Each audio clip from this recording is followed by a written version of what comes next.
DJ Muel egg DJ Muel egg DJ Muel egg DJ Muel egg DJ Muel egg DJ Muel egg DJ Muel egg DJ Muel egg DJ Muel egg DJ Muel egg DJ Muel egg DJ Muel egg.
Right? Yeah. I'm ready.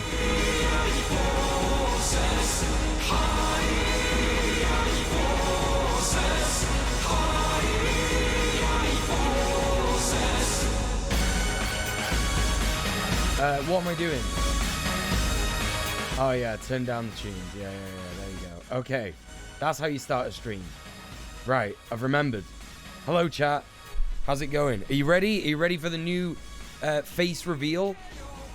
The new sharpened, color graded webcam that I spent all of like, I don't know, maybe 5 minutes doing. Ta-da! How's it look? Do I look too yellow? I've got like 2 monitors, chat, and the problem is, right, is that on one of them, on this one that I'm looking at now, where I normally like look at stuff, I normally like watch videos and whatnot, it looks fine. But then on this one, it looks a little bit yellow. And I don't know what that's about. I don't know if it's like too yellow. But let me know what you think. I look a smidge jaundiced. Oh, that's not good. I definitely look like you. Thanks. It looks very dramatic. Yeah. Like the lighting is supposed to be a bit more dramatic. Yeah, it is. It's supposed to be a bit more like, you know?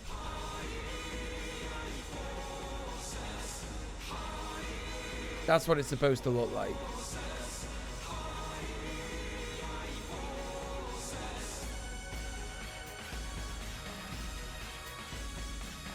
But anyway, what the fuck was I gonna say?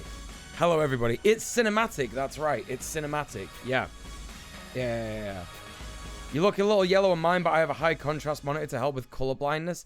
I have. That's why I'm asking. That's why I'm literally asking. Because on my monitor I also have that as well. Not a color blindness thing. I have like the warm tones so that it's not blue light. What's that for? For making me like, you know, a little green in the shadows. Okay, yeah, that's fine. I don't mind it being a bit green in the shadows. That's kind of what I want. I kind of want it to be like a bit like, you know, very slightly orange and teal, you know? That's kind of what I want. Love the shadow on the left side of my face. It makes it more dramatic. Right. If I have, yeah, I have got like a lot more shadow on the left side. Hang on. Let me see what happens if I do this. Oh, okay. That's not looking too bad.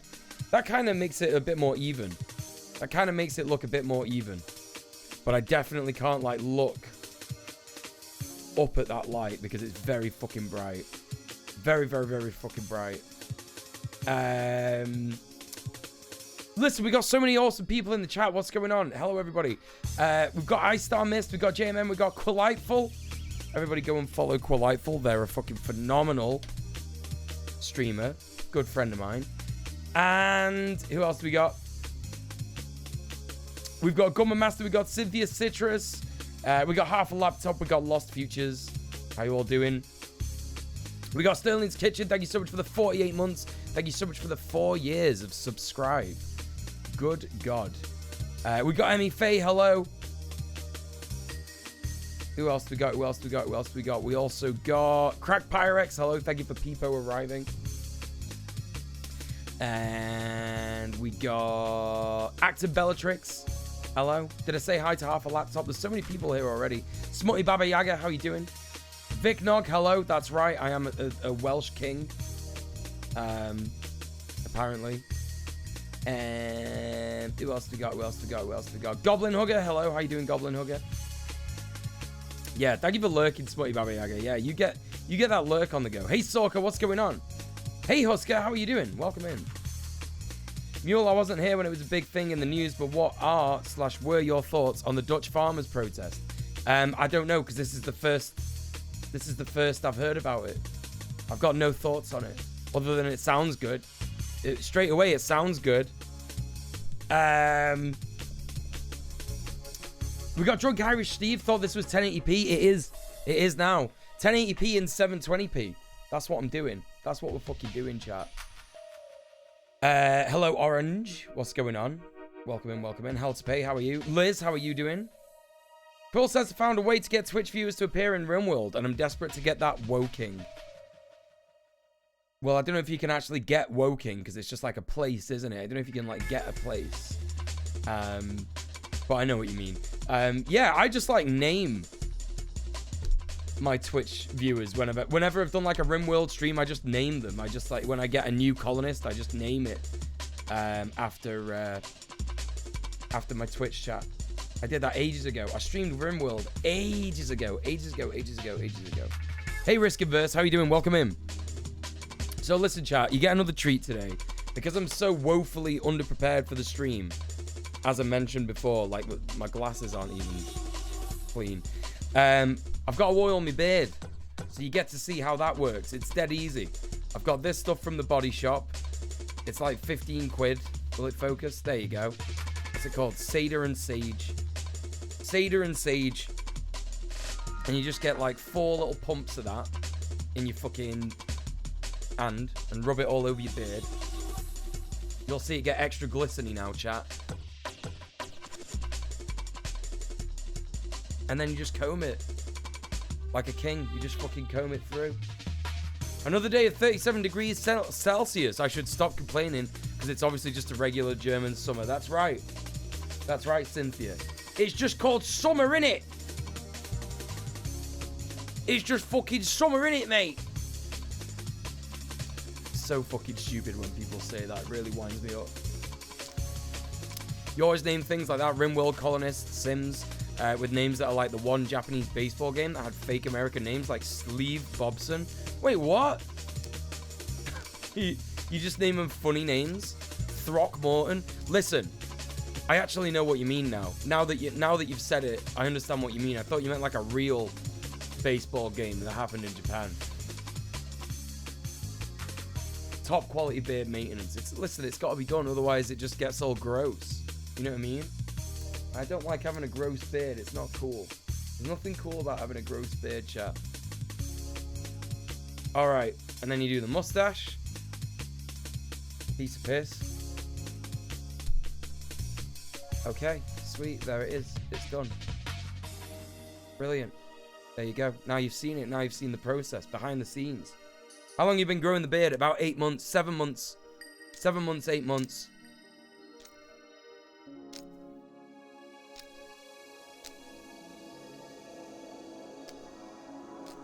The Sleeve Bobson thing is from this. Let's have a look. Thank you, Sorka. Let's have a little cheeky look. Have I got one stray mustache hair? Wait, where? Oh, I have as well. I fucking have as well. I fucking hate it when it does that. Thank you, Steve. It's so cheeky. It's so cheeky how it does that. Listen, dickhead.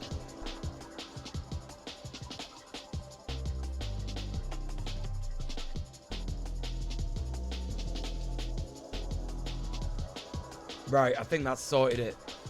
I think that's fucking sorted it. Right, phenomenal. Okay, now we can get the stream started. What do we got here? Right, okay, let's have a look at this. Hair and beard maintenance is important. Not enough men realize that. Gotta love a well-groomed beard. Listen, I am a bit crusty, but I can't stand being crusty. It's one of my least favorite things. Like, I've been very crusty in my time. And I'm not about to let it get like that again, you know? Steve McDykel, Willie Dustis, Hanson Sweeney, Jeremy Gride, Daryl Archideld, Scott Dorkew, Anatoly Smorin, Joan Furcott, Ray McScriff, Dean Wesry, Glenn Allen Mixon, Mike Truck, Mario McElwain, Dwight Rochergal, Paul Chamberlain, Tim Sandale, Kevin O'Gilney, Carl Dandleton, That's a quality Mike name. Hernandez, Bobson Dugnut, and Todd Bonzalez. Todd Bonzalez, that's a quality one. That's an extremely high quality name. Extremely high quality name there from that game. I don't know I don't know what that's all about. What game is that? Like a Japanese baseball game from the NES? Hey, Merlin, what's going on? Hey, Cryoghoul, how are you? I've had a very, very work-intensive day. I took the day off the gym because I need a rest day. And, oh boy, I have been doing research. I've been doing so much research, chat. Like, an absurd amount of research. For my next few videos. So, doing a bunch of Xanderhal research. And also doing a bunch of Berserk research. So, if you want to get a more detailed update on that stuff, go and check out my Patreon. Become a patron. And you will get those patron-only updates. And if you become a tier 3 patron, you get some, you know, you get some more benefits. You get some behind-the-scenes shots, including a very tasteful shot of me researching Berserk in the sun outside today, because it was very sunny. I've still actually got the sunscreen on, which might be contributing to making me look a little extra yellow. I don't know, but anyway. Excited for your video on Xanderhal. I mean, the only thing to be excited about is that it potentially might stop more people watching him and supporting him. That's the only thing you should be excited about. That's the purpose of the video. That's the whole reason for it. That's literally it. Don't ask me what I don't like about Xanderhal now. Don't ask me why he's bad now. Because A, I'm not going to tell you. And B, just watch the video. You know? Just literally watch the video. So we're doing that. That's been fun today. What else did I do? That's it, really. It's just been a very work-filled day. And now I'm very much ready for the stream. There's going to be a lot of stuff that we've got to cover today. We've got to really, to be honest, get cracking. We're going to be checking out the news today. We're going to be reacting to Democracy Now!, the news, the War on Peace report. We're also going to be checking out some extra unhinged stuff from the UK. Some stuff, like, for example, the Tory leadership ballot. Some of the things that Rishi Sunak has been saying. So yeah, that's what we're looking at today. But you know, it's not going to be a stream without any candy chat. Don't worry about it. Don't worry about it. We are going to be having a look at a Strange Eons video later on. So that's going to be very cool, very interesting. If I can find it, I don't know where the fuck it's gone. I actually don't know where the fuck it's gone. But I'll find it. I'll definitely find it. I might be blessedly ignorant in not knowing who that is, given your responses. Yes, you are. Yes, you are. Hey, it's Farrah. If I had a nickel for every time I heard a streamer rightly slag off Xanderhal, I'd be a rich Thembo. Well, there you go. Yeah. Fucking funny, innit? Funny how, like, you know, every time that guy's mentioned, people are criticizing him. Weird. Anyway.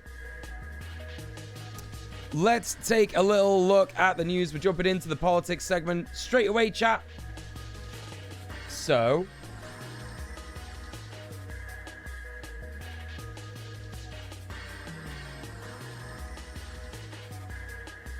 be mindful. You know what it's like when we jump in here. Weirdos abound. As always. Content warning for war and violence. You know, that's the kind of stuff that we see getting discussed in the War on Peace report. Of course, that's what it is. That's what it's all about. Yeah, brace for debate me weirdos jumping in the chat. Uh-huh. Caitlin, welcome to the stream. Listen, I have something to say to you, Caitlin. You know when we raided Rob Rousseau the other day and you said he looked like Groucho Marx? You know how, like, all the time I talk about how, like, first-time chatters in my chat make compliments, like make comments about my appearance? Like, don't do that. Don't do that. After all the times that I mention how upsetting and annoying it is that people make comments about people's appearances when they first, like, you know, jump into a stream. It was really upsetting to see you do that to Rob.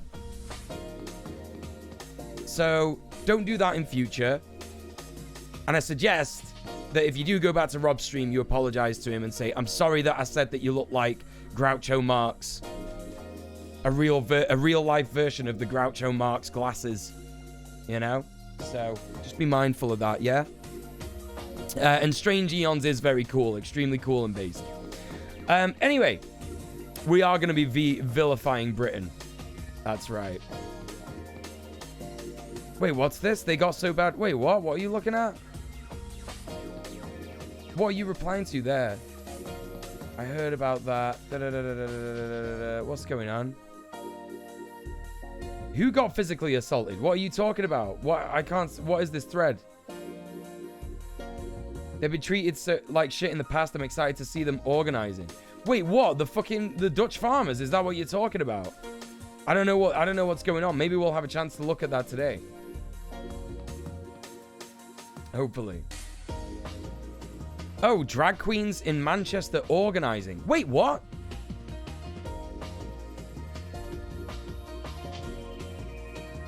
I know loads of drag queens. Why am I not hearing about this? Drag queens are literally... Okay, alright. Well, I'm gonna be in some DMs tonight trying to figure out what's going on because A, I want to support them, and B, it's bizarre that I haven't actually heard about this. Hey, Skadader, how you doing? Welcome in. Chat, go follow Skadader. Phenomenal streamer.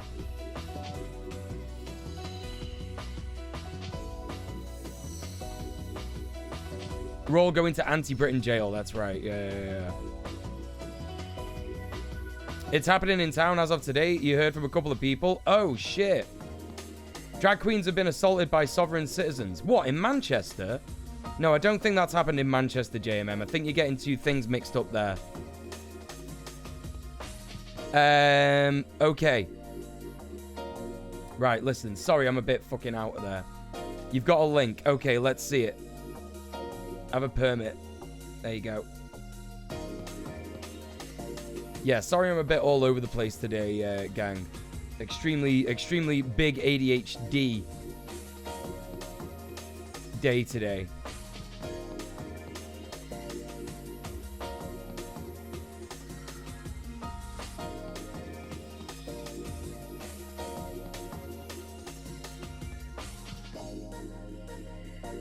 Okay. All right. Thank you for that. We'll check that out in a sec. Okay. I've not got a better title than It's the News. I'm sorry, chat. Brain work really hard today. Don't know how to do stuff. This is what you're getting. This is what it looks like. Fucking deal with it, basically. Okay, let's have a look and see what Amy's got to say. Everyone say hello, Amy. Welcome to Democracy Now!, democracynow.org, the War and Peace Report. I'm Amy Goodman. In Northern California, the death toll from the McKinney fire has risen to 4 after authorities... Damn, this is still going on. This was happening like last fucking week. ...found the remains of 2 more victims Wednesday. Slow-moving thunderstorms have slowed the spread of the blaze, which has consumed 57,000 acres. Big Amy coming in. The rain triggered local flooding and shifted concerns to the threat of mudslides. This comes also, as the northeastern United States is baking under a heat wave that is threatening to top records across the Northeast. In Washington, D.C., 7 U.S. veterans and their allies. Okay, let's check this out real quick.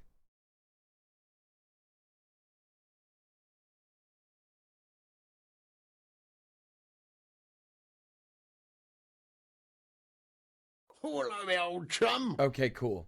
All right, yeah, let's check this out real quick.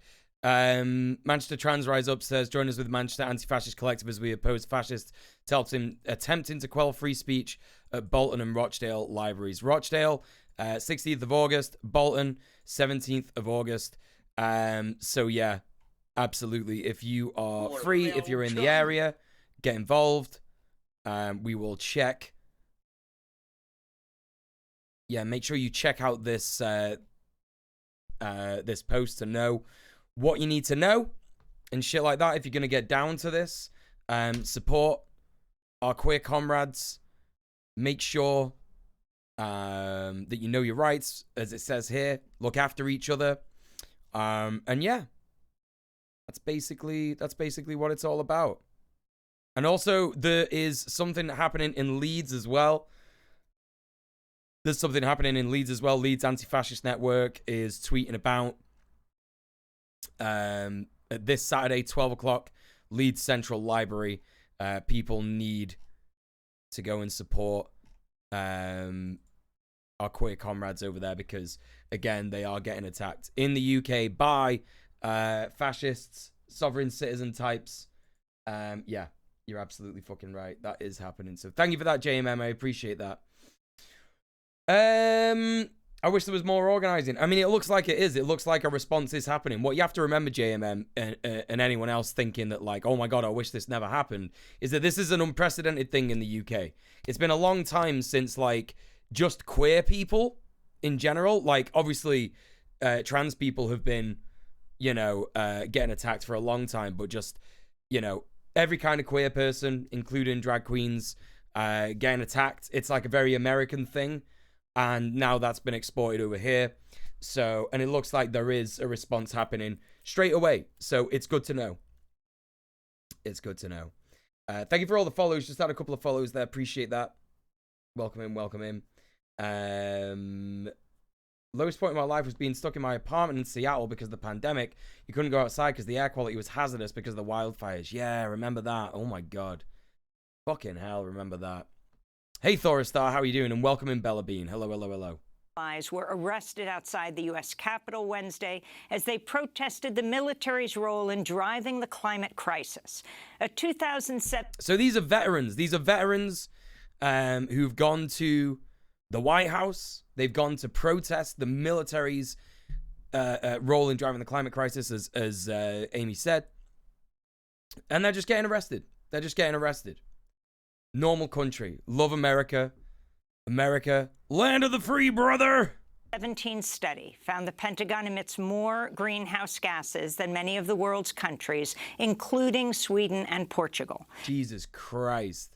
Number one polluter is the U.S. military. Yeah, because they're doing everything everywhere. They're doing everything everywhere all at once. On Wednesday, UN Secretary General Antonio Guterres slammed oil and gas company greed, saying government should tax profits made after Russia's invasion of Ukraine pushed fuel prices to new highs. Guterres said the largest fossil fuel companies earned nearly $100 billion in profits during the first quarter of this year alone.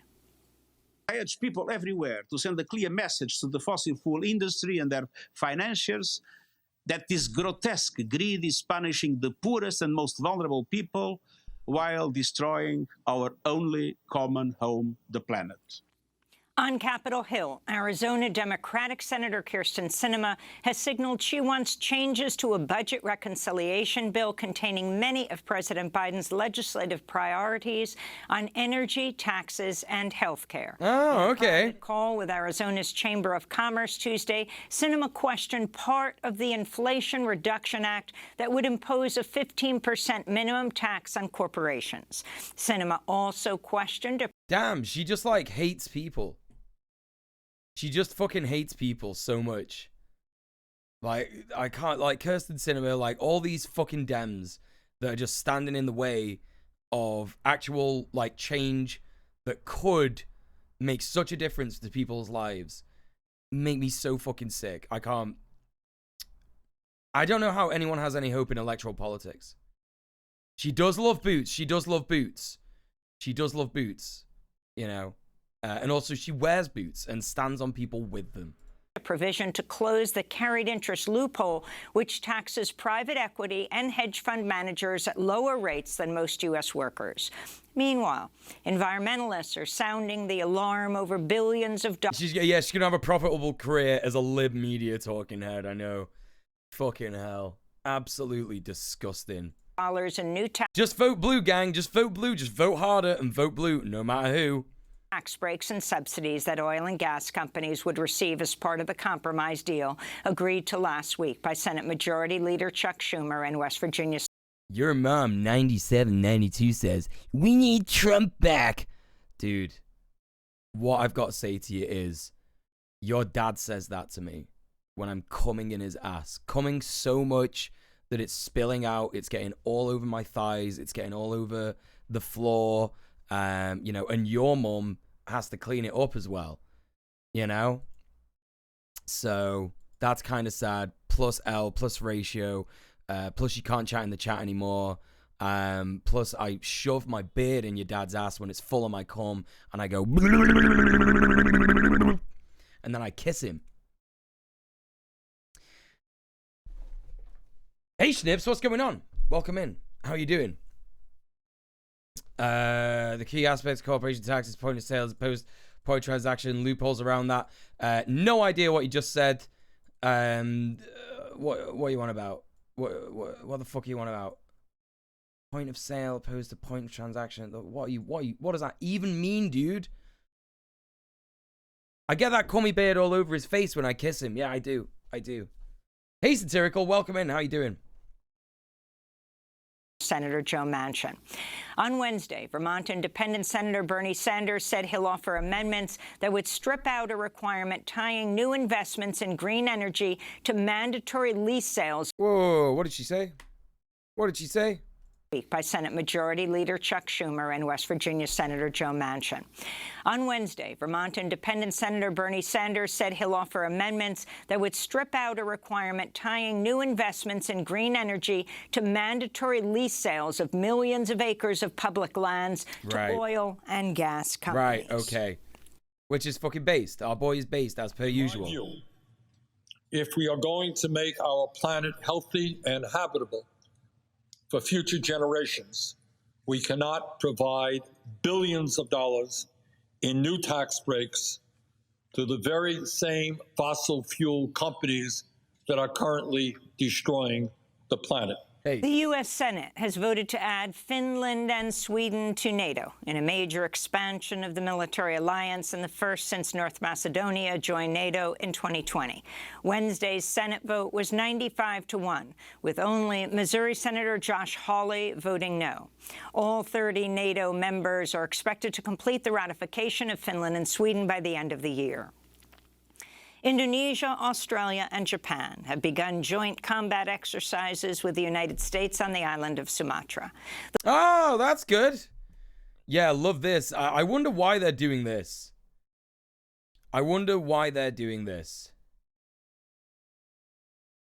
A sale takes place in a shop in a country, so a point of sale tax will be like having the purchase of petrol. However, at the moment, corporation tax is calculated at a point of transaction, which could take place in tax havens outside of tax jurisdiction. That's an interesting piece of information, Schnips. How is that? What's that got to do with US law? What's that got to do with the news story about the US tax loophole that Kirsten Sinema? What's that got to do with anything, dude? I like your information. Just don't see how it relates to anything that we're looking at here. Anyway, hi, how you doing? Good to see you. Indonesia's in a really weird place at the minute. Like, here's the thing, like, what they're trying to fucking do, what they're doing here is trying to, like, get as many countries as possible to help them fight China. That's basically what's going on. Yeah, the US is extremely concerned. The US is extremely concerned about other countries having military in their own waters. That's right, yeah. But it's fine for them to be in Indonesia, helping people, helping military in Indonesia train, which fundamentally will probably be used to ally with them in a coming war against China, which will probably kill everybody. Love that for us.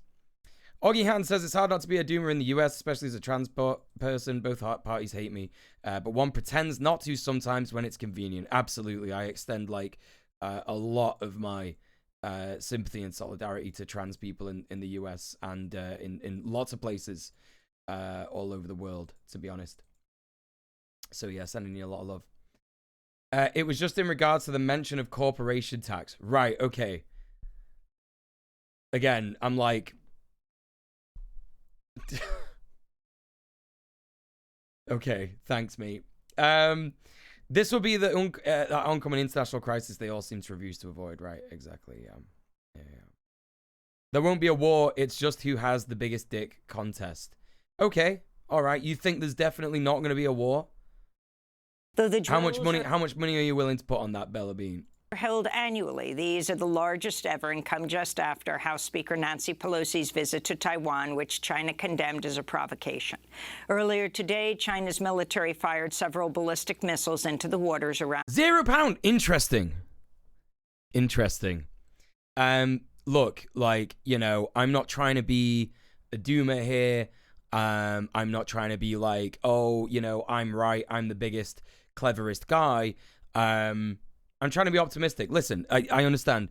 But there's no point in being optimistic. We have to be realistic. We have to be realistic about what's happening. We have to be realistic. You know, obviously I was being a little bit flippant when I said it's going to kill us all. It probably won't kill us all. But it will kill a lot of people. And it's extremely, extremely upsetting. And we kind of have to think as leftists in countries within the imperial core, if that's where you're from. If that's where, well, I know there's some people who aren't from within the imperial core in this chat. We have to think about what we could do in order to slow the tide of imperialism around the world, right? You know? And what can we do locally within our power? Because that's the only way to achieve radical optimism. That's the only way to achieve radical hope and optimism. Because you can't sit there and get, you know, upset that you can't stop a nuclear war, because that's stupid. Like, you know what I mean? Like, there's no point in getting doom-pilled about that. And also, like, the people who are on the front lines of a conflict like this, they don't have the option to be doom-pilled about it. So, you know, you kind of have to look at things relatively, innit? You know what I mean? So yeah, that's the analysis. That's the analysis. That's the way forward. Around Taiwan as it began large-scale how you doing? Drills near the self-governing island, which China considers part of its territory. President Biden signed an executive order to help patients seeking abortions to travel to states that still allow the procedure. Oh my God. He did like an okay thing. This is wild, actually. This is unprecedented. What the fuck? What the fuck? I'm so confused. What's actually happening here? What's going on here? Why has he done this? I'm extremely, extremely suspicious of this. You know, Mr. Joe Biden, Mr. President, who has said multiple times that I can't just sign an executive order, Jack. I can't just sign a thing and make things happen. It's out of the president's hands. Like, you know, he's done the thing that he said he can't do about multiple things. So that interesting that he's done a thing that he said he can't do. But yeah, there you go. Cambodia is still treated like a second-rate U.S. territory. The U.S. is focusing on the self-governance of other provinces, while the Queen of Hawaii still rejects the legality of the 1898 annexation of Hawaii by the United States. Yeah, that's right. That's right. Still a bit of conspiracy mind over the trans sanctuary and abortion sanctuary states as a form of liberal gerrymandering to ensure maximum populations voting blue. Bit tinfoil hat of me, I accept that. No, I don't think that's tinfoil hat. I think that's a realistic analysis. I think that is a realistic analysis. That is a thing that the Dems want. The Dems want your vote, they want your donations, and they don't care about your rights. That's it. They cave to the lobbyists in the same way that Republicans do, just less openly and less openly fascist.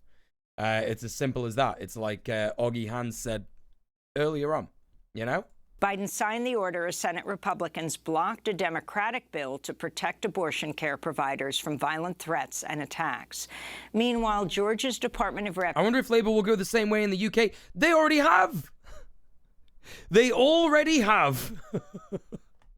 Revenue said this week it'll allow state residents to claim fetuses and embryos as dependents, a tax deduction worth up to $3,000. Absurd. In June, a federal appeals court upheld a Georgia law. I mean, to this extent. Okay, right, listen. Bella Bean, you're new here. So this is something we talk about, like, extremely regularly. So when you're talking about the Democrats in the US, right? You're talking about like centrist, liberal, pandering to the far right. Can you find me an example of Labour not doing that since Keir Starmer have been in power?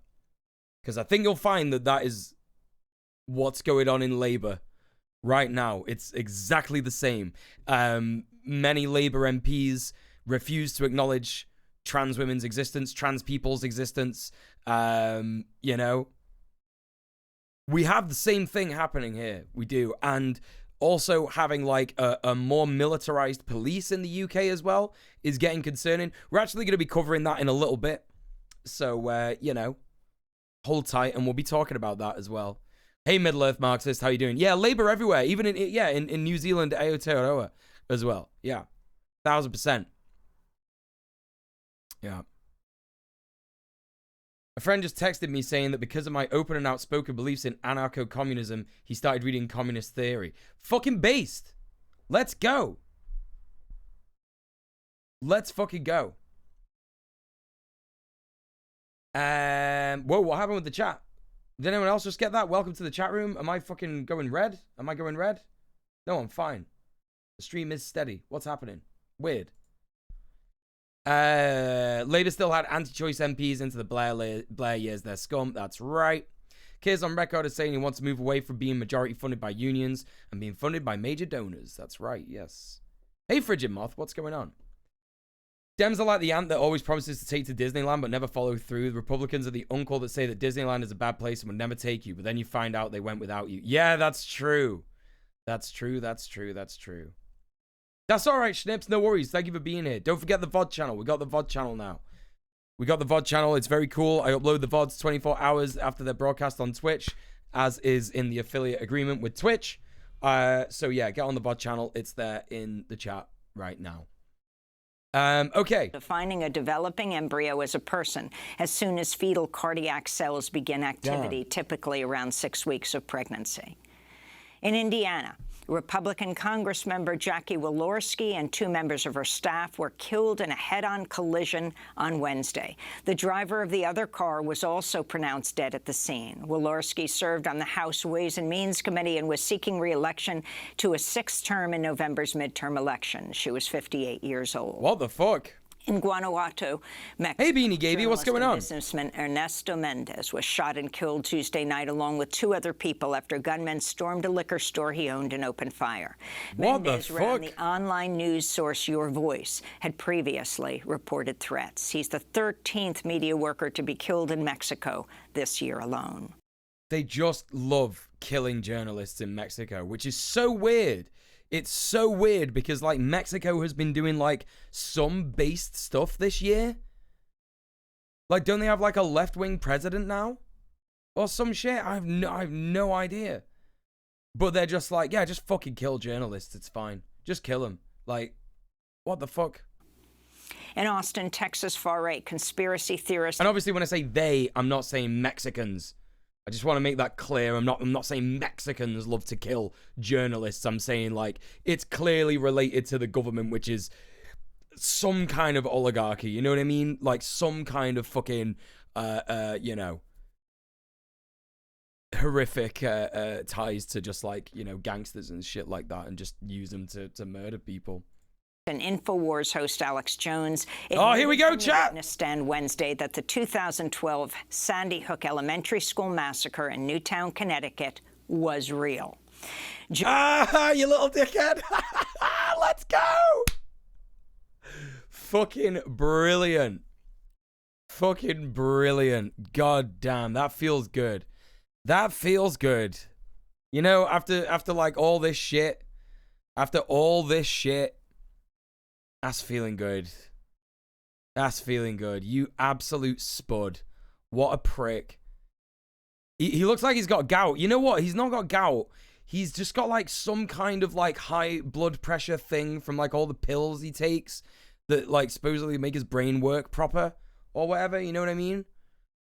You know, like Brain Force, all these like supplements he tries to sell. Yeah, he's not looking well, is he? He's not looking well. Most of assassinations from northern cartels, is that right? The government folded to the cartels, but that might be US propaganda. Yeah, it's hard to know what's going on, yeah. Yeah, it's hard to actually know what's going on when the CIA just, like, hates Latin America, you know? He's on that American diet, brother! That's right. That's right, brother!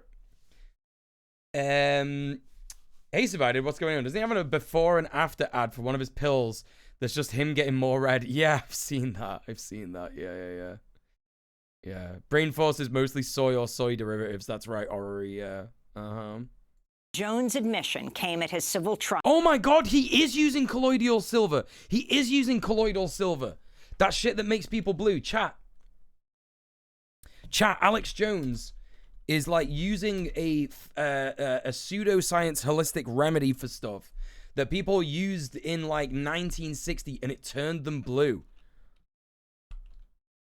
I remember reading that. I think you might be fucking right. Oh, he was saying, yeah. Right. That in 2020, he was talking about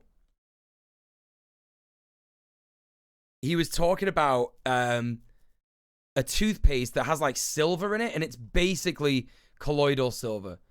So if he's using it, that would actually explain like his odd coloration here, because he does kind of look like he's going blue. He does kind of look like he's going a bit blue.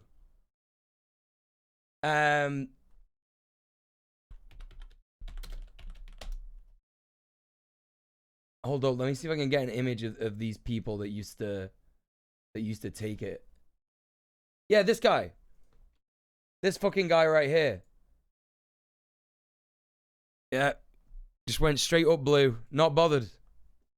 Hey, John Gemstone, how you doing? Hey, Lithic Lyra. Gotta love people poison themselves with metals. Like, we don't have enough in our diets. Right, exactly. So ridiculous. Gonna give himself heavy metal poisoning and fuck up his thyroid at the same time. Yeah.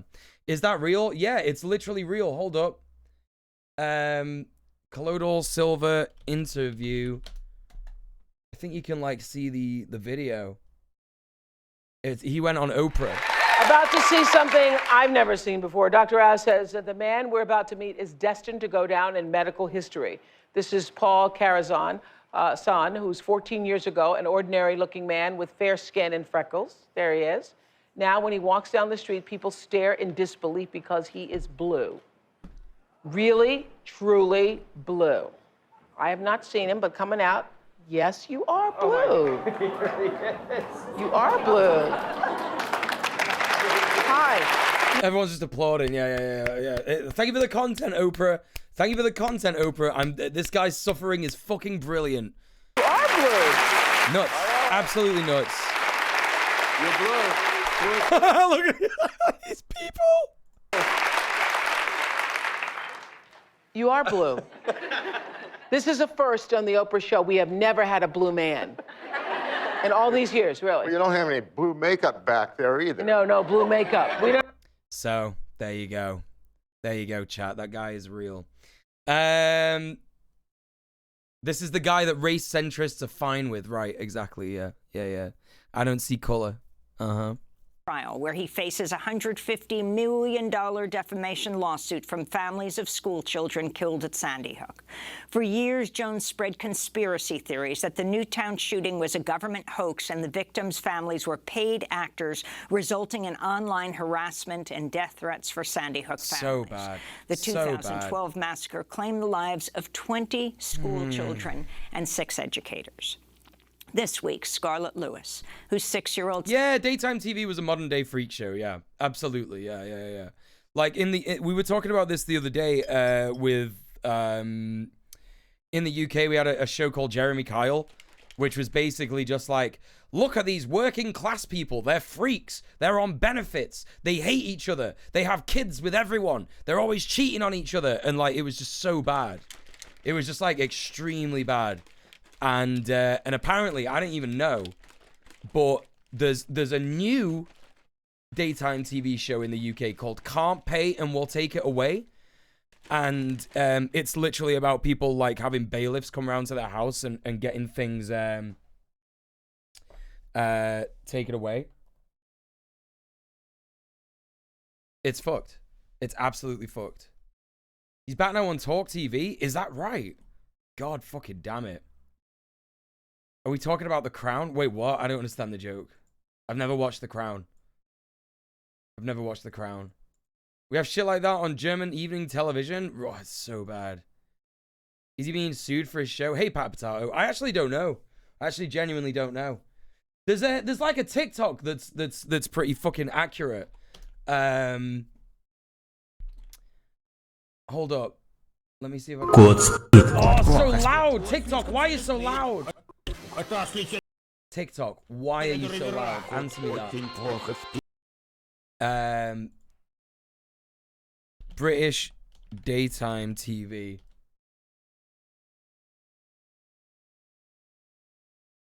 There was like a meme that these guys did about British daytime TV.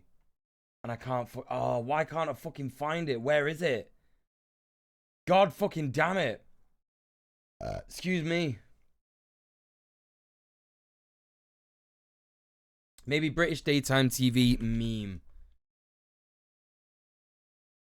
Oh, there's just loads and it's not the two guys that I think it is. Oh, damn. When I find it, I'll bring it on stream. I'll find it over the weekend. And I'll show you on Monday. But yeah, it's just so ridiculous, the stuff that they would come out with. Son Jesse was among the 20 children killed in the massacre. The Crown is people on benefits. Wait, you mean you mean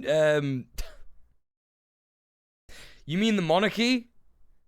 Sorry, listen, my brain ADHD too strong today. Can't put two and two together. Very good, funny joke. Thank you. Thank you for that. Is your lighting different or am I imagining that? Yes, the lighting is different because if I turn this off, my new color grading has made the lighting... Actually, I'm like less yellow with that. So, you know what I'm going to do? I'm just going to keep it like this for now. I don't like being too yellow, like looking like I got jaundice, you know what I mean? Oh, actually, does that help? No, that makes me look yellow as well. Okay, listen, we're keeping it like this. The vibe is staying like this for now, chat. The vibe is staying like this. I've color graded my camera and I've sharpened it up. Look at it. Look at this shit. You can see like every fiber in my fucking beard. Look at all that shit. Okay, anyway, there you go. Right. Exactly, very cinematic. Thank you. You like this way better? Thank you. Exactly, dramatic shading. Yeah, it kind of looks good, right? Kind of looks good. Anyway, let's carry on. Confronted Alex Jones from the witness stand. I wanted to tell you to your face. You've got that TikTok link? Oh, yeah. Hit me up. Hit me up. That's right. It's DJ Muel, the movie, the stream. Yeah. DJ Muel, the stream, the movie. That's right. Yeah, it's this one. Yeah, it's fucking this one. Holy shit. Thank you, Farah. Thank you so much. Right, check this out. This is literally every British TV show in the 2000s. That's probably what I should have been looking for. Let me just zoom in so y'all can see it. Why is it muted? But due to mass benefit fraud, they actually live here in Hang on. Let's get some of this going on. Okay. All right. Here we go. You might think the scum society live here, in the gutter. But due to mass benefit fraud, they actually live here, in mansions. To make matters worse, they're not only poor, they're fat. How many kids is two men? There was so much fat phobia. In fact, the fat phobia is still going on. The fat phobia is, like, still going on in British telly nowadays. Like, it's just like, if you're fat, you're weird and you're different. And it was just absurd. So bad. It's accurate. It's extremely accurate. Two? I remember specifically, right? I remember specifically watching a show about like obese people, and they were like going into like great detail about how like the body worked and like how it like worked different from people who like weren't obese and shit like that. And it was very interesting And it was literally just like, you know, it was like, actually, being obese doesn't sound as like unhealthy as people say it is. Like, it sounds like their body actually like adapts to cope with being obese, right? But then it like just spiraled into like, no, you need to get better. You need to get better, otherwise you won't get healthcare. And it's like, what are you talking about? 3? Well, this lady has 4. This man might think he's a woman, but we just think he's weird. We've all seen rappers with their big gold watches. And like there was anything, like trans people, queer people, polyamorous people, furries. I remember watching one about furries back in the day, poking fun of them. But how are they paying for it? You guessed it. Benefit! This is what Derek eats in 1 week. I'm pretending to be poor for science. I'm deep undercover as a homeless man. I'm in the park giving out ASBOs to the ugliest teenagers I can find. I'm here in front of the British Communist Party's headquarters. And guess what? They're all gay. Look at me. I don't live here. We've trapped this fat man's family inside a block of butter. The old nursery rhyme goes head, shoulders, knees and toes. What if I told you there's a family who have none of them? You might think the scum society live... It's literally just like, that was British telly. That was British telly in the 2000s. That was literally it. That was literally it. That's all you'd fucking get. And, yeah, goddamn, like, it's... I think the papers were calling it, like, bear baiting when they were specifically talking about Jeremy Kyle and shit like that. Hey, Dime, how you doing? Gang, please go follow Dime. Why are you not getting your automatic shout-out? Were you here earlier and I missed it? Go follow Dime, everybody. He's fucking brilliant. Yeah, bear baiting. So, like, bear baiting is a thing where basically you, like... in the medieval times, they would tie a bear up. They would, like... I don't know how they would do it. I don't know how they managed to, like... tie the bear up. Yeah, here's a link to the TikTok if you want to see it. If you want to check out the TikTok. I have no idea how, like, medieval knights, like, got the bear tied up in the first place, but they would, like, tie up a bear, and they would get, like, big dogs to basically, like, attack the bear until it was, like, tired, and then eventually, like, the dogs would just, like, tear it apart. It was so fucked up. But that's basically what it was, like, likened to. This sort of, like, early 2000s documentary-style stuff. Yeah, extremely vile. Yeah, like a lot of things in the medieval times, extremely vile. But also, like, you know, I guess you could say that that's a good analogy for how they, like, present working class people or marginalized people on TV in the early 2000s in Britain. I think it's pretty accurate, to be honest.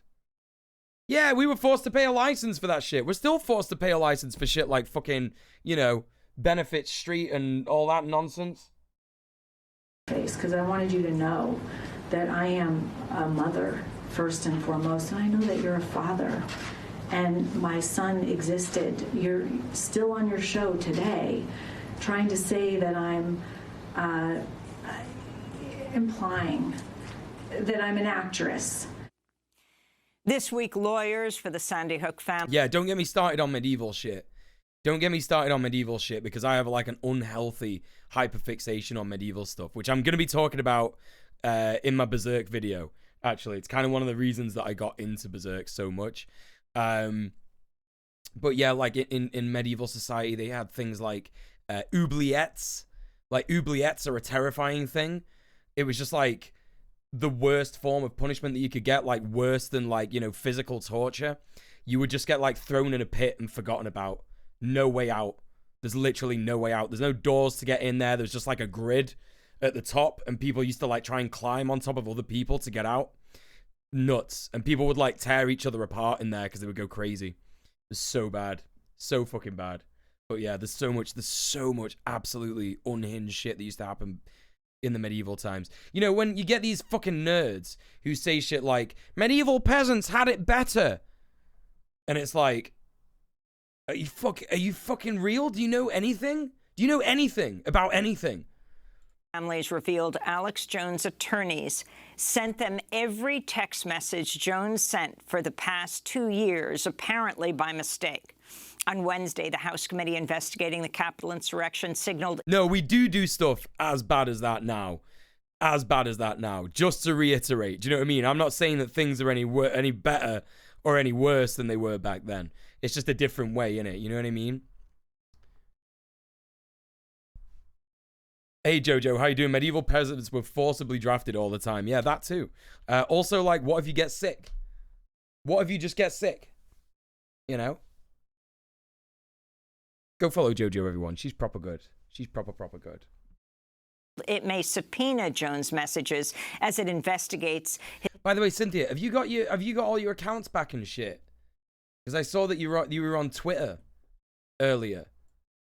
Have you got like your actual Twitch account and stuff back? His contacts with planners of the January 6th attack. Donald Trump has welcomed Hungary's President Viktor Orban to his golf club in Bedminster, New Jersey, ahead look at this. Of the Conservative Political Action Conference, or CPAC, which opens today in Dallas, Texas. Trump's scheduled to deliver closing remarks Saturday. Orban is speaking today. CPAC's warm... Viktor Orban is speaking at CPAC? Well, I'd be lying if I said I was surprised. Oh, okay. The rest of it's actually a phone number that you've got yet to get back. Okay, fair enough. All right. Welcome of Orban came just days after he delivered a speech in Romania that drew comparisons to Nazi rhetoric.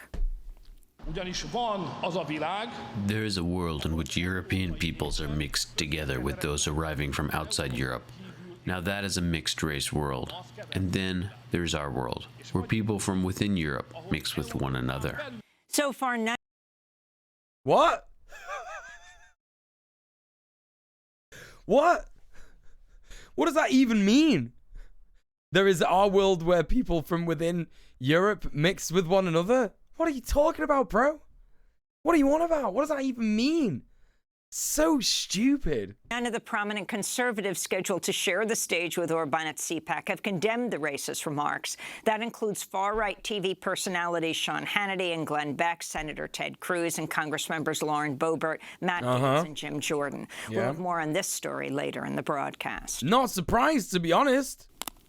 A top Justice Department official said Wednesday. His agency has investigated more than 1,000... He's trying to get people thinking about the Great Replacement theory. Right? Right. Hungarians are descended from the Magyars who were from Western Asian steppes. Yeah, exactly. Yeah. Exactly. Threats to election workers over the past year. He wants to marry his attractive cousin. Assistant Attorney General Kenneth Polite told the Senate Judiciary Committee Wednesday that the pace of violent threats has increased sharply since former President Trump and his backers falsely claimed the 2020 election was rigged. Threats to the election community remain a national public safety issue requiring a national response, regardless of politics. Wow, weird how they're just like not doing anything about this. The trauma experienced in this community is profound and unprecedented. The warning came a day after Trump-backed candidates who deny the results of the 2020 election won primary elections in Arizona and Michigan. The National Labor Relations Board has ordered a union of striking coal miners in Alabama to pay $13.3 million in damages to the Warrior Met Coal Company 16 months after they walked off the job to protest huge cuts to their... Wait, what? The National Labor Relations Board. Miners in Alabama. The National Labor Relations Board. I've never heard anything that sounds more like a yellow union than that. To pay. Oh, you need to have relations with the companies that you're striking against. You need to, you need to have relations with the companies. No, we don't. $13.3 million in damages to the Warrior Met Coal Company 16 months after they walked off the job to protest huge cuts to their pay, pensions, and health care benefits. The NLRB cited the strike's financial toll on Warrior Met's labor and security costs, as well as, quote, lost revenues for unmined coal. In a statement, the United Mine Workers of America called the NLRB's ruling a slap in the face of workers and said it has no intention of paying the fine. Yeah, let's go! Let's fucking go! Union President... Fuck that shit! President Cecil... The strikers have to pay. Well, they're trying to get them to pay, but they're clearly being like, no, not doing it. Roberts said, quote, "Is it now the policy of the federal government that unions be required to pay a company's losses as a consequence of their members exercising their rights as working people? This is outrageous and effectively negates workers' right to strike." Yeah, get fucked. In honestly, more news from Alabama, swear to God. A subsidiary of Hyundai has been accused of using child labor at a factory that produces parts for the Korean automaker. Reuters reports underage workers, in some cases as young as 12, recently worked at a metal stamping plant operated by small... Hey, Kerry, what's going on? They're also the NLRB that fucked the sexual harassment investigations at Activision Blizzard. Oh, fucking hell. God damn. Alabama LLC, which supplies parts to Hyundai's... French/Haitian relations flashbacks. Right, yeah. Similar vibes, right? Flagship U.S. assembly plant in nearby Montgomery. Labor advocates are sounding the alarm over a bipartisan House bill that would gut protections for workers in the gig economy. The Worker Flexibility and Choice Act would amend the Fair Labor Standards Act of 1938 to end minimum wage and overtime protections for workers at companies like DoorDash, Uber, and Lyft. The National Employment Law Project warns the bill would, quote, radically erode fundamental worker protection. Here's the thing about this, right? What do they think is going to happen? What do they think is going to happen if they do this? Do they think that people will just be like, well, I guess we'll just have to deal with it? People will A, quit and like try and find another job, or B, strike. Like, that's the only two options. There's no way that people are going to be there just being like, well, this job sucks and it just got even suckier. You know what I mean? I have a feeling the bill will pass. The bill might pass, but the response will be... Do you know what I mean? The response will be either one or two things that I mentioned, you know? It's just so ridiculous. In the United States to the benefit of big corporations, allowing them to require workers to sign away basic rights as a condition of work, unquote. The bill is co-sponsored by two House Republicans and Democratic Congressmember Henry Cuellar of Texas. Henry Cuellar of Texas, a man of the people, a man of the workers. The Democrats, famously, the party that supports labor and supports the workers. In May, Cuellar defeated progressive primary challenger Jessica Cisneros by under 300 votes. After winning the endorsement of House Speaker Nancy Pelosi and Democratic Majority Whip James Clyburn. Oh, endorsed by Pelosi. Huh? Who joined Cuellar on the campaign trail. And radical activist and longtime member of the Catholic worker movement, Tom Cornell, died August 1st at the age of 88.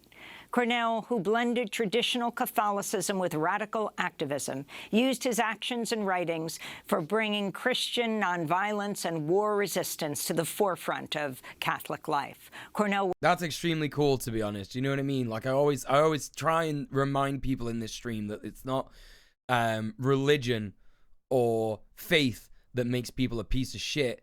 It's the systems that dictate what people do in the name of the system or in the name of the religion. Worked closely with Catholic worker founder Yeah, Dorothy respect. Day, Rest in peace. And was a co-founder of Pax Christi USA. And those are some of the headlines. This is Democracy. Those are some of the headlines. Everybody say thank you, Amy. Thank you, Amy. Thank you, Amy. There we go, chat. That's that. That's fucking that. Well, what have we got next? Well, there's a little bit of UK news that I want to check out real quick.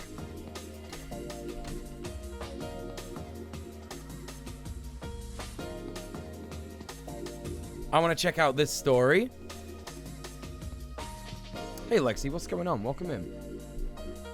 Hey, Purple Apple.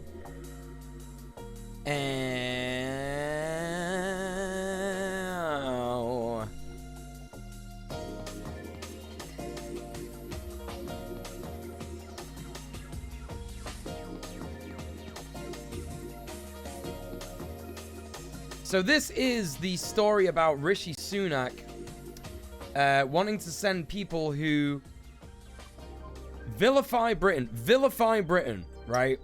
You know, the horrific country that colonized half of the world, helped slavery, but pretty much responsible for slavery, and committed several genocides and atrocities all over the globe. You know, that country. If you vilify that, well, he just wants to send you to re-education camps, literally, in his words. I've got a good title for this bit, chat. I've got a good title for this. I hope you enjoy it.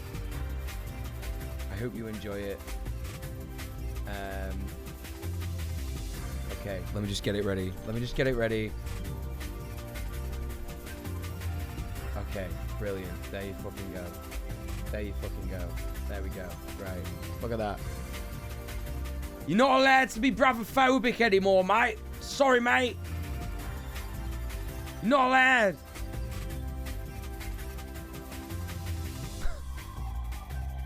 Too much going on in the UK at the moment. I know, it's so ridiculous. Is this real? I thought you were fucking joking the other day. Nuh-uh. It's real. It's real. Is this the British equivalent of the anti-CRT shit here? No. This is literally like, if you say that Britain is bad, you're getting put in a re-education camp. It's worse than the US. It's actually worse than the US. I assume the free speech right are up in arms about this. They are not. Britain is unambiguously the most evil nation state in all of human history. Is that enough to get me a referral to prevent? Literally everybody in this Twitch chat, if you're in Britain, is going to be on the list to go to these camps. I guarantee it. And everybody else who watches, like, all of our British friends, you know what I mean? So, I mean, here's the thing. Rishi Sunak's plans to refer people to vilify Britain to prevent are being mocked. So, let's have a little look and see what that's all about. Let's see what he's saying. Support the return of grammar schools? Yes. Why? Well, but as you heard from me earlier, I believe in educational excellence. I believe education is the most powerful way that we can transform people's lives. But I also think there's a lot we can do with the school system as we have it. Now, what Michael Gove did several years ago was transformative. And Michael took on some vested interests, challenged consensus, brought in some reforms that mean that millions of our children now are better off. Right? Now, but that's a conservative way. Millions of our children now are better off. Is that right? Yeah, half of Scotland are fucked. You're right, a real hero. Welcome in. Yeah, Corbyn will be the first in the camp. That's right. Yeah, we're using Gove as a role model. Yeah, very good. Very, very important. I've seen so many people posting things like, what are you guys wearing to the de-radicalization camp? Right. I just have no idea what this guy's thinking, honestly. Way to do it. It's not about throwing more money at the problem. It's about reforming the system to get better outcomes. Oh, don't be throwing money at it. Don't be throwing money at it. Don't be doing that. Well, that had nothing to do with the prevent thing. So let's see this. Let's see what's going down on Twitter. 10 years in prison for calling the UK a bad vibes country. Another Twitter user commented, your boyfriend getting sent to the government's de-radicalization prevent program for tweeting Michael Gove is a pudding-faced cockwomble. That's pretty good. That's pretty good, to be honest. That's pretty funny. Love that.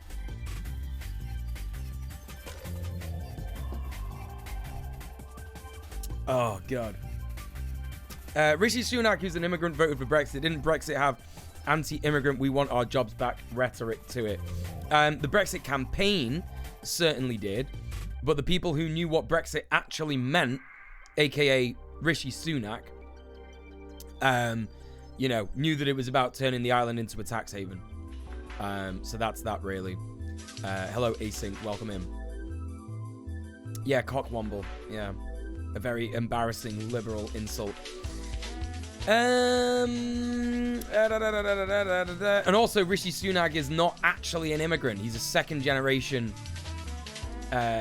of Indian descent, I think. Maybe Pakistani descent. I don't know. I can't remember which. But yeah, his family are immigrants, so I understand what you're trying to say. Can't wait to meet 90% of my timeline IRL in one of the prevent camps. Britain is a money laundering kleptocracy enabled disgrace, and the government is shamefully complicit. Shall I send prevent my address, or does this only apply to ethnic minorities? Now, that's actually, even though this is a joke, well, I don't know if it's a joke, but even though this is just like a bit, this is a take, right? That's an important thing. That's an important thing to try to figure out here. Like, are white people gonna go? On the upside, I won't have to pay an enormous gas and electricity bill in prison. That's true. That's extremely true. Right, okay, well, that's that. There's not really much else to talk about this. There's not really much else to talk about here, other than, like, this is just another example of the Tory leadership race, you know, trying to out-fascist each other. Liz Truss and Rishi Sunak both trying to be, you know, more transphobic than each other, more against workers' rights, more against immigrants' rights and policies on immigration. You know, trying to outdo each other in making the most intense policies surrounding immigration. So, yeah, they're trying to move the Overton window. That's right. Yeah, absolutely. Prevent is a real thing that exists. Yeah. I actually covered this about 2 years ago when the Tory party said that a bunch of left-wing societies need to be branded as terrorists. And Prevent was basically set up by the Tory government to be like, that's it. You know what I mean? No more opposition to the government. If you criticize the government, if you criticize capitalism or neoliberalism in any fashion, you go in on a list. So there you go. That's that basically. Brexit was also far more xenophobic against Eastern European migrants rather than the more racist and Islamophobic anti-refugee talking points. Yeah, I mean, that didn't stop people who were Islamophobic and, you know, anti-black from thinking that Brexit was about that too. It was all about the subtext of the media shit. You know what I mean? Prevent was actually Blair Brown. Wait, is that right? I thought it was set up by I actually thought it was set up by Boris Johnson, but never mind. Well, there you go. There you go. Oi, bruv, get in the camp! I'm eternally stunned at how dang insecure British politicians seem to be. Not the Canadian ones are much better. Yeah, extremely insecure. Yeah, Britain is very bad. I agree. Had to step away. What is brotherphobia? It's a meme. You know how, like, people say that, like, being quote-unquote racist to Italians is Fredophobia. It's like being quote-unquote racist to British people is brotherphobia, essentially. That's what it is. Hey, Lyra, how you doing? Okay, so let's check out this bit of news as well. This is, the Tory leadership ballot has been delayed over security fears, which I think is going to stoke more support for the online safety bill. If you don't know what the online safety bill is, well, let me tell you, it might be the reason that your boy has to stop streaming altogether. And that's that, basically. They say that it's going to be used to stop anonymity online in order to prevent, you know, public figures, political figures, stuff like that. But really, all it's going to be is an attempt to censor the internet. They've tried this once before. They wanted to censor porn on the internet during the Cameron years. And, yeah. That's that, basically. That's that. Excuse to limit internet use and force propaganda. Yeah, that's basically what it is. So there's a high likelihood that, you know, if I am anti-establishment, which I am, live streaming on Twitch will then potentially consider me as breaking terms of service, as that may be against the law in Britain. So there you go. That's that, basically. But let's see what they say about it. The Conservative Party have confirmed they have fears about cyber hackers.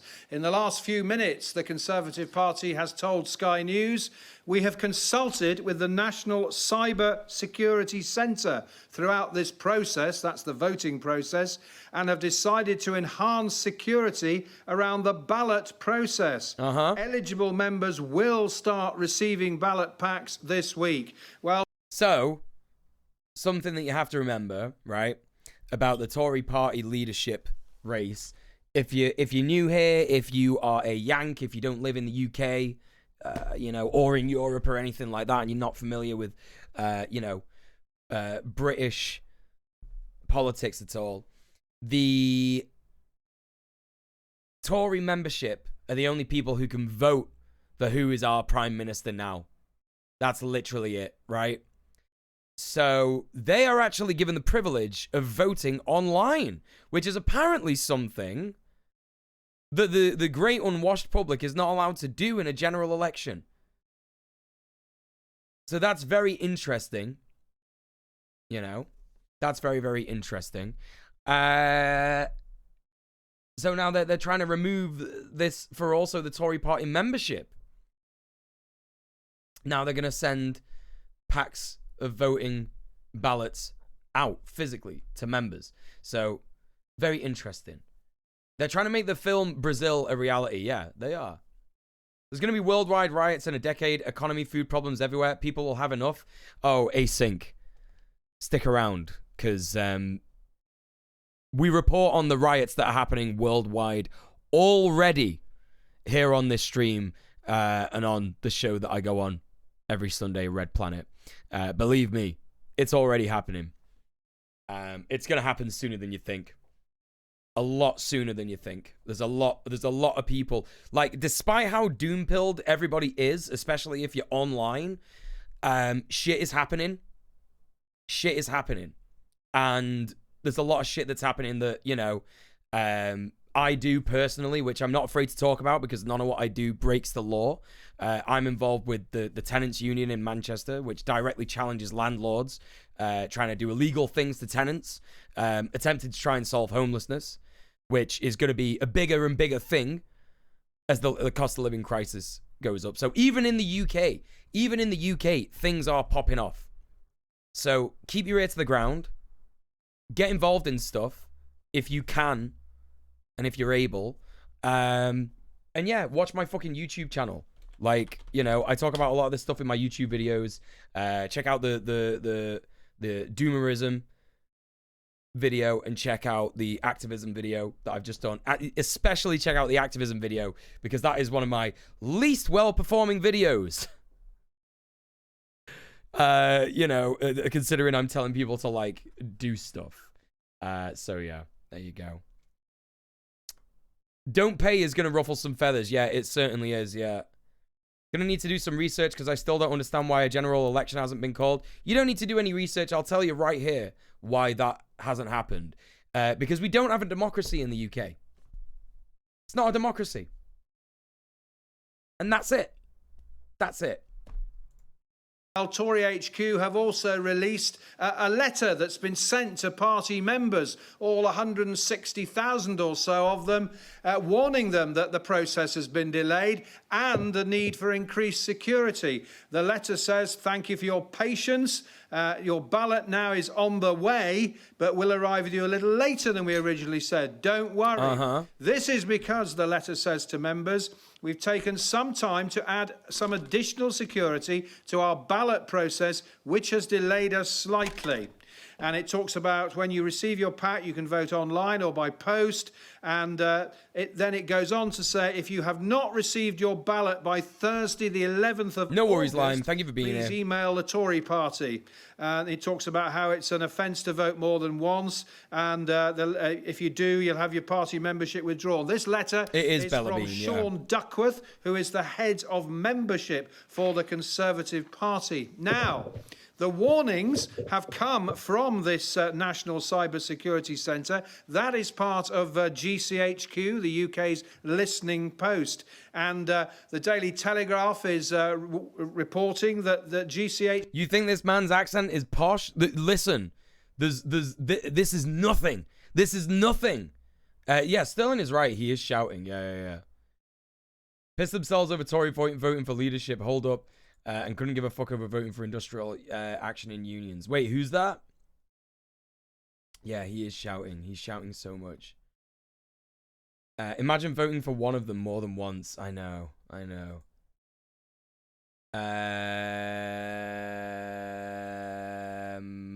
was going to say, hi, Yanshvim. How you doing? Welcome in. HQ warned that cyber hackers could change people's ballots. And the Telegraph also says the Tories have been forced to abandon plans, which many people thought were unwise anyway, to allow members to change their vote for the next all leader. British accents sound posh, quotes, to people outside the UK. A spokesman for the National Cybersecurity Centre saying, defending UK democratic and electoral process is a priority for the NCSC, and we work closely with all parliamentary political parties, local authorities and MPs to provide cybersecurity guidance and support. And the quote goes on, as you would expect from the UK's National Cybersecurity Authority, we provided advice to the Conservative Party on security considerations for online leadership voting.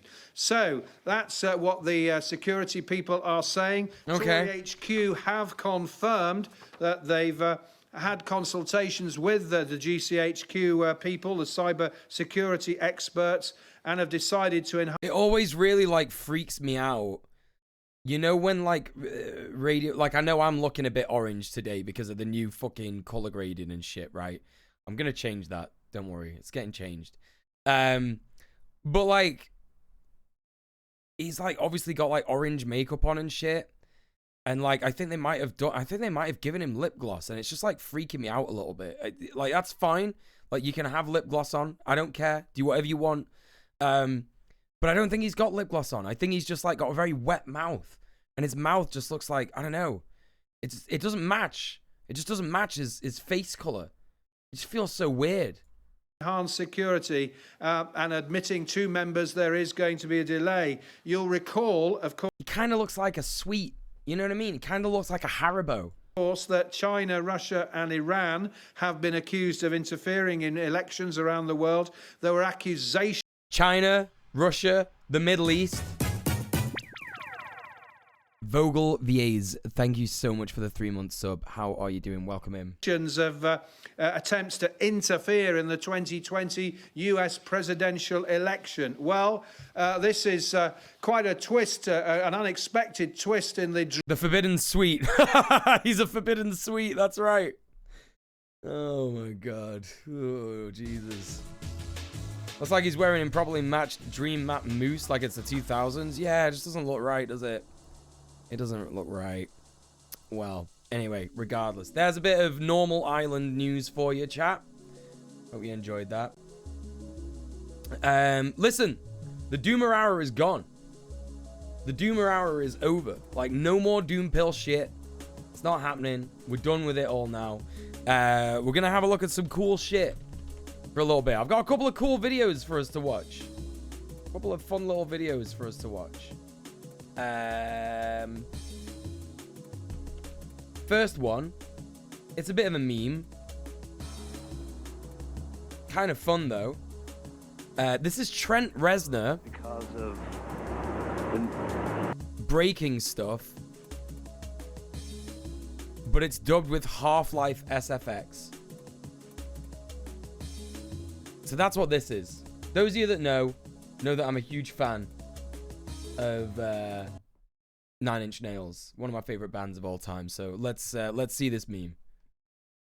We didn't play that well. We were terrible, actually. You know, there's a lot of broken things, and because of our mud bath, things just tend to go wrong. The guitar neck was totally covered with mud. You actually threw... Yeah, it was not the greatest stuff. No. Well, you threw the guitar. Were you just cross with it? See, I have a a policy where if something doesn't work, it needs to pay the price for that. So this attitude has to... That's right, Gumba Master, yeah. Go away, you Yankee.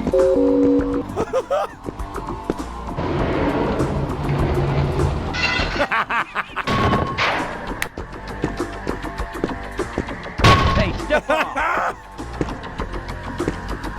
Raymond, you fool! The administrator is very concerned that we get a conclusive analysis of today's sample. I gather they went to some lengths to get brilliant. it. I'm afraid we'll be deep. Ah! Stop attacking! He's a friend! You ass! Take this! Ah! I've got to get out of here! Get down! Grenade!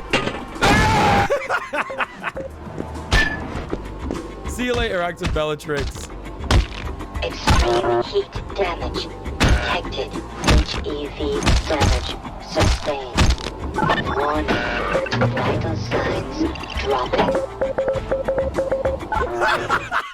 That bit though! That bit is so good! Vital signs dropping. Vital signs are dropping. Electrical damage detected. Administering. Oh my god. Move it!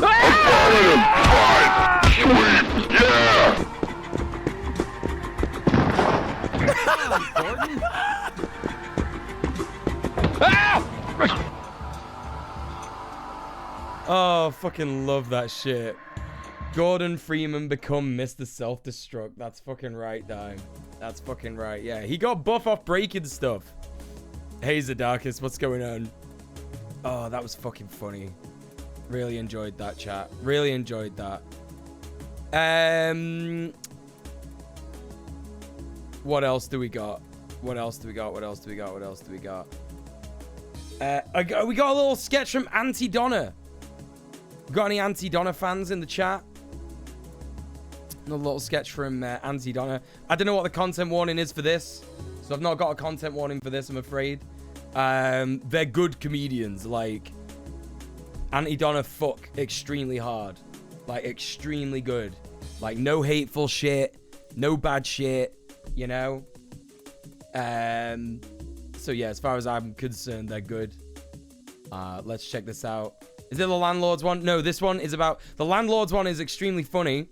But this is a new one. They just came out with this one today, I think. It's called Forgetting the Reusable Bag. So I don't really know what that's all about, but here's the video. Zach! Mark! I'm back from the grocery store. Guess what I got? Oh, you didn't. Groceries! I love groceries! What have you got? Okay, let's have a look. I got some nice and easy. I went to the grocery store. I got a Yowie. Its name is Buffy. You're so crazy. I got an apple. I don't think that's an apple, but I'm sure it's tasty nonetheless. You did such a big grocery shop, and best of all, you used the reusable bags. Yeah. I use the ones that we had that we keep here. So that's all good. Let's unpack. Let's unpack the groceries. What do you mean by that? I mean, let's unpack the groceries and put them away. What else could I mean by that? What do you? Come on, Dad, don't look at that. What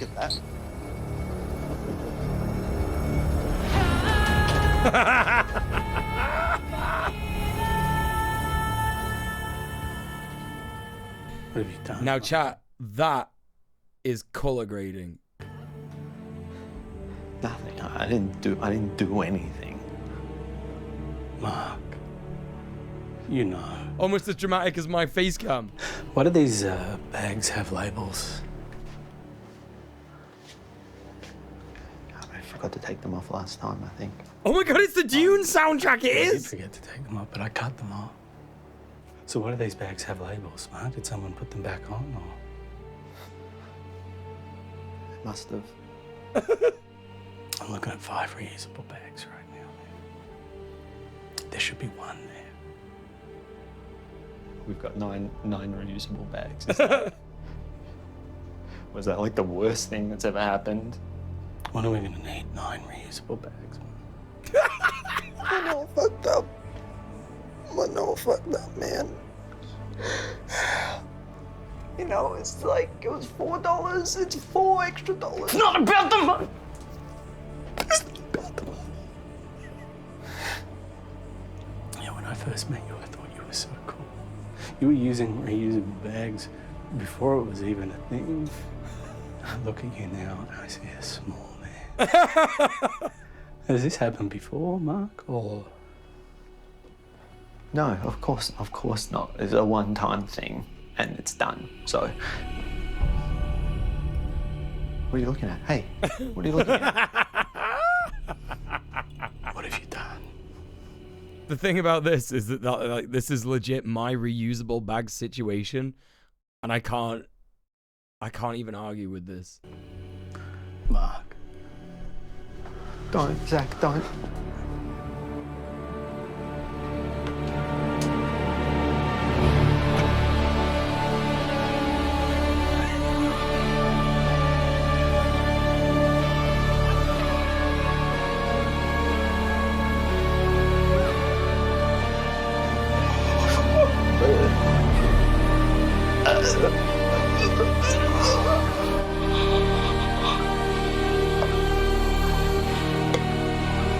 Beyond the pale.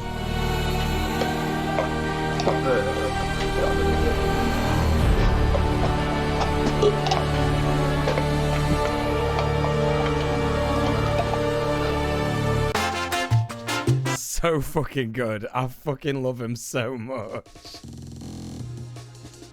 I fucking love him so much. They're literally some of the best comedians, honestly. Oh, God. What a phenomenal sketch. I loved that. I fucking loved that. Listen, chat. We have got so many things to watch. I don't even know where to begin. We've got, like, never-ending content. Literally never-ending content. So we've got a whole big stream ahead of us today. The reusable bag drawer and the cat litter bag drawer. I don't have a cat, so I can't relate. But yeah, I've got so many reusable bags. It's absurd. I don't know why I've got that many reusable bags. I just forget. I think it is actually like an ADHD thing. I'm happy that you lot seem to be anti-Donny too. I love those anti-Donna boys. They're lovely. Yeah, me too. Yeah, one of the first things that me and my partner did on like, it was literally like our first date. Our first date was pretty cute, actually. We ended up spending like a whole weekend together, which was pretty cute. But like, we ended up like,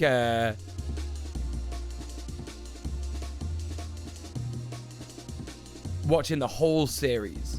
The whole series of Auntie Donna's Big House, or what's it called? Auntie Donna's House of Fun. We watched the whole of that, and then we watched the whole of I Think You Should Leave. It was so good. Hey, anarcho-cowboyism. Some people buy new reusable bags every time they forget them and end up with dozens. Yep. That's what I did. That's what I did. Cynthia's like, okay, it was all right. The Germans just don't understand the humor. It's never going to happen. It's okay. It's okay. This is a cultural difference that doesn't define our relationship. You know? It's a disaster. It's a disaster. Right. So, what have I got for you next? Well, so many things. So many things. Holy shit, where do I even start? Well, I think the first thing that we should do is check out a leftist video essay, as is our wont, which is what we do on the stream. This video is sponsored by Ren. Wait, what's happening? Why did that happen?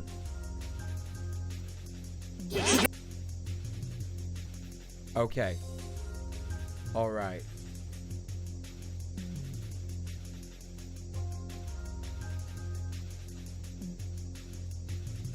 We are watching next. It's our mate Foreign. It's our mate Foreign with his new video, Asiaphobia in the black community.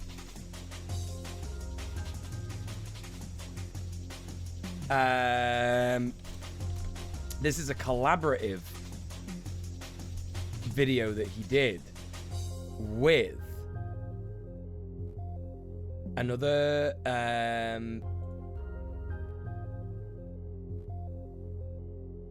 with an Asian content creator that I don't actually know. I don't actually know him, but I think he's gonna shout them out in this video. So, content warning for racism. I guess like anti-Asian racism. And we'll leave it at that for now because I'm not sure if there's gonna be anything else other than that.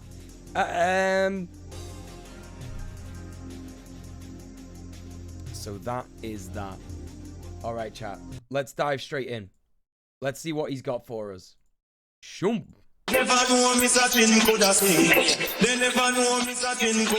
Yellow man.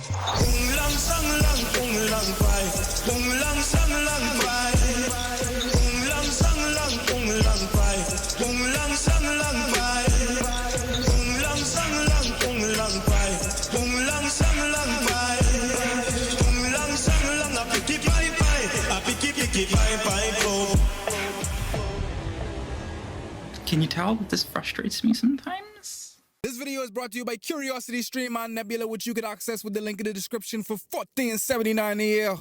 So you're probably wondering why I in my car, instead of some nice lighting and a good background, it's because I'm in the beautiful islands of the Bahamas. And all I wanted to do was to make this video, but it looks like Mother Nature had another plan because it's pouring rain. And one of the realities of living in paradise is that we can't keep the light. Oh shit, Foreign's got pins.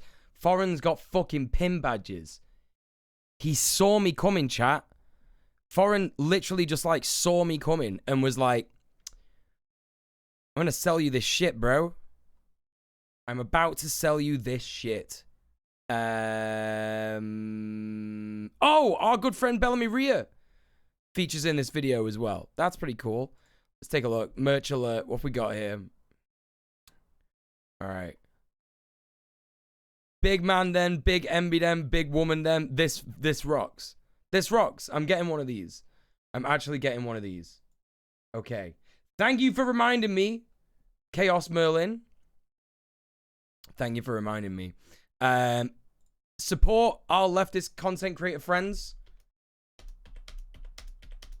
There you go. There you go. There you go. Give Foreign a like. Give Foreign a sub. He's a phenomenal content creator. We've had him on the stream before. I'm going to be publishing the conversation that I had with Foreign. I can't remember when it was. It was like a month ago now, maybe even more. On the YouTube channel very, very soon. Very, very soon. So look out for that on the main YouTube channel. And yeah, let's crack on with the video. So on, if a little gust. Make sure that you also play the video in a muted tab alongside the stream because that will help with the views and shit like that. Very important. Very important that we do that. A wind blow on one of the transformers. Damn, that sucks. So hopefully the camera and nothing else needs to be charged because there ain't no electricity to charge it with. And hopefully you can hear me legibly because I got the AC blowing because it's hot. But Lord, I can't believe I'm saying this right. But I wish I wasn't literate. After diving into the anti-blackness of TikTok, I got more xenophobia in my comment section than the Rush Hour franchise. Do you speak any English? Now, Mr. Rice-A-Roni don't even speak American. And the most interesting part was that rather than the usual suspects, you know, the custard-colored folk them, it was my big envy them woman them and man them that darker than blue being more prejudiced than the best by loss and prevention officers. Meanwhile, over in Diet America, Olivia was going through the inverse of the situation. And I saw like someone being like, girl, they're clowning you on Twitter. And I was like, oh no. Yeah. Where Twitter did as Twitter does. Oh, if I had wings like this dove, for then will I fly away and be at rest.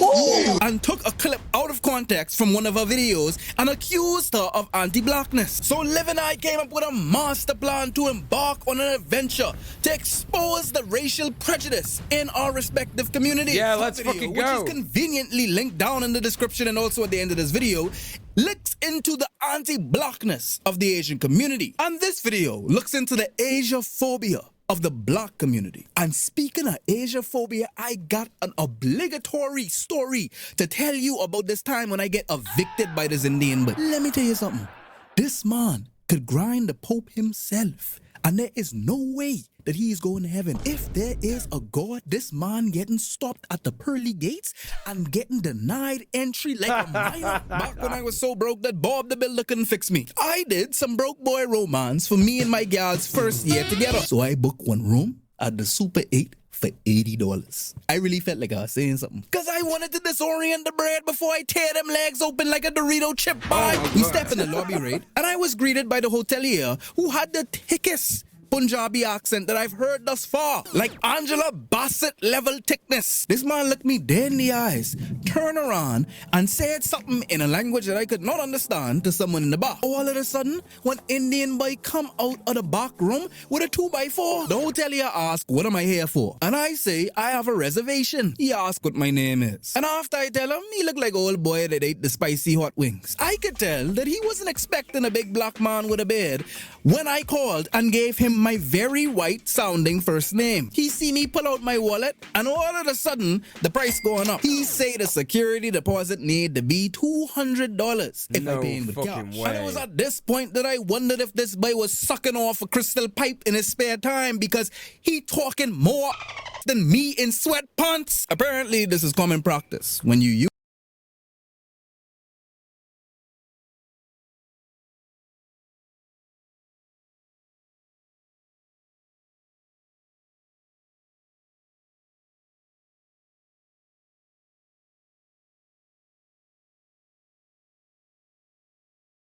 Sorry, I'm muted. Yeah, apologies.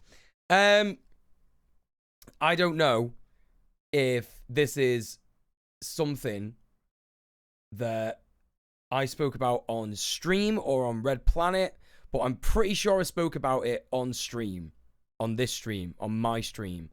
But one of the most eye-opening times that I ever had in terms of like racism that black people face in the UK was when my mate, who's one of my best mates, he's moved to Spain now, but he told me that when he has to get a taxi sometimes, he like puts his hood up so they can't see his dreads and puts on an Indian accent because he's a biracial guy, you know, biracial, white and black, and literally like could not get a taxi ever.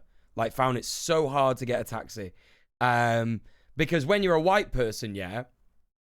And this is an important. I remember a while ago when it was actually Dime Package that brought this up in the stream, like talking about how like using the word people of color willy nilly is actually a bit problematic because it kind of like just homogenizes the experience, like of each sort of, you know, like you know, different culture and different race in the Imperial Core as the same when it's not the same.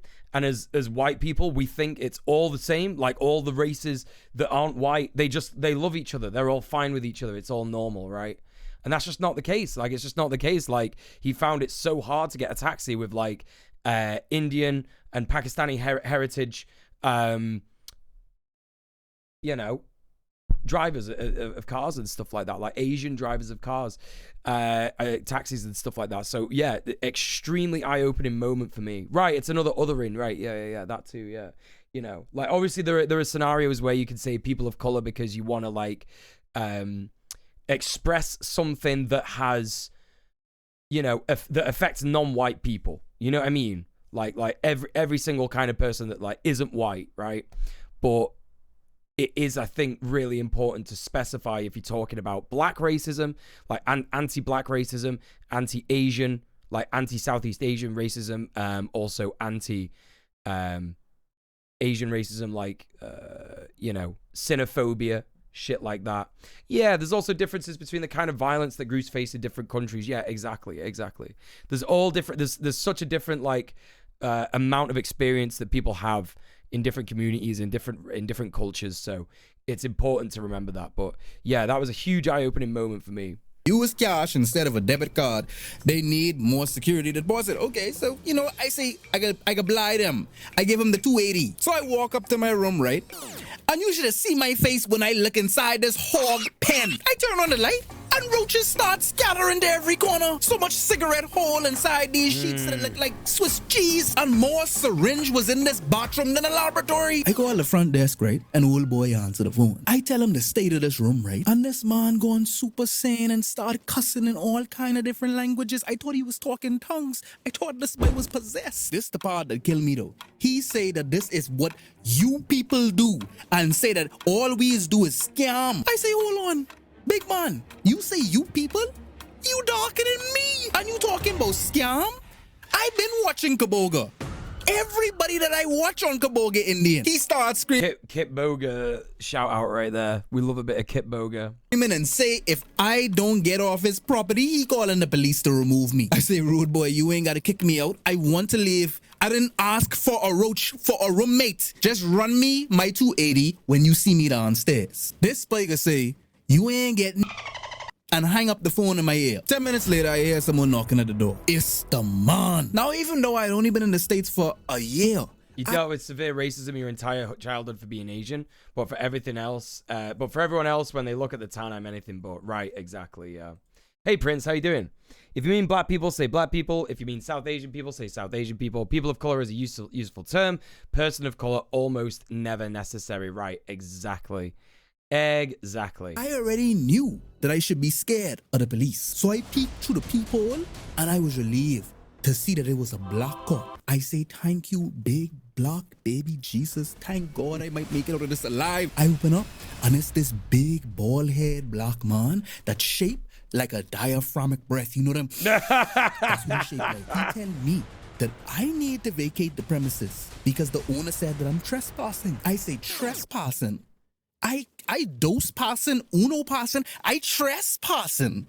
I tell him, I say, listen, big man, you black just like me, right? Understand this. Let me show you on why.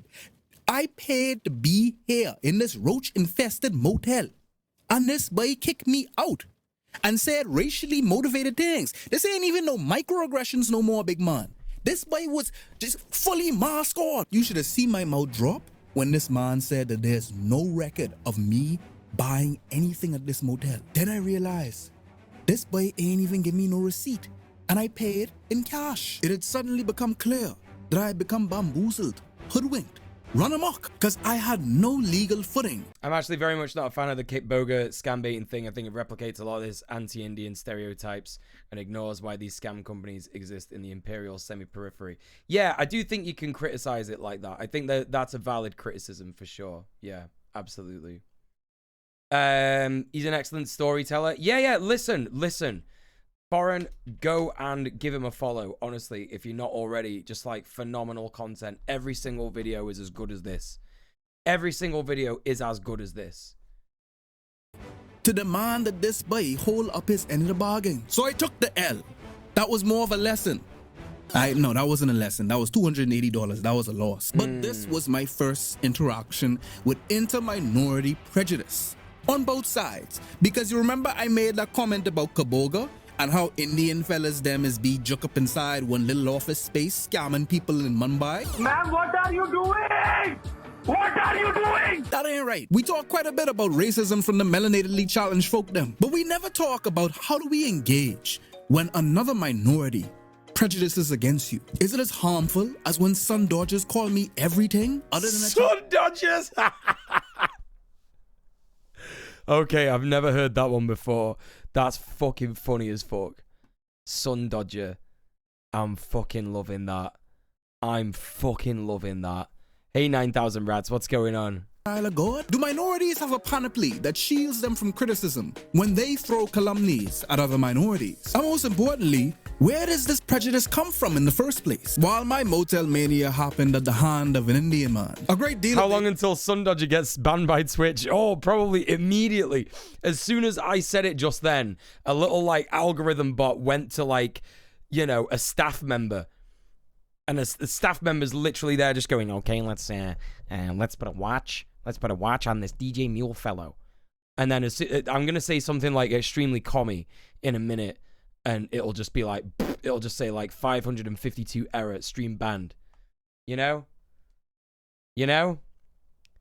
Asiaphobia that I'll be talking about today is with Chinese folks. Asia is the largest continent in the world. Yeah. Unfortunately, when we talk about Asians, there's typically one Asian that we have in mind. Asian just kind of automatically East Asian in people's minds, but there's a whole other like part of Asia that you're right. Yeah, that's why it's important to specify like what, you know, part of Asia you're talking about. Like, you know, when it like we were saying before, if you're gonna refer to a person to like, you know, where they're from, like, you know, where they descend from, what their descent is, it's like you have to say Southeast Asian or East Asian, you know, or South Asian. It's a huge fucking continent. Central Asian as well, you know. Forgetting. So trigger warning for violent Asiaphobia. 2020 saw many ugly things, but probably the most repugnant of all of them was the murder of George Floyd. If you're watching this, then you probably don't need me to educate you on how this tragedy was the impetus for the largest civil rights movement in recent history. I would be remiss to dismiss how black subjugation is critical, essential to the foundation of America. But something else was burgeoning in those sweltering streets that summer, and that was the rise of Asiaphobia. An elderly Chinese woman walking down the streets of Brooklyn, minding the business that pays her. Then all of a sudden, she gets slapped in the face. And if that's not infuriating enough, she was subsequently set on fire. This ugly incident wasn't isolated, because in 2020 alone, more than 2,808 Asiaphobic attacks have been reported. This was a 150% increase from the year before. So what sparked this dramatic augmentation? Why do you keep calling this the Chinese virus? There are reports of dozens of incidents of bias against Chinese Americans in this country. Your own aide, Secretary... You were Chinese for so long. Is that a legit a thing that happened? I believe it. Like during 2020 and shit? Dude, that fucking sucks. That fucking sucks. FBI mass violence machine, go Bert. That's right, Truno. Also, welcome in. How you doing? Azar says he does not use this term. He says ethnicity does not cause the virus. Why do you keep using this? A lot of people say It's always get called Chinese anyway. Right, exactly. Yeah. There's only one East Asian you know, nationality, you know, race, culture, and that's Chinese. Like it's so absurd as well, because like in China there are multiple regions. Like it's fucking huge. Like, do people not understand like how big China is anyway? Like, it's absurd to call someone Chinese in general, isn't it? Like, just it's like what, you're from that country. You could be white and Chinese.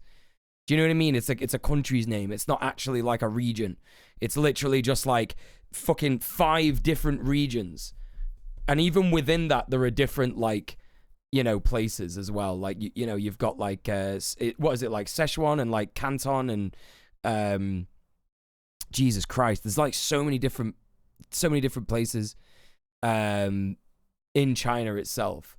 It's actually absurd to just like, oh yeah, Chinese, yeah, you're from China. It's like, well, yeah, you're from the country, innit? You know what I mean? China itself is at least as large as Europe, right? Exactly. Multiple recognized ethnic groups in China. But right, and here's another thing that people forget as well, right? In China, there is like racism amongst Chinese people, right? Because, and I'm not talking like, you know, East Asian people against like black people, because that is a thing that exists, but there are like darker skinned Chinese people and lighter skinned Chinese people within that fucking country, within those regions. And that's a whole fucking thing as well. And yeah, there's multiple ethnic groups in China. Pretty much every anarchist I know from China objects to being called Chinese, right? Exactly, yeah. Yeah, unrecognized ethnic groups too. A lot of Americans think China is just one homogenous group of 1 billion people. You'll be lucky if they can name Han as a group. Right, well, that's the thing as well. And it comes from those two things that are preventing all progress in the world, right? Imperialism and hierarchies, right? So anti-communism and hierarchies. So it's like, okay, so they're not white, so they're different than us, so we don't need to care about that. And also, they're all communists, right? which is also an absurd thing to assume about 1 billion people, that all of them are definitely like, you know, Mao-level communists or Dengists or, you know, like Xi Jinping supporters or whatever, like, you know, to just homogenize this whole, you know, amount of 1 billion people. Absolutely absurd. Racist. It's not racist at all. No, not at all. It comes from China. My political science dissertation analyzed the public policy failures surrounding the virus that won't be named on the off chance that YouTube is still suppressing videos regarding it. One of the interesting observations exactly that true, I made yeah, was how the United States gave this virus a face. It's hard to fight something that you can't see. So the onus was on Trump's PR team to make this virus tangible and tactile. Hence he branded. That's why, you know, like what Truno says there, they're getting ground into dust by their empire just like we are. Like, that's why it's so important to recognize working class solidarity across borders. That's why borders are so bad. Because it prevents people from having solidarity with people in different nations. It's like all of a sudden they're different. All of a sudden they're completely different. And they don't need our solidarity. They don't need to be thought of. You know what I mean? Like, how often do you hear Western leftists talk about comrades on the ground in the nation of China? How often do you hear about that? Not a lot. Not a lot. They seem to be like homogenized as like, oh, they're one entire socialist group and they just believe in socialism, every single one of them. Or like, you know, oh, they're all fine because Xi Jinping is like, you know, socialist, even though it's state capitalism, and stuff like that. You know, they forget that like there's extremely bad conditions in lots of areas of China, like trying to organize that big. That's why you see things like, you know, the United States government is terrible in general, but it's because they're corrupt, right? But even if they weren't corrupt, it's extremely hard to organize an entire nation of like 500 million people to like 1 billion people. From like one seat of power, from like one government. Like, how do you manage that many people? You can't. It's actually an impossible task, you know? So it's like, so many things to think about. So many things to think about, right? It's all about the normal people of this world. We're all thrust into the machine and we all have a lot of common in the end. Absolutely, yeah, absolutely. Under the Chinese virus. And the unfortunate thing was, it worked. Conspiracies flooded every corner of the internet, claiming that the Chinese created it. And even egregious exclamations about how slovenly the country is, that it was just breeding the virus. So it was no surprise to see Asian violence simply skyrocketing. Yet, it would be wrong of me to highlight this incident as patient zero for Asiaphobia, because Asiaphobic policies and sentiments have been part and parcel of American culture for decades. The Exclusion Act of 1882 embargoed Chinese immigrants from expatriating to the States. And in 1942, FDR put Japanese Americans in internment camps. There's a litany of anti-Asian institutional pillars that prop up American society. But as you can see from the title, I'm here to focus on the Asiaphobia in the black community. Every time fuck FDR, I go into honestly. the Chinese store for some chicken wings, I'm confronted with plexiglass, as if my people, our people, are some unique, direct threat to Asian folks.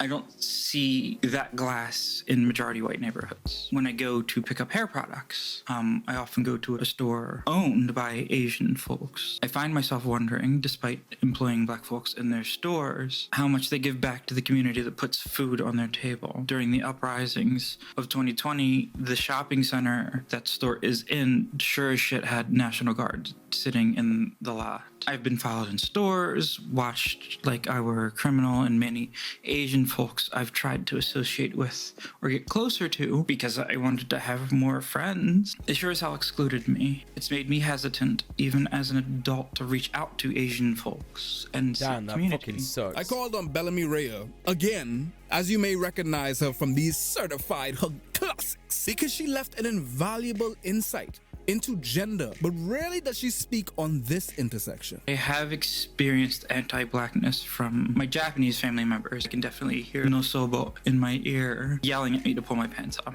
And while a microaggression like pull your pants up might seem benign, in the context of compounding factors like being racially profiled at stores or the constant alienation from your own family, the weight adds up into this onerous boulder that you have to carry on your shoulder from dusk till dawn. What is most telling to me is when Bella says, my people, and then shortly thereafter says, direct threat to Asian folks. It subtly reveals a they versus them mentality, when Bella is actually an amalgamation of both they and them. What is it that makes Bella cleave to a color? Is it her doing? Or is it others? Although this video is focusing on the Asiaphobia in the black community, Bellamy Rhea is a metaphorical bridge between both communities. And this ain't no pain Olympics trying to see who's more oppressed than the next. But it's hard to ignore the unique subjugation that black folks face in comparison to any other minority. Asian Americans suffer like the least from white supremacy out of all of the other racial minorities. That being said, Asian folks have suffered a profound increase in hate at the hand of black folks. Yeah, and it's also important to remember that it's not about, you know, just because like the amount of hate towards one marginalized group is like not as bad as another, it doesn't invalidate that hate at all. You know what I mean? It doesn't invalidate those struggles and that oppression. And it's important to remember that it's not oppression Olympics and shit like that, you know. Goblin Hugger says, I worry that the Japanese internment camps would happen again, but for the Chinese if the US does go to war with China. Right, exactly. And again, like, how specific would those internment camps be in, you know, realizing who is of Chinese descent, right? You know, just like fucking their parents were from China or whatever, and now they live here, or you know, and they were born here, and if like, you know, multiple sort of like generation, like what do they call it, like, you know, third and second generation immigrants are gonna get like put in internment camps, and like if they'll make a distinction between Japanese you know, folk and also you know, other East Asian country folk, Korean folk, you know, it's just like, you know, if that happens, it would suck. It would fucking suck for so many different reasons. Uproar of videos and public freakout on Reddit showcasing Asian and black violence. This had coincidentally hit an apogee during the pandemic. All of a sudden, the nails... New Foreign Man video, that's right. Immediately, my mind was doing the calculations. Mass shooting, check. America, check.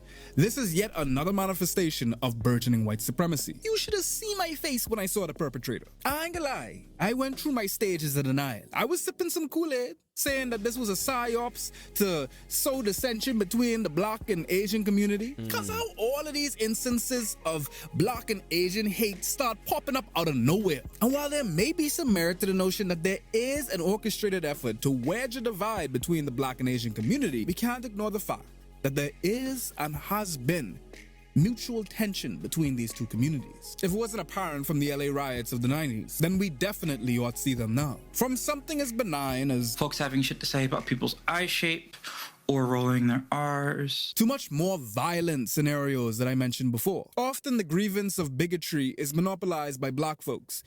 Rarely do we hear Asian folks talking about their struggles. And Bella mentions that part of that has something to do with nosobono, so my grandmother's tendency to avoid like political discussion. Whether it's the slave uprising in Haiti or the Nanny the Maroons in Jamaica, and of course the civil rights protests of Black America. Blackness is synonymous with protest, which is why it's impossible for some white folks to divorce black people with politics. A woman can't as much wear her natural hair in an afro outside without people believing that there is some political statement being made. But it begs the question, are Asians as political and they just express it differently?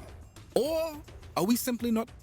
A lot of people think that Asian Americans are like the most passive racial minority in terms of politics. Like, oh, they don't really want to get involved. They kind of like are inactive. They're not like the radical types that will be protesting, which I think kind of like leaves out a lot of Asian Americans who do in fact participate.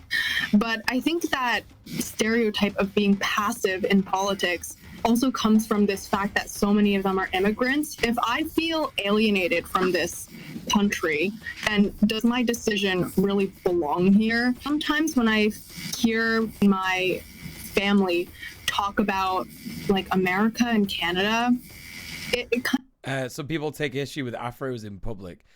Some people take issue with just like black people existing, you know. So the answer to that is in like, you know, yeah, of course there are. I don't know that much about it, but from what I've heard, it seems like a lot of black people get like, you know, refused jobs for having their natural hair. You know what I mean? Like having afros and shit like that. So like that's a huge thing. Just like natural hair in general, or whether it's like dreadlocks or braids or shit like that. Do you know what I mean? I think even like some people with like weaves get like, you know, frowned upon in some like professions and jobs and shit like that. So yeah, it's a huge thing. Like you know, black people's bodies are politicized and fetishized in so many ways.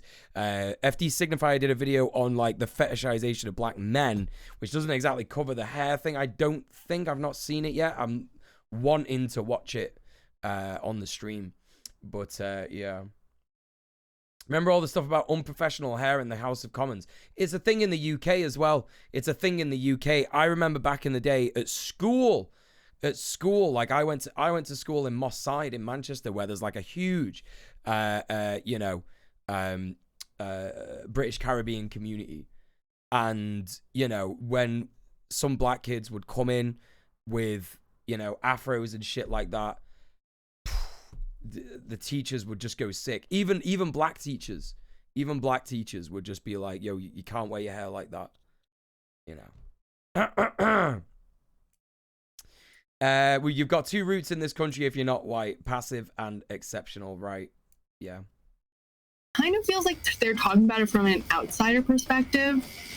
Like my dad always talks about America like, oh, look at America going downhill. Look at China, they're doing so well. Or always kind of like comparing America as if he's like an outsider observing it. Like I don't feel like they ever fully feel Canadian. It's extremely interesting considering the geopolitical reality that we live in. I think we forget how hegemonic the United States emerged from the Second World War, as well as how much of American systems have been exported throughout the— Wait, what's this? I've even seen white liberals police black hair in the other direction, being shitty about black women with relaxed hair, like that infamous Vorsh clip as an example. Wait, what's that? What's that? Can you get that? Can you get that clip for me and tell me when you've got it? Because I want to see that. I don't think I've seen that.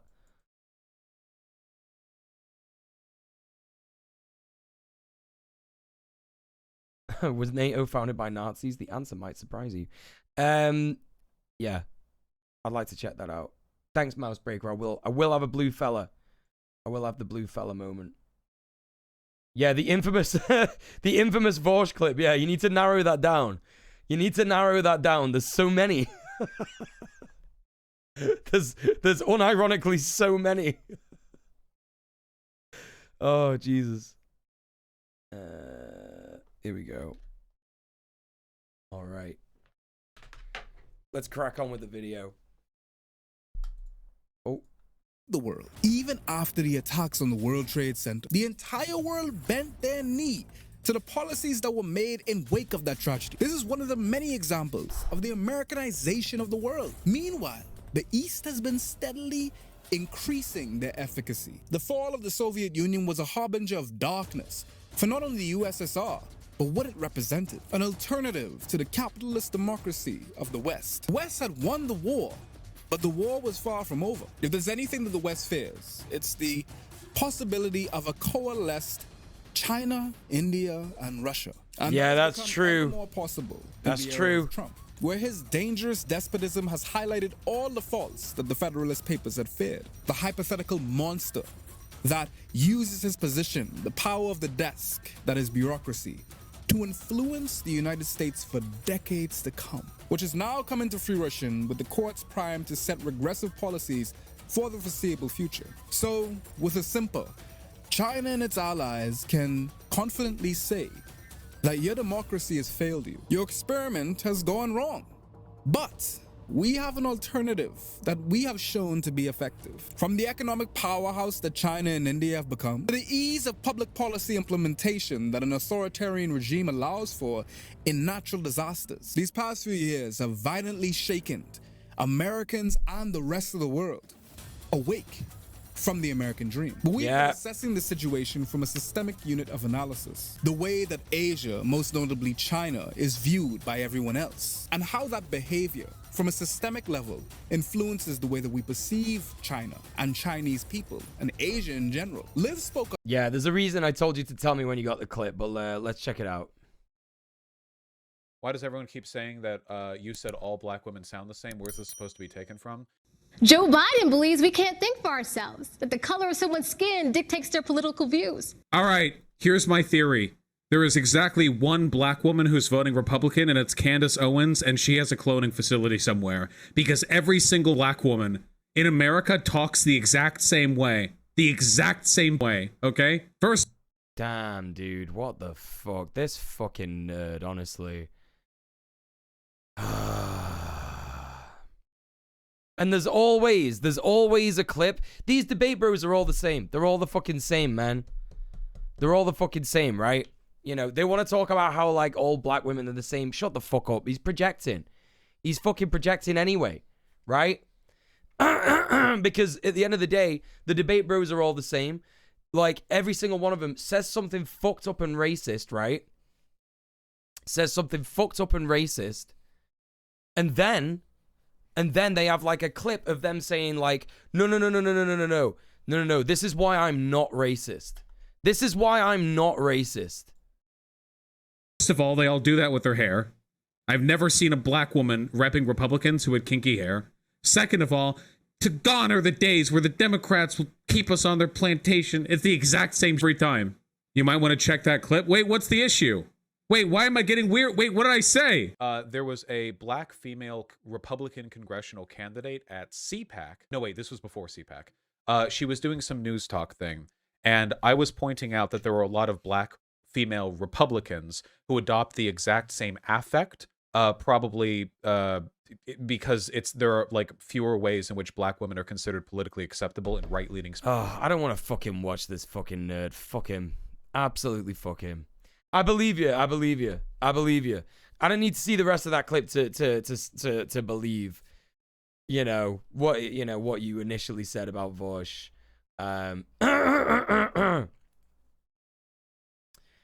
Yeah. Just trying to police black hair in general.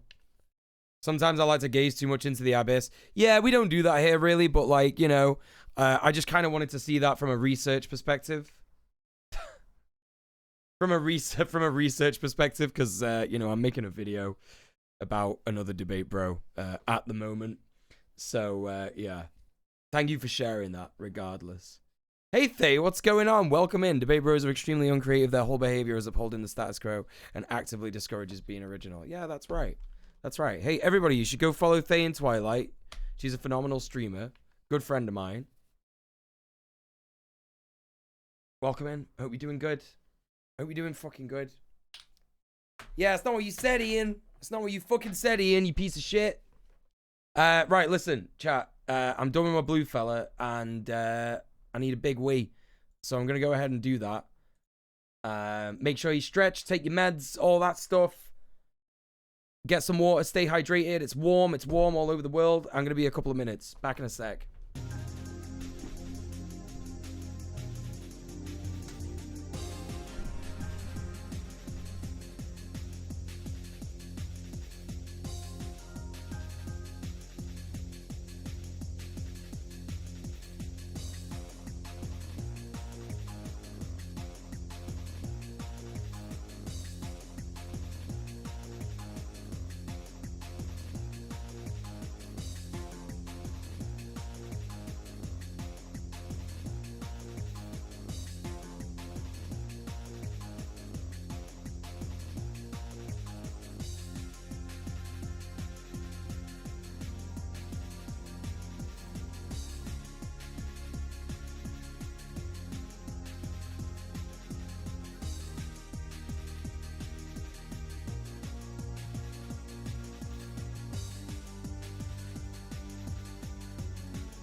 Chat, I've got a big cup of strawberries. Can you see? Big cup of strawbs. Oh, fucking prime. Look at that, the green, the color key. The color key is working on the thingy. Whatever you call it. I fucking love strawberries so much, I can't tell you. There's some grapes in there as well. And these are like extremely juicy strawbs.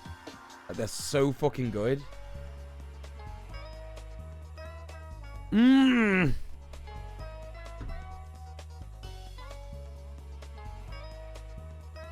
Oh my god. Adnan! Thank you so much for the fucking sub, dude. Thank you so much for the Prime Gaming sub. Listen, chat. That's a good reminder. I'm doing my job right now.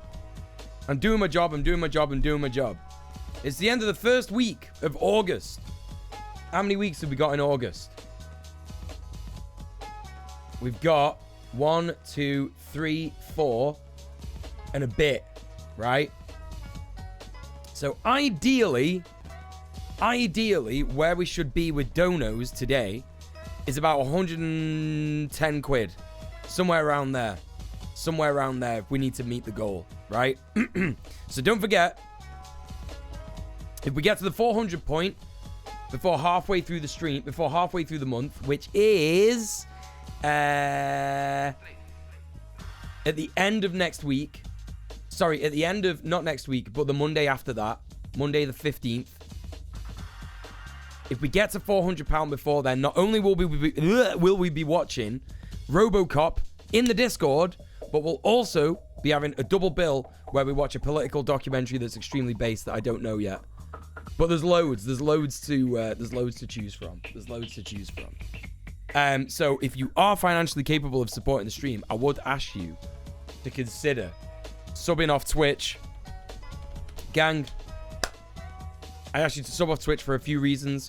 Twitch are a terrible company when it comes to listening to the voices of marginalized streamers, such as myself, such as many of my friends. They pander to white supremacists. By taking the money away from Twitch, by refusing to subscribe, it means that we are making a statement against them. It also means that 100% of the dono goes to me, your boy. And don't forget those incentives. If we get to £800 before the end of the month, that means that we'll have a public access. Wait, is it public access? What does it mean? Public domain movie night here on the stream. Normally we have movie nights in the Discord, which is where the movie night will be if we get there. If you want to get in the Discord, check that out. There's the command. But also, if we get the public domain movie night unlocked, we'll be having a movie night here on fucking Twitch. Because you can't get DMCA'd for that shit. So that sounds very good to me. We'll be fulfilling some of the incentives from last month as well. Later on in the month, for example, I'm going to be doing a Gandalf the Grey cosplay while playing Battle for Middle-earth 2 and some educational games, including Maths Blaster. Because I fucking hate Maths Blaster. I hate maths. It's so shit. Honestly, it's extremely shit. But listen, there you go. If you can't support the stream financially, then don't worry about it. I could not ask you to do anything other than retweet the Go Live tweet. Who's that? Gumba Master, thank you so much for the £10.25. Thank you so much for subbing off Twitch. Thank you so much for supporting the stream. If we want to be on track for this month, I need another 30 quid. That's 15 people donating £2. So that's what it'll be. That's what it could be. That's what you could be the one. You could be the one to take us to 120 quid. Thank you so much, Gumma Master. Thank you so much for the dono. Appreciate you. But yeah, all I could really ask you to do.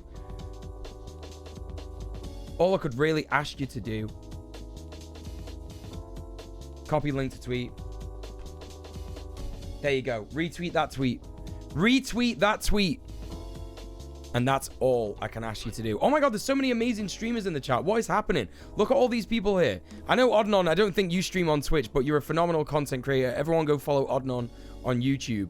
We got Lucia Everblack here. Go follow Lucia. She's phenomenal. Fantastic streamer. Also one of the first people who brought to light to me the sub off Twitch and Twitch Do Better campaigns.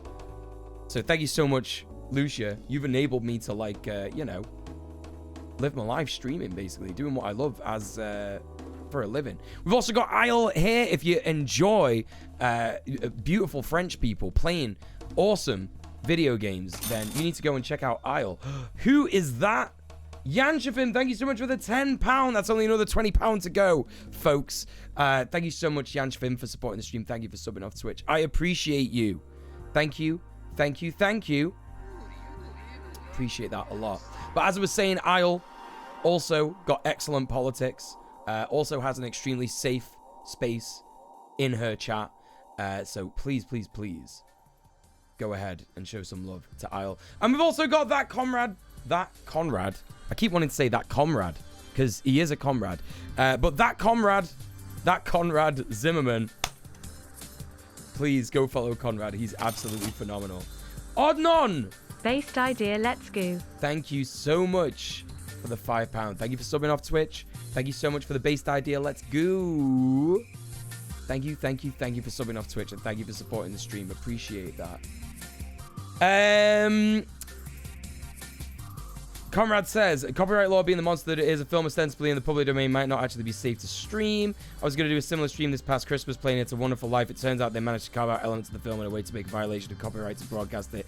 Don't worry, Conrad. I'm going to be checking that out before I stream any of the films that are in the public domain. But I appreciate that you wanted to warn me about that. Thank you so much. See, that's what we're talking about. Solidarity amongst streamers. You know what I mean? Conrad could have just not said that.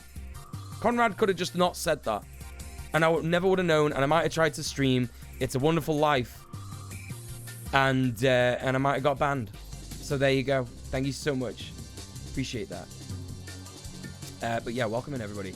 I'm just a girl that lives inside your pewter.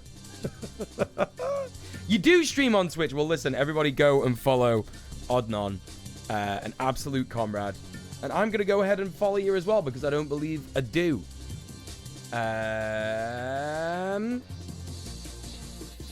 There you fucking go. Something about more than the sum of parts. Listen, I'm not smart enough to know what that means, but I'm sure it's very based. Right, okay. Listen, chat, we're getting back to the video. If you don't know, we're watching Foreign Man in a Foreign Lands video on Asiaphobia in the black community. It's very enlightening so far. So we're going to crack on with this. Please, please, please support Foreign Man in a Foreign Land. He's a good friend of the stream. He's also a phenomenal content creator. So yeah, get the stream, get the video playing in a muted tab. Like, subscribe, comment, all that stuff. Honestly, highly recommended. Happy Feety says, can we watch Fight Club? No, because that's not public domain at all. But thank you for the follow. Welcome in. What's wrong with Fight Club? The Slackaholic is saying, ew, no. What's wrong with Fight Club? It's a shite film. You think Fight Club is a shite film? Why do you think it's shite? It's a pretty good analysis of like toxic masculinity and shit. Anyway, let's crack on. Let's crack the fuck on. Fincher is all style and no substance. Now, that I agree with. I agree with that. How about we watch Tenet? You're not quite understanding what public domain means. You just can't stream like films. You know? Listen, I'm just getting terrible fucking vibes from you. You're like 12 years old or something. Sorry, we don't allow minors in the stream. Right, okay. You know. The problem with Fight Club is much of popular media. It's misinterpreted by the worst people celebrating how awful they personally are. Yeah, that's right. Everybody thinks that Fight Club is like, yeah, it's really good because you get a bunch of guys together and you fight, and that's a really good thing to do. But that's not the message of the film at all. I agree. That is the problem with it. But I think it's a good film, regardless, if you actually know how to, you know, perceive the message. What was I doing? Here's a link to the Discord, Adnan. Get involved. There you go. On how Asians sometimes seem apolitical, which has resulted in black people seeming to be the mean. What if we want to watch ancient advertisements? Well, that's not exactly in the incentive for the donos, but I guess if enough people want it, you know, minority, we can have it as a bonus incentive if we hit £800 before the end of the month. And seeming to be the model minority. I think that like a lot of Asian people really like internalizing that myth because it makes us feel good. I think they also believe it a lot, that Asians are just like the hardworking race. Like Conrad has that in history. You could just go watch Conrad's stream. Whenever Conrad goes be right back, he plays old ads, I think, don't you? Asian people also affirm to me that I got good grades because I'm Asian. It's not because my dad made me do extra work at home. It's not because I'm curious. No, it's because I'm Asian. And so it doesn't help when other Asian people also affirm that to you. It's not just like white people like affirming the stereotype. It's the people of the same race as well. Which sounds a lot like tokenism as it pertains to black people in many respects. When I was in the sunken place, I took pride in being one of the good ones. I re-echoed conservative talking points, and in turn, I got the sunken place. Oh my god, I love that shit. As a metaphor for like having conservative views in the past, the sunken place. I'm gonna start using that. White affection. My ability to flourish in white spaces allowed me opportunity. That's two things we've learned from Foreign today. Sun dodgers as an excellent pejorative against white people, and the sunken place. Opportunities that my black cohorts didn't get, which resulted in me saying to myself, I'm not special. I'm accessing these things. Why can't the rest of you do the same? When in reality, what it really was that I was willing to be a coon when others wasn't. As soon as I denied coonery, the smiles disintegrated. I was no longer invited to the white equivalents of the black cookout. I don't know what you'd call it. I wasn't invited to the tea parties no more. I was quickly discarded as soon as I sang off key. And that's exactly the reality for many model minorities. Some folks really, really want to try to be white. Oh, and by the way, you should go and follow Bellamy Rhea here on Twitch. No, we've not had a look at Alex Jones yet. We've not had a look at Alex Jones yet. That's coming later. After this, we're gonna check out some Alex Jones stuff. I'm hoping that I could just find like a recap of the whole trial. I'm hoping that someone's actually like done that. Fit in with white society, and if COVID and the rise of anti-Asian violence didn't prove to you. Well, we saw Alex Jones on Democracy Now, but like that was just like a tiny segment of the news. That your model minority card can be revoked at a moment's notice, then I don't know what will. No amount of white adjacency is going to make you. No, I don't want anything in depth, you see, Conrad, because I want to do the in-depth analysis. What I want to see is just like a recap of the funniest bits. Like that's what I want, the funniest / most unhinged / most terrifying bits, and then I'll do the in-depth analysis from there. Acceptable. Well, I guess like what you could call in-depth from me, ADHD haver, Dr. Donald Muel, you know? So maybe let's stop doing that. It's tacky. And I empathize with the immigrant that is longing for community because they left their home where their community was. So they do whatever they can in order to fit in. I get that. I get why Tim, the Asian man Tim, would change his name and lose more than the cultural pronunciation in the process. I feel him. And the sad thing is that that's not the only thing that Tim is going to do in order to fit in. A lot of immigrant people, at least from East Asia, their first exposure to like American life and what they think America is like and what the people are like is American media.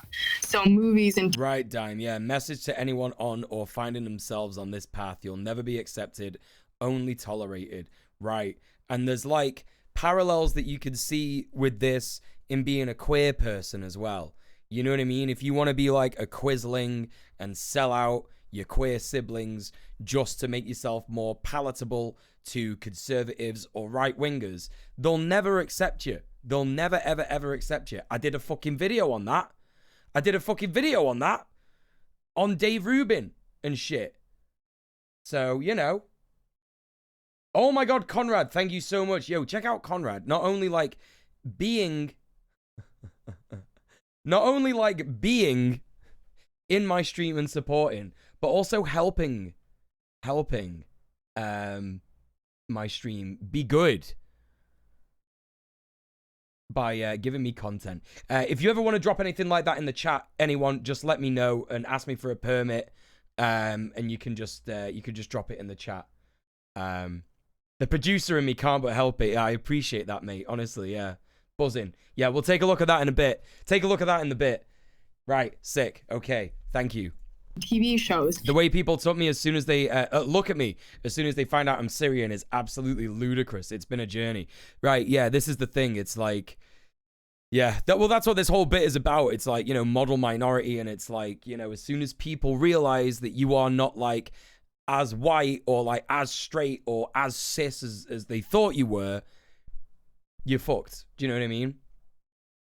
And, you know, a lot of the times, unfortunately, Black people are like limited to a set of roles, right? Like criminals are sexualized or just lazy, or they're like the very energetic, carefree character who isn't maybe the best at school. That's their like main exposure to what they think America is like. And because as an immigrant, you don't want to feel alien. You don't want to feel alienated from society. So I think that gives you an extra incentive to try to assimilate into the culture that you're going into. I think that might be why we buy into stereotypes. I know if you know how powerful what Liv is spitting right now. Minorities would buy into bigotry by reiterating racist talking points from racial minorities, not because they themselves are bigots, but because it would allow them social capital with bigots. As a matter of survival, right, minorities may malign other minorities. And the sad thing is that minorities typically have a lot more in common with other minorities than the majority. It reminds me of the enemy that the Black community has in white feminism, because the white feminist has constantly throughout history thrown us under the bus for self-enfranchisement. Right. It's important to note the concept of racial triangulation. Shout out to Golden from the foreign land that is only accessible through the Patreon, because she put me on to this concept that I knew in theory but not by name, which is essentially how Asian Americans occupy a particular social stratosphere above other minorities, but beneath the racial majority. But we've heard this perspective ad nauseum, the issues that Black Americans have with other minorities and of course the majority. And I think it's very similar to the roots of Asiaphobia in the Caribbean. So I spoke with 3 people from the Caribbean to discuss this Asiaphobia. Senior man. Thayin Twilight says, not only that, but when I was a bigot in my early 20s, I was also around dangerous people. Bigots are also usually abusive in some way. Right, exactly. I think it's important to remember that, like, you know, it's more likely that you're going to suffer abuse from people who are naturally bigoted. Well, I don't want to say naturally, but, like, you know, they're already bigoted. But you do have to remember that, like, it's not a right-wing specific behavior. Like, people on the left can be abusive as well. Like, you know, there's a lot of different like power structures at play in our world. I'm sure a lot of you know that, and it's entirely possible to be abused by someone who is like an anarchist, you know, calls themselves an anarchist, or is you know, a communist or an anti-fascist or whatever. Do you know what I mean? You do have to remember that. A Bahamian government official whose identity had to be hidden because of the gems he was dropping. Yardman, a Jamaican expat to the Bahamas, who not only exposed the Asian experience in Jamaica, but also in the Bahamas. And last but not least, our favorite floating head, Andrewism from Trinidad and Tobago. One of the first things that I was ever asked in this channel in the first Q&A that I did was an issue that I could only call the Chineseification of the Caribbean, which highlights the many infrastructural gifts that Caribbean countries have gotten from China. Our most ambitious, expensive, and popular resort was made by a Chinese construction company. So before I reveal what I think about this, let's ask Senior Man what he thinks. It's a part of their strategy. It's a part of their international foreign policy initiatives to help. And my help comes with inverted commas, because with the help, clearly they expect cordial relationships with you. In this video where I dissected the Bond franchise in the Caribbean, that was literally, this video here was the first ever foreign man in a foreign land video I watched. The one on James Bond. And then Dr. No was made to seem Asian, and it was interesting how this franchise tried to demonize Asia. You'll find this is a very small and naked little island. An expendable little island, Mr. Bond. When my mission here in Crab Key is accomplished, I destroy it and move on. The plot is that Dr. No was trying to steal Caribbean land and turn it into something nefarious, which is very similar, almost comically similar, to this notion that China is exploiting the Caribbean. The dark truth is that, in a way, it is true, but it's not the whole truth. Because what is conveniently omitted from this mission is that the United States does exactly the same thing. But for some reason, everybody always forgets that when they go to criticize China. Like, you could criticize China, like, of course you can. Like, you could criticize the way that they do things, you know, in terms of, like, you know, the government, the state, right? Again, as we spoke about, like, you know, China is a huge fucking place with 1 billion people in it. But you always see conservatives and liberals and sometimes leftists, you know, criticize China for doing things that the United States is doing without criticizing the United States for doing the same thing.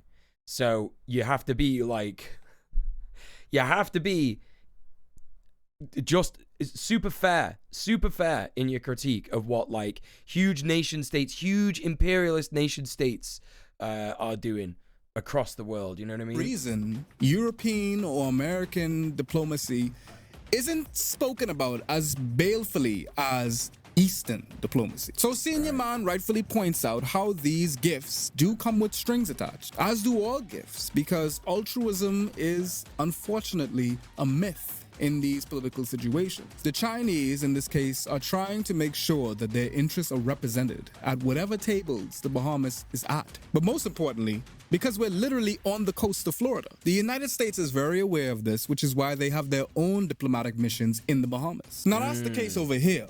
How about in JA? Most of the roads in Jamaica, the Chinese get that contract, though they are Jamaicans who knows how to architect and create, you know? I don't think nothing in life is free, and if they're gonna give you something, of course, in return, they'll definitely need something. Literally, the road they riding on is outsourced to Chinese construction. Notwithstanding the fact that there are many construction companies that are local and capable of building. Right, that's one of the, that's one of the biggest ones, Middle Earth Marxists, China's re-educating Muslim minorities. Like, wow, I wonder where else does that.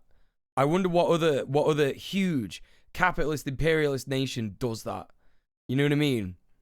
Roads. And Jamaicans are seeing this, and they're taking note, which also fuels Asiaphobia and resentment towards Chinese folks. It's similar to the situation in the States, where some folks think that Mexicans are taking their job. And the pernicious thing is that the GOP would lean on that financial insecurity to campaign, which deepens the divides and fills up their pockets. All right, now this is from St. Andrew because he sent his answers in because he must have got a cold or something and he can't put on his sultry Trinidadian accent. So I'm going to do his sultry Trinidadian accent.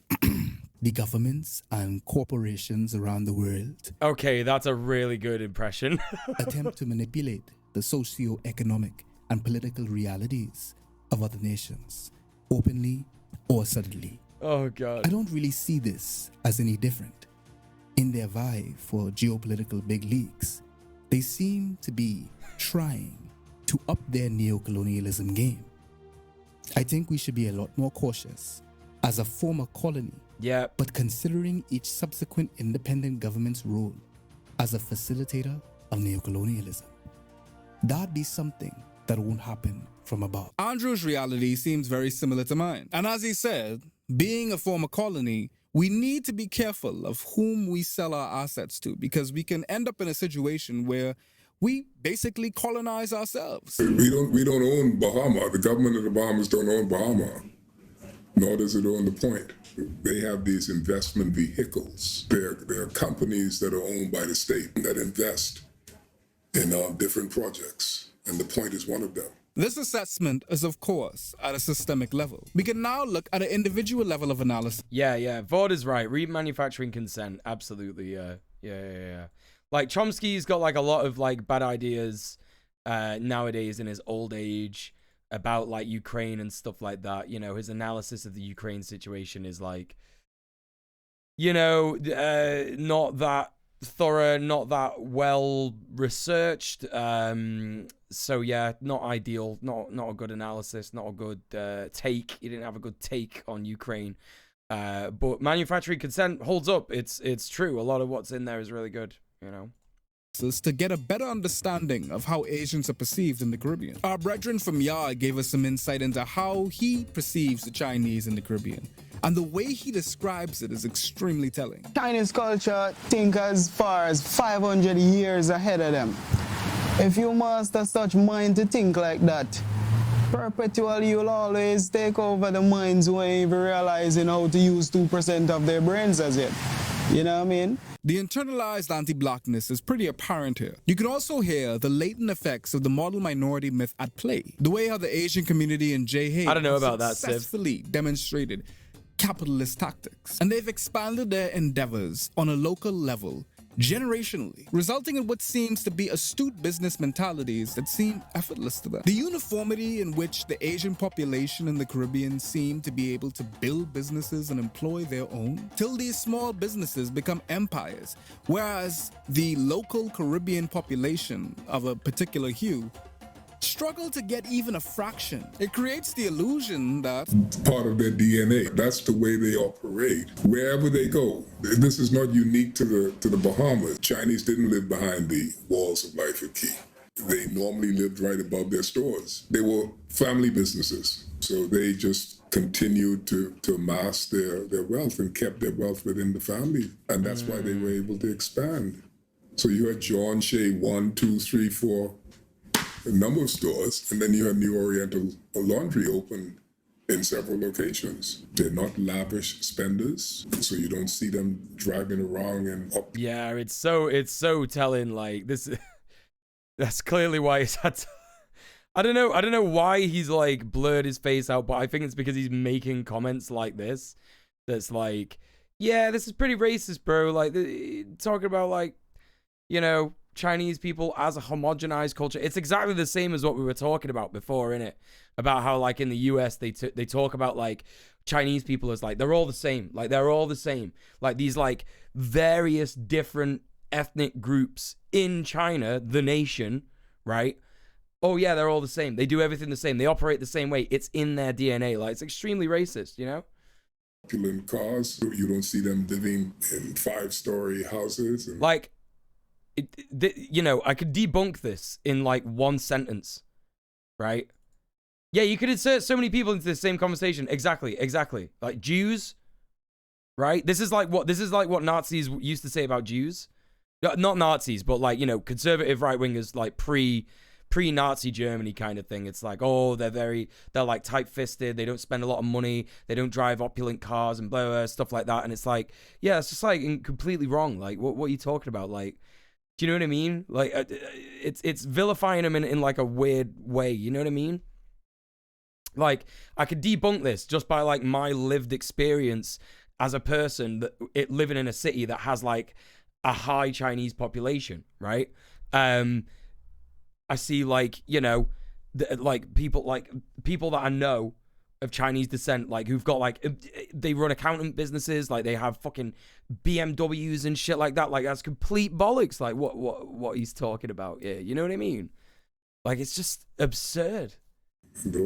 And I found this interesting considering the model minority myth. As Liv said, many Asians internalize this myth and use it as motivation and almost an entitlement. Hey Johnny, what's going on? Success, which robs them of the sense of accomplishment that one should get when working that hard to get what they get. Not to mention how much more fatal this makes it when you fail. It's so easy to be an Asian failure when there is this model myth minority.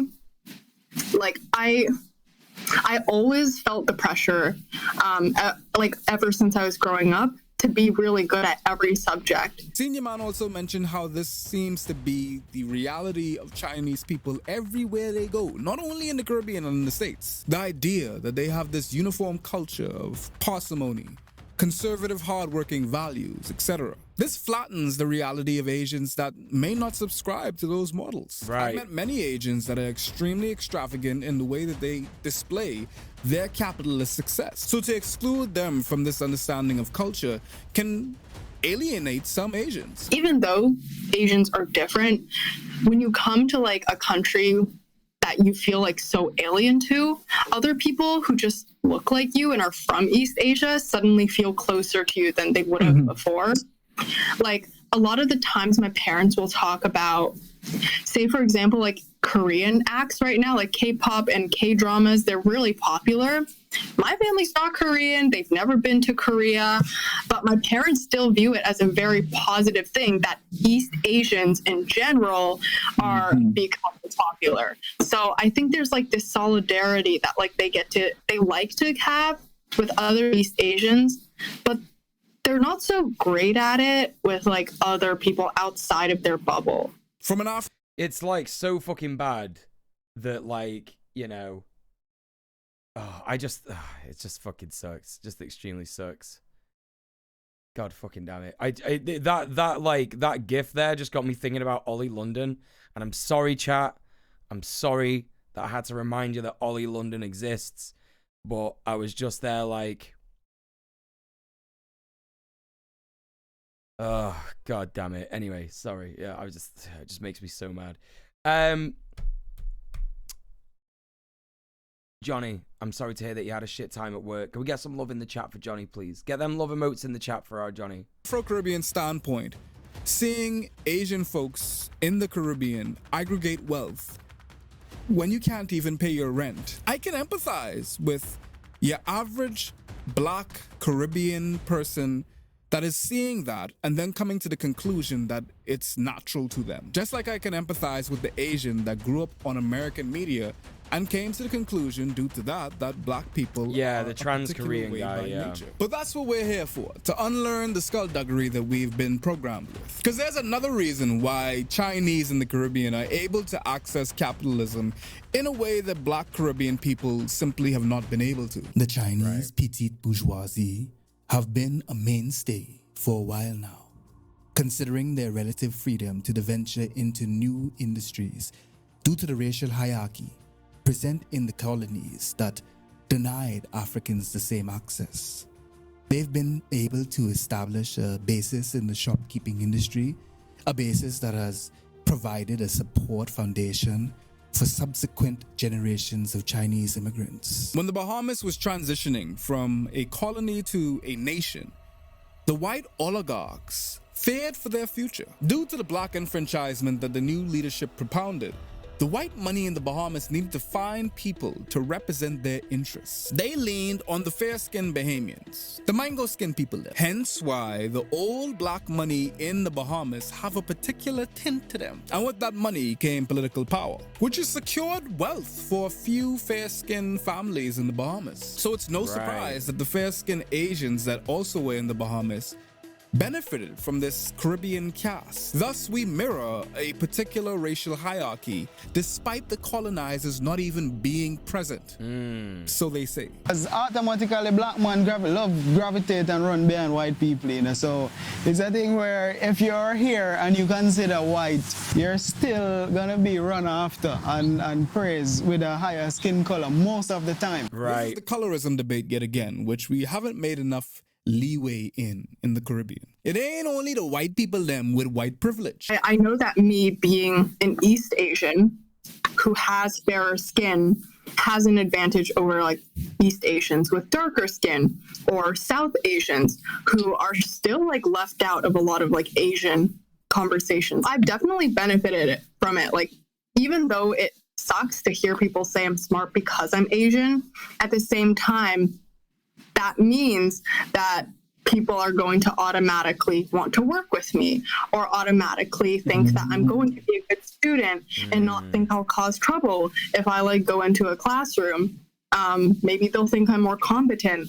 I remember when I was in debate club in high school, there was literally like this term that they had called the Oh no.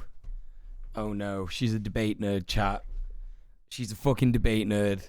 Cancelled. No way. Sorry. Sorry. Not gonna watch any of your content, mate. No, just kidding. Obviously. short Asian girl effect, which is like, if you have a short Asian girl debate, the judges are just going to like feel that there's like a bias that they're more competent. These compounding factors create a complex in the minds of local Black Caribbean folks that influence how we engage with the Asian population. And what adds an extra layer of complexity to the situation is the intermingling of identities in the Caribbean. I went to school in the Bahamas with Bahamians that have Chinese heritage, and that could be a bit confounding to people who see Bahamians as Black and only Black. Because in actuality, Bahamians are bothered by the fact that their wealth accumulation has been so rapid and so demonstrative that it's kind of difficult for you not to notice that you're now working a lot for them. The question. Wait, she's saying that debates could be influenced by bias? Oh my god! Right, exactly. Exactly. It's actually really funny how I was making a joke about her being a debate nerd when she pointed out like the main thing about debate culture on Twitch, which is that like, oh, it doesn't matter like, you know, who you're debating or what you debate. If you go into a debate with a certain viewpoint, you're not actually going to change your viewpoint because you're biased. And the person who is arguing for your fucking point is going to confirm your bias. And that's it. That's literally it. Yeah. Good observation there, Sibby. I did one formal debate in secondary in school. I had to meet Jeremy Hunt. Wait, why did you have to meet Jeremy Hunt? Wait, that doesn't make any sense. Of them is also interesting because they're now us. That's the next part. So like the Bahamian identity. Well, they're Bahamian citizens. Exactly. I went to school with some of them. That's right. That's the Bahamian citizens. Unfortunately, Bahamians have to get to the point where they understand that citizens don't only come in one particular hue. It's a tough pill to swallow because I feel for the nationalism that some people hold for the Bahamas. It's not the same type of nationalism because you're a former colony. It's not the same type as that of old Germany or current America. It's a nuanced discussion that deserves its own video, honestly. But how do you deal with a multifaceted, multicultural culture? And how do you decide who's a citizen from who's not? Do you suppress the knee-jerk reaction to conserve your culture? Oh, you grew up in Surrey. Right, okay. Monsieur Balls, literally third chat message. You have a slight resemblance to the prisoner Charles Bronson. It's quite distracting. See you later, pal. I don't do comments about my appearance when I barely know you. Don't go into people's streams and make comments about their appearance, especially if you don't know them that well. If you're just being like a bit of an idiot and like, you know, feeling a bit insecure, like you don't fit in with the community and you wanted to like, you know, try and move beyond that somehow by like, you know, falling back on toxic masculine ideals, then send me an unban request. But other than that, don't do that. Or do you embrace the amalgamation of the intermingling of different cultures? Yeah, and most importantly, not a problem for you anymore, is it? Not a problem for you anymore. What cultures do you grant countenance to? Because unlike the Chinese in the Bahamas, we know of another cultural minority here that still struggles. Yeah, but I say that carefully too, because this discussion is not about Asians. And chat, remember, if you think I'm being a little unfair with that, remember the person who made a comment about my appearance about like, what was it, 2 days ago? And then made a comment about how I will never actually be a real man because they thought I was a trans man. So like making a comment about someone's appearance and then, you know, spiraling into transphobia. It's an extremely common thing. It's an extremely common thing. And if you think I'm being unfair, I challenge you to find an example where that has happened in my stream and they've not gone on to be a piece of shit. Challenge you. Because you won't find it. You won't fucking find it. You know. Yeah, it's usually more than just lol appearance, right? When people make comments about people's appearance, it either comes from one or two places. It comes from a place of judgment, right? Or it comes from a place of insecurity. You know what I mean? And when it comes from a place of insecurity, it's almost like you can be certain that that insecurity comes from bigoted opinions that have been pushed onto them by hierarchical structures in society, right? Like they're insecure because they don't feel like they're a real man, or they don't feel like they fit in, or they don't feel like, you know, they have the right amount of sex, or they don't feel like they earn the right amount of money and shit like that. And that's always the case. Always the case. Yeah. It is our duty to call it out 1,000%. Yeah. 1,000%. That actually triggered you that day? Yeah. This is the thing. It's like, you know, so bad. Just a bit dickish to mock people's appearances anyway as a person. Yeah, and Dime's right as well. Got to watch out for the compliments too. Because I've had people come in and say, damn, you got a really good beard. And so where that comes from is a place of like, oh, he's got a strong beard, so he's a real man. You know what I mean? And that's sort of like prejudiced shit too. You know what I mean? That's always gonna come from a place of bigotry. So just important to remember that. I say that carefully, and there are some other there's some other circumstances involved when you deal with the Asian population that are unique to them.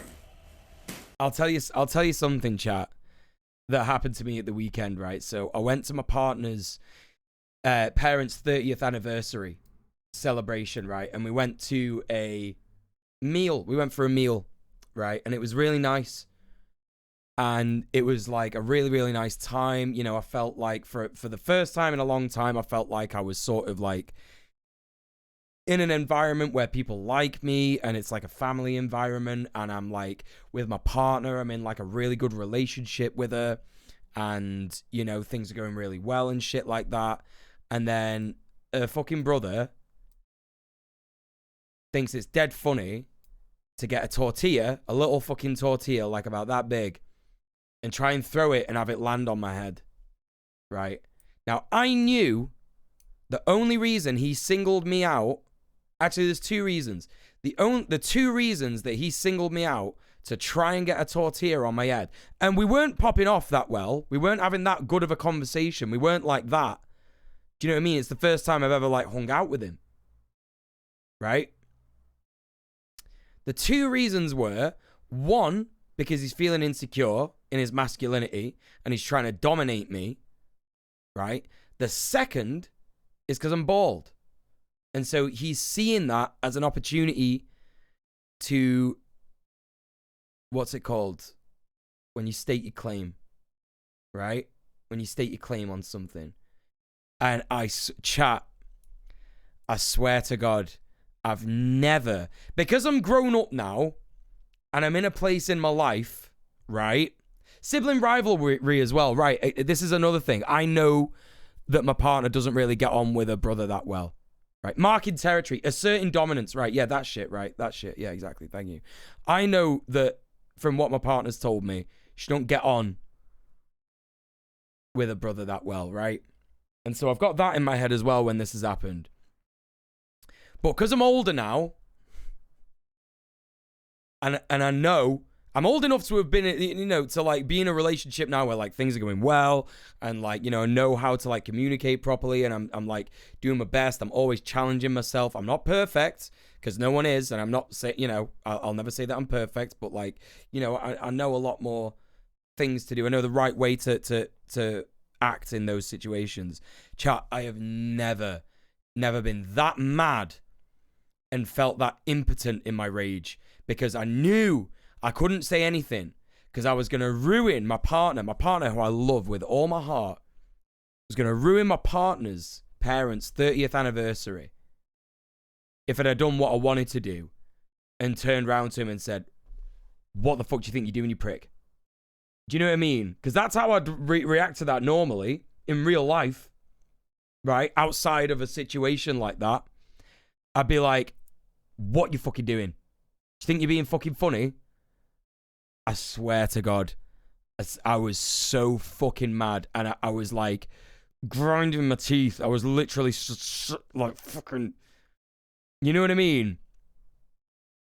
So horrific. So fucking horrific. I was just like, honestly, it felt so, I felt so fucking like I couldn't do anything. You know what I mean? And I was like, God damn. But I did the right thing and I didn't fucking do anything because it would have ruined the night. It would have ruined the night if I'd have said something like that. But I just fucking stayed away from him. I was the bigger man, chat. I was the bigger man. You know? But fucking God damn it. You best believe if that happens to me in a public fucking place, I'm not holding my tongue. Do you know what I mean? Like, I would never hold my tongue in a public place about that because it's just, I can't stand it, yeah, when people are too much of a coward to actually, like, you know, deal with their own insecurities. Do you know what I mean? That fucking winds me up more than anything. I don't give a fuck. If I've got mates who are gonna, like, throw a fucking tortilla on my head or whatever, I'd be like, fuck off, you prick. Do you know what I mean? But when someone is so insecure, and I know that that's where it comes from, and it's like a hierarchical thing that's been instilled in them. Oh my fucking God, like, I was furious. I've not been that mad in a long time. A long, long, long time. You know? So, there you go. Anyway. Wish I couldn't say I couldn't imagine this happening. Fucking hate those people. Yeah, he's just a big prick. Just a big fucking prick. Oh, God. I've had some issues because of your size and your build in the past. Damn, that fucking sucks, honestly. I often experience the other end of that. Cis women complimenting my makeup in work. It feels weird. Right, exactly. I imagine that could come, that you could feel that that's coming from like a bad, you know, either an insecure place or a transphobic place as a trans person, right? Yeah.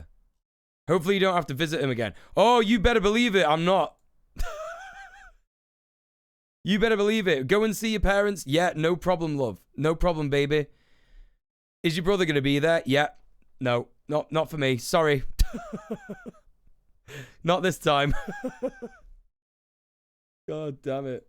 In the Bahamas. Does it have to do with race at all? It gotta be race. Gotta be race. You Bahamians. Anyway, back to the video. The Bahamians are black for the most part, like them. So it ain't race. It's class. Let me tell you something. We got all the smoke for the Haitians that come by they floating door over here, but we ain't got the same type of energy for the fair-skinned Chinese or the fair-skinned or white expats that come here in droves. Some will defend the latter, saying that they add value to the community or that they're coming legally and that the latter, being the Haitians, are of a different class. The left have constantly tried to divorce class and race, or even worse, they just hyper-focus on class. And while I agree that race is probably one of the most important factors of this argument, it's still not the only one. In fact, I would say that you can't... God, these fucking strawberries are so good, chat. Class, in my opinion, is inseparable from racism, queerphobia, patriarchy, and so on. Mm-hmm. You cannot reduce anything to class. No. Ever. This ought lay the foundation of Asiaphobia in the Caribbean. The illustration ought be becoming more and more clear as to who the true author of this mutual enmity between these two minorities is really. Oh, damn, it's but so first, good. let's discuss how Asiaphobia manifests in the Caribbean. One of our presidents was Chinese, and we have Chinese ministers. One of our Miss Universes and a Project Runway winner, etc., etc. And yet, stereotypes and remarks, etc., toward them have persisted. China is still a Christmas Too good. Though I don't hear it as much, to be frank. Ask any Chinese Trinidadian, and they'll have some story of prejudice. I remember when Drew was begging me not to talk about Chinese parang on this live stream. I know I linked you Chinese parang, and it's an extremely problematic song. There's stigmas. You got the Chinaman, you know, there's stigmas. I have an art teacher in high school, and he's now living in China. He tell me that there are certain places or certain clubs and things. As a black man, you can't even enter there. You can't go. It's written on the door, no blacks allowed. Fast forward to the Bahamas. As I went the other day, I've realized that you have monkeys in jacket suit. You know what I mean? And if you ask the manager if anything, they'll say, oh, it has nothing to do with races. In pool game, it is more dominant by the Chinese, and most of the time in the pool game, is it black ball, you have to sink last, you know what I mean? Each time the white ball come up or their color, it comes back up to shoot another ball. So they're still hitting on all other countries, but the black is more targeted because they seem to be very weak. Damn, that's fucking... Yo, I never even thought about that. These admissions are dripping with colonial attitudes to not only Chinese, but to black people as well. And the question is, where did it come from? Because black people ain't wake up one morning hating Asian folks. And of course this expands to other people of color all around the world. It had to come from somewhere. And could you guess where? This one was pretty easy. It's white supremacy and anti-blackness. I separate the two because anti-blackness is so pervasive that it's global and is manifest in societies before Europe even did European things. Sometimes there are some Asians who don't like being accused of like being anti-black, or they're like, oh, why do we need solidarity? We need to focus on our own struggles, like that type of mentality. I think that type of mentality just comes from this feeling that like all the racial minorities kind of exist in like this competition. And it's like, if you start to get more rights, then maybe that will make me look lesser in the eyes of the white majority now. Right, and this shit all comes from white supremacy. It all comes from like the hierarchies of society being skewed towards white people, cishet white men. And it's like, yeah, you know, it makes, you know, other races compete exactly like she's saying, being like, no, we've got to be better. Like, we've got to be better than black people, or like, you know, South Asian people or Southeast Asian people or whatever, you know. That might affect how I'm seen in this like white supremacist framework. And so I think it really just needs to be like trying to recognize that we all share this, like this, I guess, bigger. Yeah, it comes before colonialism,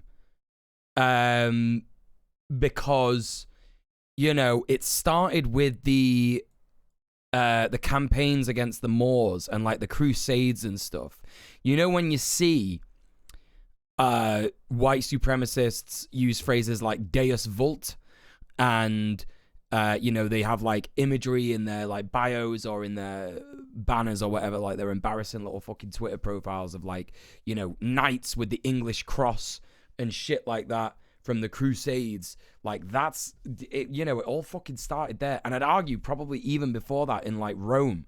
Like the problems in you know, racism and hierarchies all came from dominator cultures that started out basically like attacking less dominant cultures. Terence McKenna talks a little bit about this in Food of the Gods, where he talks about like magic mushrooms and hallucinogens, like plants in like, you know, jungles across the world, like tropical jungles and shit like that have been, you know, used for decades, like centuries, by indigenous people and stuff like that. Like, he talks about how like these cultures, these plants, knowledge of plants as medicine, knowledge of nature, and how it can, like, we can live in what do you call it, I can't remember the word, live in harmony with nature. You know, all of those things were destroyed by dominator cultures, and that came before colonialism. Like, you could argue that the colonialism that was happening back then was from like Rome. Like, Rome was like, right, indigenous British people, you're getting fucking destroyed, you're slaves now, we own Britannia and shit like that. And then the Brits that came from that era, you know, also got like attacked by other dominator cultures, like from Scandinavia, the Vikings and shit like that. It's all like that kind of beginning establishment of hierarchy, essentially. Do you know what I mean? It's disheartening to learn that it's happening even further back than I realized. I also need to know this history. I mean, at the end of the day, like, you can't be disheartened by things that have happened in like thousands and thousands of years ago. Do you know what I mean? It's like, you know, we're learning about stuff like this now, and that's a good thing, right? Do you know what I mean? That's the good thing. The good thing is that there's more eyes and ears on this. Yeah, blaming Rome, that's Fredophobia. Oh, yeah, good point. Good point. Yeah. Yeah, I'd forgotten about that. Middle-earth Marxist, yeah. But no, yeah, it is literally that. It is literally, like, maybe not even Rome, like, whatever the dominator culture was before that, like, you know, where it sort of comes from. So who knows what the origin of it is? Who knows what the origin of it is? It's like, I think the important thing to remember is that at the heart of every civilization, like whatever you want to call it, like quote unquote civilization, because that in itself is a racist term, right? To imply that other peoples were not civilized, right? At the heart of every faction that came to be a dominator culture come humans that were born fundamentally good. Like every single one of us is born fundamentally good. We learn behaviors, right? And we learn things from the world around us. And what these dominator cultures saw were animals that were, you know, basically killing each other for resources. And they were like, oh, we could do that. You know? Whoever the first dude to use the threat of violence to claim resources was the one that really fucked it up. Essentially, yeah. Essentially. That's what it was. And, you know, they saw that as like an easier, faster way to do things, which, to be fair, you know, in the very sort of like early times of humanity, it probably was faster to just like steal someone's food than like try and develop relations with them, learn their language, you know, attempt to like, you know, coexist with them and shit like that. You know what I mean? So it's, you know, it's a very sort of interesting bit of, is it anthropology that, where you sort of like look at the, you know, history of humans and stuff? I've not seen Mildred's newest video. No, listen, it's on the listen. There's so much content to watch at the minute. You know, that's on the list. We're gonna be watching that at some point. Maybe not next week. Maybe the week after. And that's what's really like pitting us against each other. Asiaphobia and anti-blackness is the desired byproduct of white supremacy. Imagine if minorities understood that we have more in common with one another. Gaskell's House says, I doubt you have an honest word to say about this. Well, chat, we know what we're going to say to Gaskell's House, don't we? The only honest word I've got to say to you, well, it's a phrase, actually. It's a phrase. The phrase is, shagging your dad, plus ratio, plus you fell off, plus now you can't chat in the chat anymore, plus my beard in his cummy ass.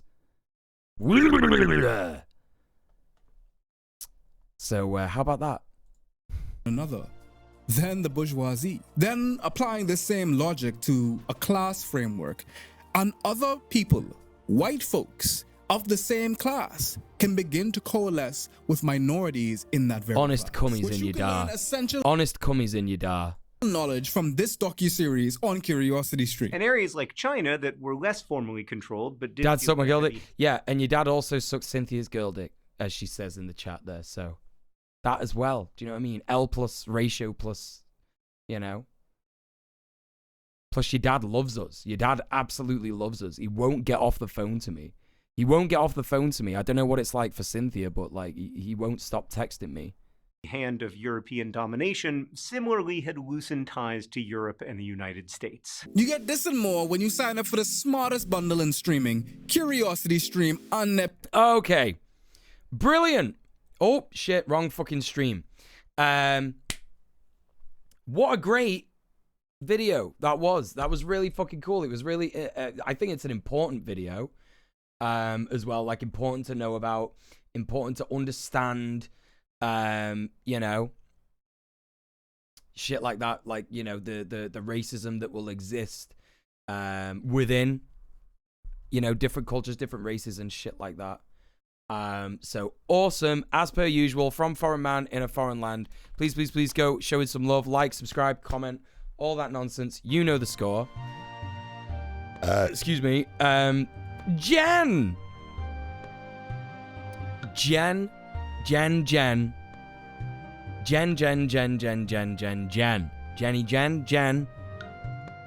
Genza. Thank you so much for the raid. How are you doing, you phenomenal individual? Please, everybody, go and follow Jen. I met Jen in real life. She's great. Jen is my real life friend. We had a banter, me and Jen, where she tried to do magic on me. Witchcraft. Pogging like it's 1992, that's right. Jen, what were you streaming today? What were you just chatting about today? What are you doing now? What are you doing nowadays? But welcome in, everybody. Welcome to my stream. My name's djmuel. I'm a leftist political streamer. We've just finished watching a leftist video essay about Asiaphobia from within the black community. It was very enlightening. It was very educational. It was very, very good. And we're about to watch some high-grade Alex Jones content. You've joined us at the right time. How are you feeling today, Alex? Chat. I feel good because I get a chance to for the first time. But before we do that, I am going to have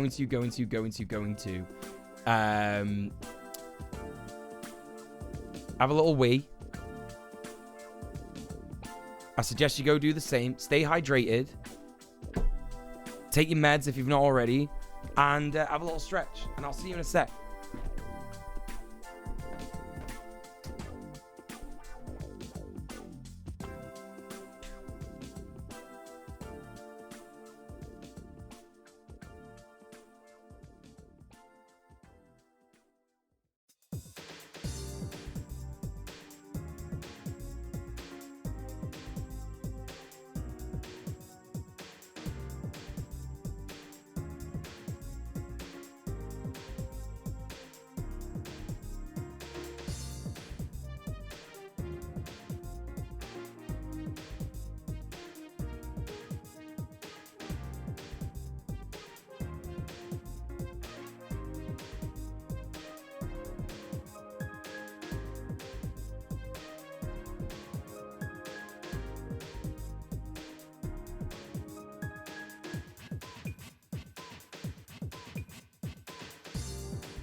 Oh, honestly, chat, my whole fucking brain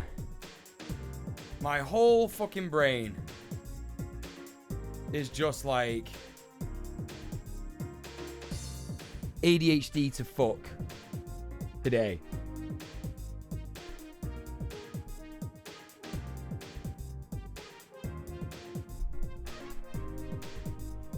Can't concentrate on fucking anything.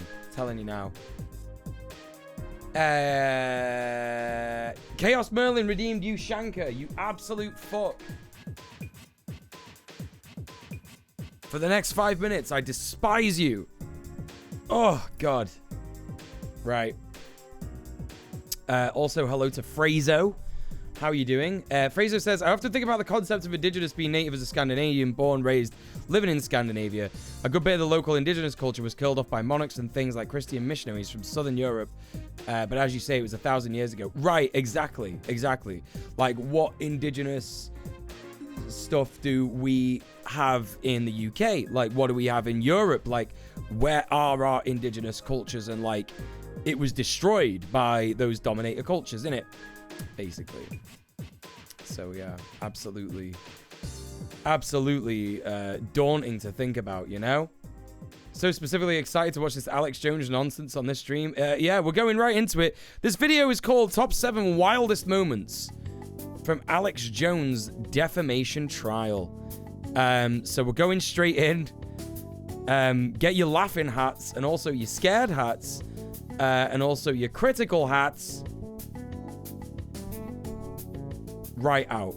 Get them right out. Those days are the worst. That's right. Yeah. Well, you know what? It's my fucking own fault, Odnon, because I was doing a lot of work today. I did a lot of research. I've been doing a lot of research, a lot of writing down. You know, it's nonsense, really. It's nonsense, really, trying to do a lot of work. Like, what's that all about? Very silly indeed. So...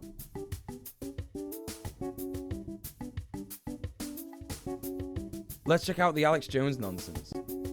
Yeah, don't forget the tinfoil hats. Yeah, don't forget that. So.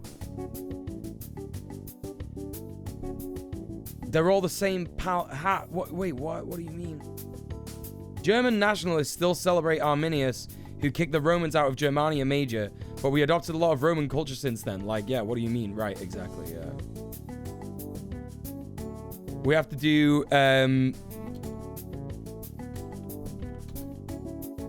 cultural archaeology with Western European indigenous culture, like learning about pagan gods from the Christian saints they became. Right, exactly.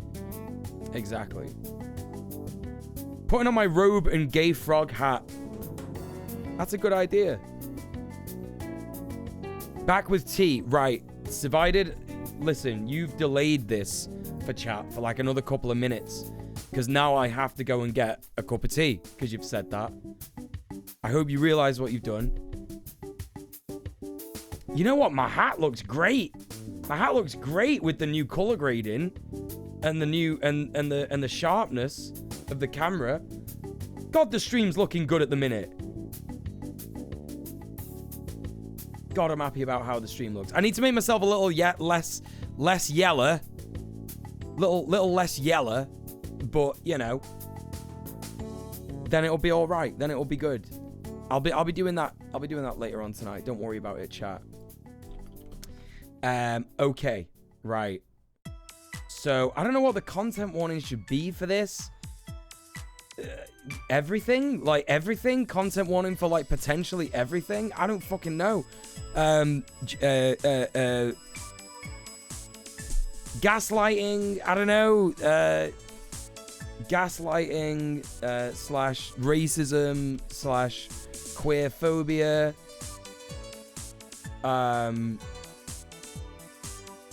Alex Bastard Jones, you know? What should it be?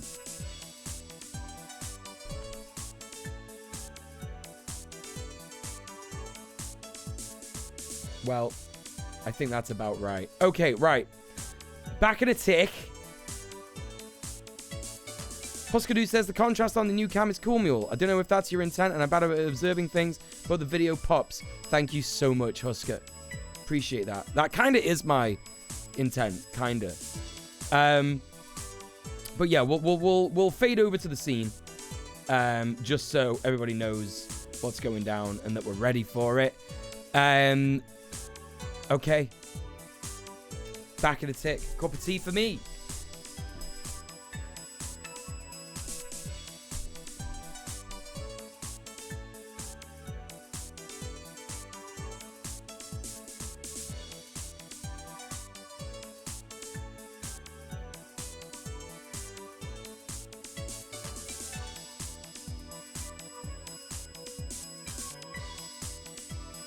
My fucking cups in here.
Okay.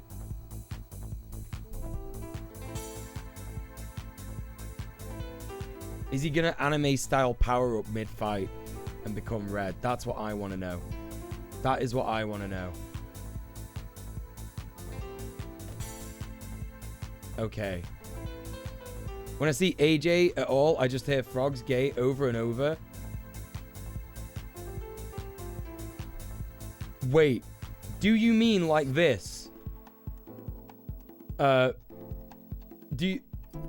you mean like this?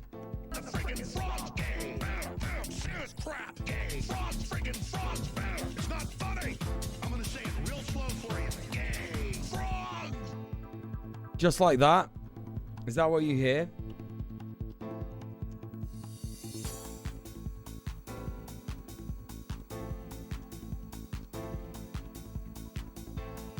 Anyway.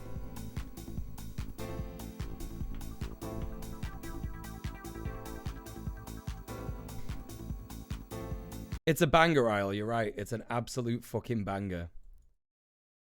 It's been a fantastic thing for Jones. I agree. I agree. Right. Are we ready, chat? Are we ready to check this out? I don't know if I'm ready, you know. I don't listen. I'm so tired. I'm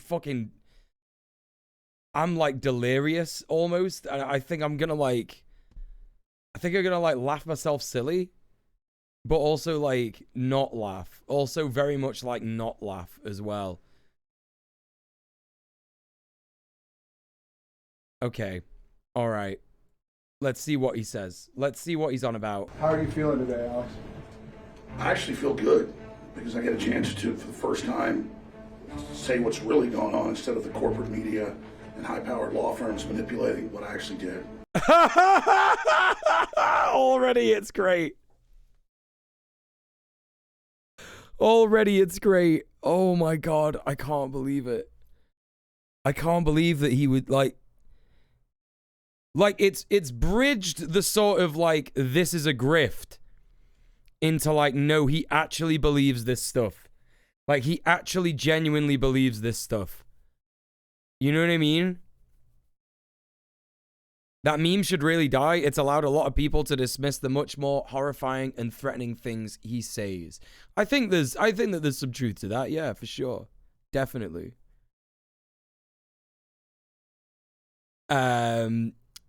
Yeah, starting strong. You can hear the colloidal silver in his voice. Yeah, deep in his throat. Deep in his throat. Yeah, it's important to remember. It's important to remember that this guy, like, says some absolutely hilarious things, but he is extremely harmful, right? Do you know what I mean? It's always important to remember that. Yeah, it is also very funny. Yeah, it is also very funny. That's the balance, isn't it, chat? That's the balance. You just got to remind people that while that is very funny, he is also like a manipulative, horrific piece of shit. He's a bircher. See, I don't know what that means. What's a bircher? I grew up near Sandy Hook and my mom knew people who lost their kids. As this trial is happening. Whoa, what's happening? Yes. Hell yes. Hell fucking yes. Vord. Thank you so much for the £10.25. Thank you so much for subbing off Twitch. And thank you so much for the support. Really appreciate that. We're pretty much at 120 quid, folks. I'm pretty fucking happy with that. Let's fucking go.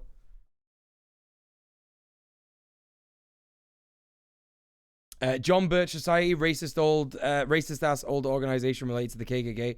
Ah, okay. Right, gotcha. So, sorry, Huskadoo was saying, I grew up near Sandy Hook and my mom knew people who lost their kids. This trial is happening. Some of those families have needed to hire private security because Alex Jones cultists have shown up at their homes to threaten them for lying. Yeah, it's fucking disgusting. It's fucking disgusting. This guy is a piece of shit.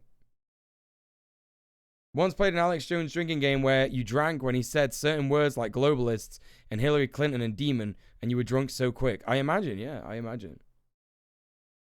Sure. Right. Let's check it out, chat. Let's see what he's saying.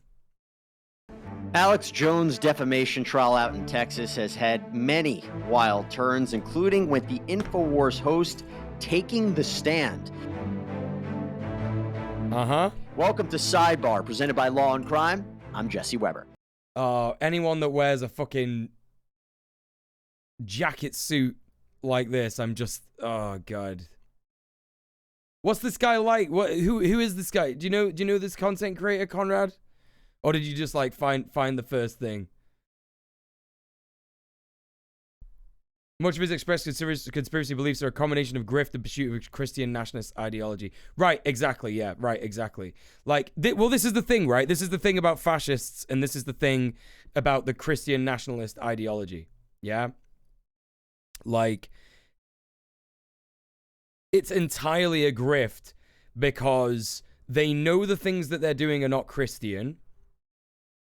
They know the things that they say are hateful, and they know that they have no place in society. They just don't care, right? This is the cable channel airing the trial. They cut together the montage. Right, okay, no fucking way. Well, there you go. He's dressed up for Football Manager Cup final. He is, isn't he? He is, isn't he, Farrah? That's fucking right. All right. Let's recap some of the biggest moments that have happened so far in the Alex Jones trial. Now, a quick refresher here. The plaintiffs in this case, Neil Heslin and Scarlett Lewis, are the parents of 6-year-old Jesse Lewis, who was killed in the horrific 2012 Sandy Hook Elementary School shooting massacre. They're suing 6 years old. 6 years old. In fact, that's an important thing to add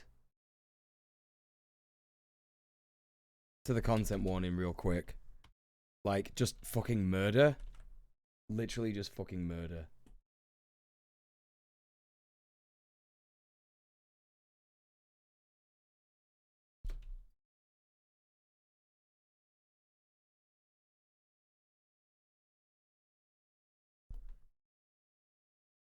Alex Jones after the InfoWars host repeatedly called this shooting a hoax and even went so far to say that Heslin's recollection of events, including him cradling the dead body of his son, was fake. Thanks for the follow. Now, Jones refused to comply with court orders in this case, so the judge ended up entering a default judgment against him. In other words, he is liable for defamation and intentional infliction of emotional distress. He lost.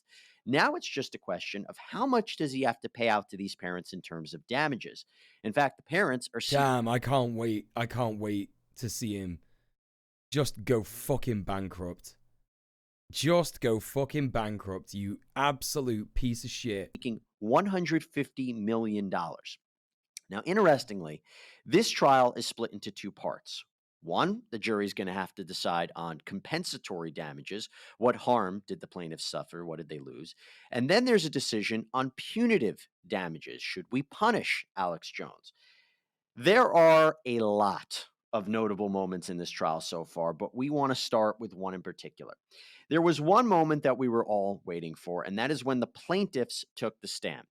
And they testified how, due to Jones's statement, they have received threats from Jones's supporters. Their lives have been in danger. They've suffered intense emotional distress from having their son's memory tarnished.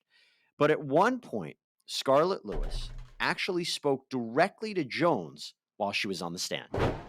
I wanted to tell you to your face because I wanted you to know that I am a mother first and foremost, and I know that you're a father.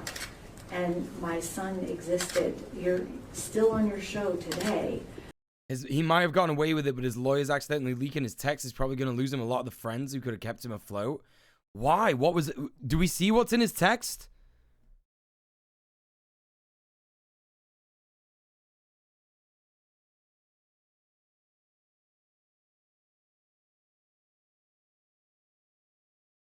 What the fuck? The thing is such a shame. I know a load of people will just give him money. He's declared, but has he clearly put some away? I don't fucking know. The January 6th commission is getting him? Oh my god. Holy fucking shit. Trying to say that I'm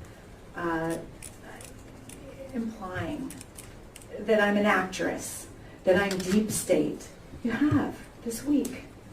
And I don't understand. truth is so vital to our world. Truth is what we base our reality on. And we have to agree on that to have a civil society.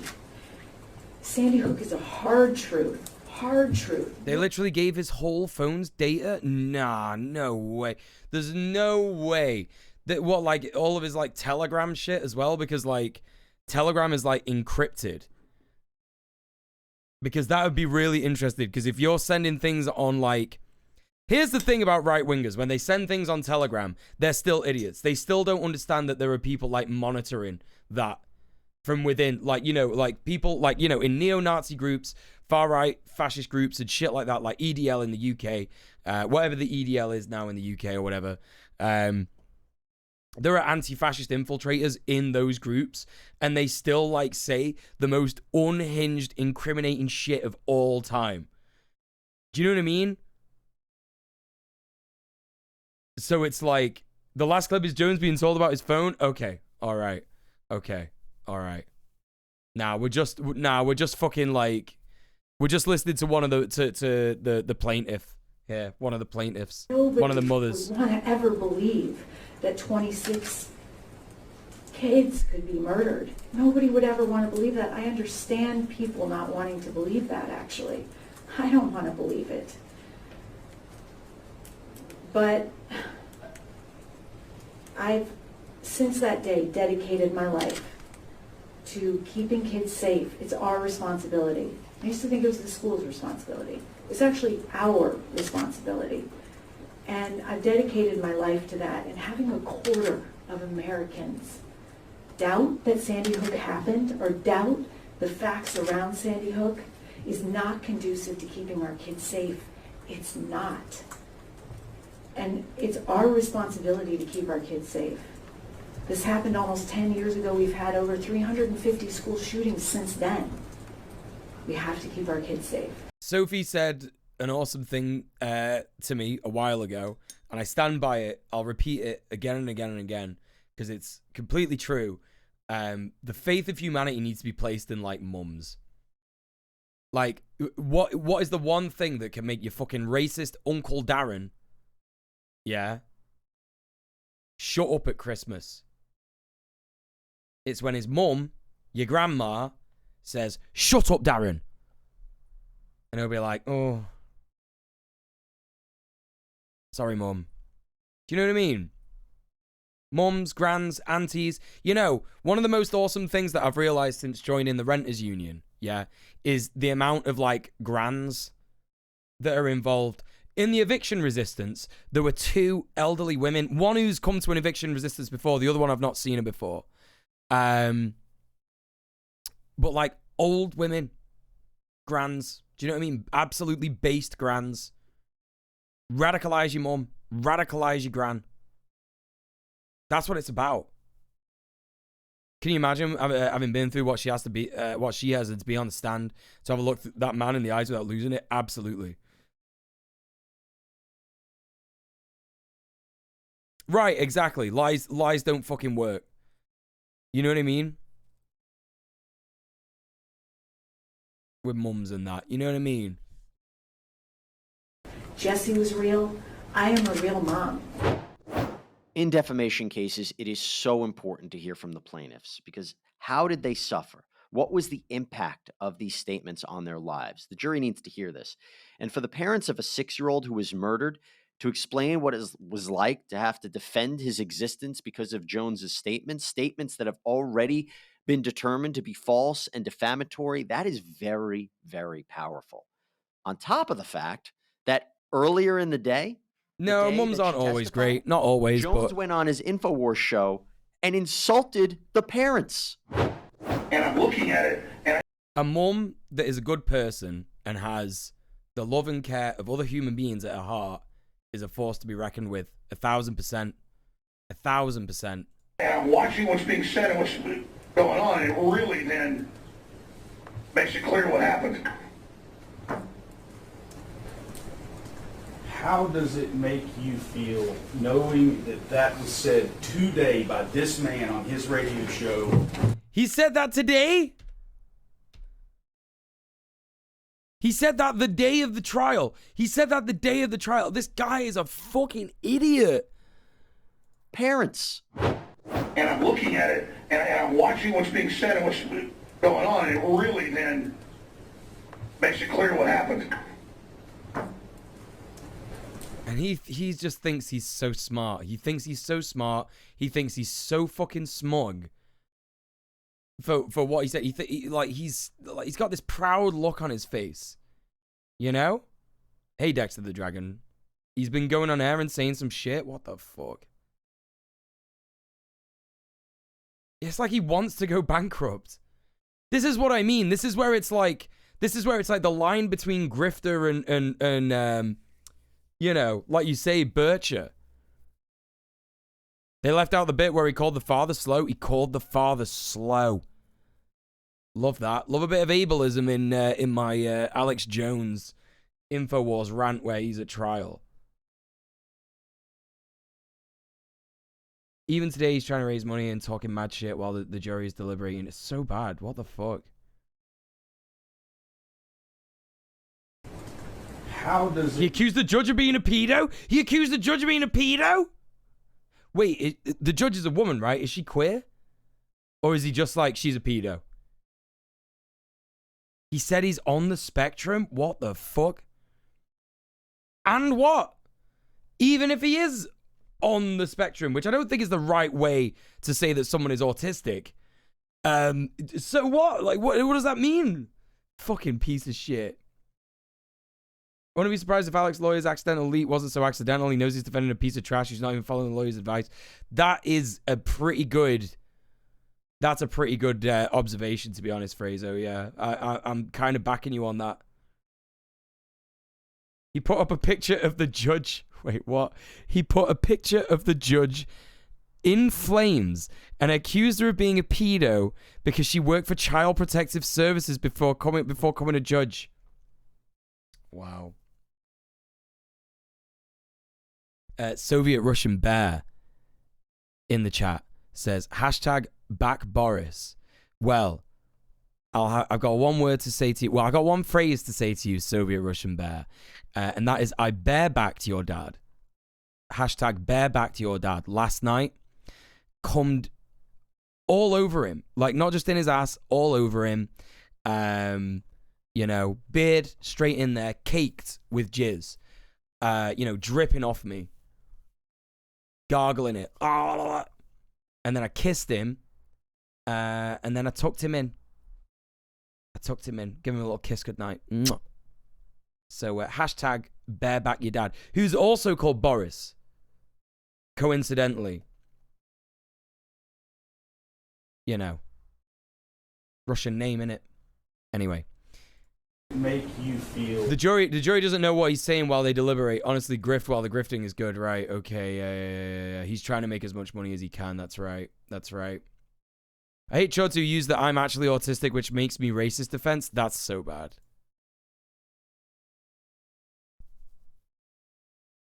Yeah, he'll continue to be attacked. Yeah, he's trying to make good money from it. Yeah, that's right.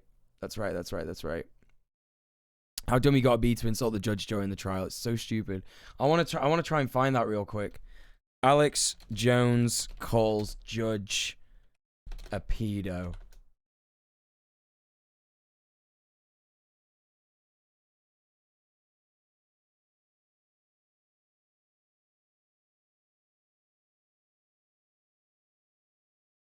Okay, I can't find this. Image of judge... Oh, grilled over conspiracy theories. Hold up. I think I found it, right? Hang on. I've done it. I've disabled it. Continue to cite. Yes, I've disabled my ad blocker. Shut up. Where's the image?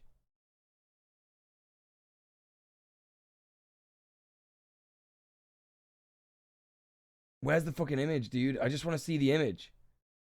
Fuck it. I'm just gonna go on Google image search. Wait. Judge Maya.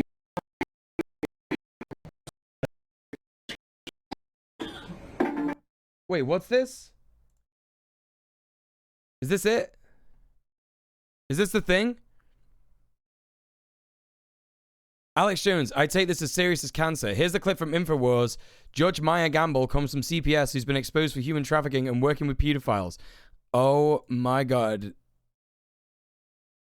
Judge Maya Gamble comes from CPS, who has been exposed for human trafficking and working with pedophiles. What's that footage supposed to be of? What's that footage supposed to be of? A link's allowed? Yeah, if you've got a relevant link, Cracked Pyrex, I can give you a permit, yeah? Yeah. Send that link. Send that link, yo. Yeah, very wholesome bare backing of a dad. His lawyer is blatantly styling himself off Saul Goodman. You'll definitely see him come up in this video. Amazing. Listen, I always give dads aftercare. Listen, I'm a very considerate lover. Lawyer asked... Wait, hold up. This is the same channel. This is the same channel. I think we've got the same footage here. Whoa! No, we've not. No, we've not. Let's take a look at this. What the fuck? What's going on here? Oh! The person on the left of this image is our judge, correct? Yes. The person on the right is another judge you don't like, right? Yes. Okay. One of the things you can take that down. One of the things you've been talking about a lot recently on your show. Why is his voice that gravelly, by the way? Does he just like not hydrate? Does he smoke like huge cigars every day? Is that what it is? Is he just like caning cigars? Even with that's literally just what he sounds like. Last couple months, is your allegation that government officials are aiding in pedophilia, child trafficking, and the grooming of children, right? You mean like what Jeffrey Epstein did?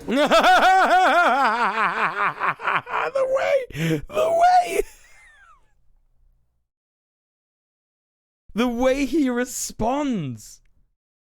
The way he responds. Sure, if that's a yes, is that a yes? Yeah, water is woke. Yeah. Cigars, cigarettes, whiskey, a career of yelling. Right, exactly. Yeah. That's what I thought. I thought he tanned cigars. Yeah. That's right. Yeah, he yells everything too. Absolutely. Yes. Okay.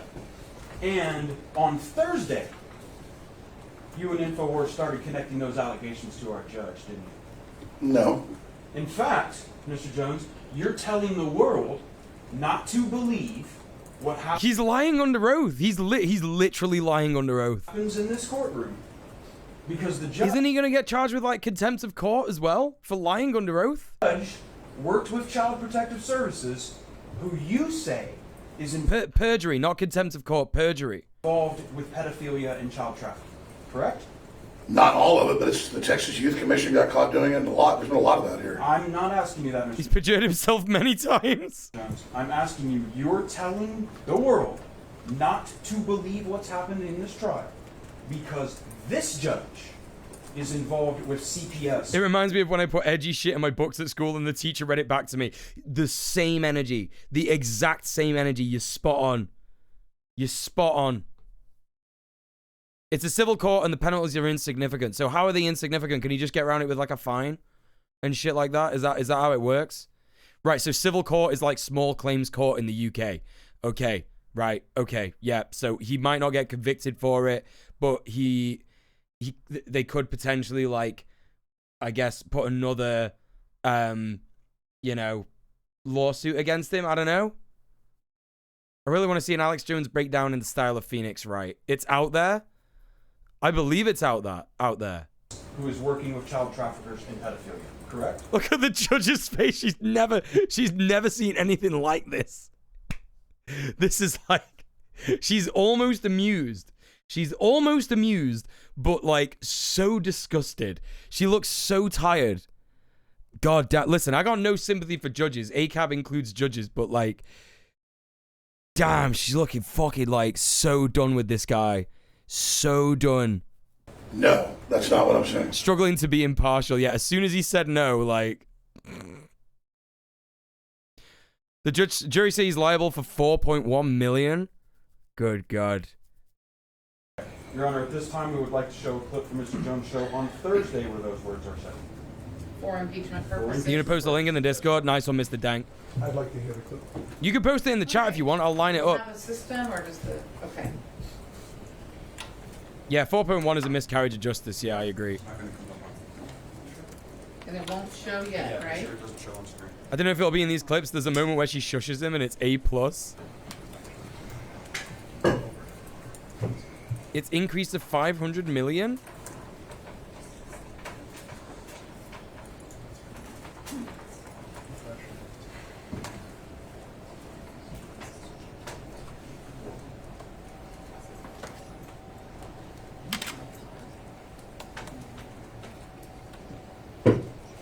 Like, I hate fucking lawyers. Like, I hate this. I hate the whole like law system and shit like that and the way that it works. But these lawyers are fucking buzzing. These two are absolutely buzzing. This is like a huge, high-profile case. They know they're gonna win. These motherfuckers have got work for years. Like, their fucking career is set up now from this. 4.1 is without punitive damages. Right, okay. Okay, alright. Wait, this is his lawyer? That's his lawyer. Okay, well, the other lawyers. These two know that they're fucked, right? These two know that they're fucked.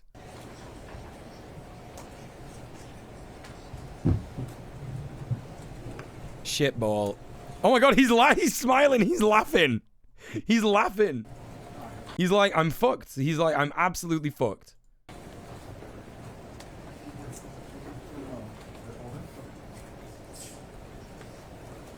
Yeah, it is nuts. It is nuts, Star Mist, yeah. Yeah, this dude is hosed. Yeah, looking at material in court. Never seen it before. Phenomenal. We'd argue this is impeachment on a collateral matter.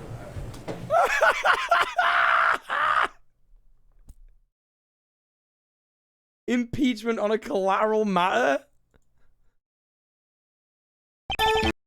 Dude, he's like... Oh my god. Not appropriate to get into improper impeachment. Well, those are two different objections and a statement. So is it impeachment on a collateral matter or an improper impeachment? It is an improper impeachment because it is on a collateral matter. And the collateral matter is what he's saying about me. Correct. And the question is about whether he's taking this seriously. Correct. Overruled.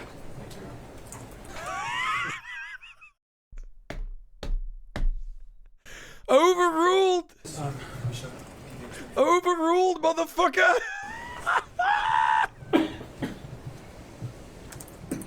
She didn't even have to think about it!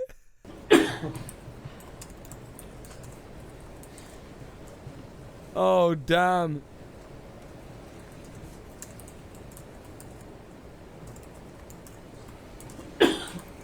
Judge Maya Gamble comes from CPS, who has been exposed for human trafficking and working with pedophiles. Okay, yeah, we've seen this bit. We've seen this bit. Let's get back to the other video. Knowing that that was said today by this man on his radio show while Jesse's father was testifying in that same seat you're sitting. Hey, Rose, what's going on? The judge has been dealing with this shit for 4 years, right? Yeah. Yeah. Hey, Tilda, welcome in. I've had a hard time finding words today. It makes me feel astounded in a bad Pound way. Shop Soul getting knocked down to size. That's funny as fuck. Horrific. Unbelievable. Unbelievable. And so it becomes a legitimate question. Why? Listen, this guy's trying to do my job. I'm the streamer. Fuck off, dude. Who are you? Who's this nerd? Who's this fucking nerd trying to be a doctor, Donald John Old Muel?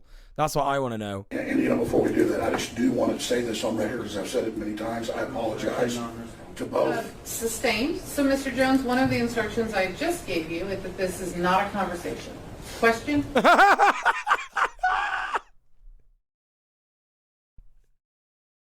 He's like trying to have a little chat. He's trying to have a little chat. He's trying to be like, listen, I'm just really, really sorry about this.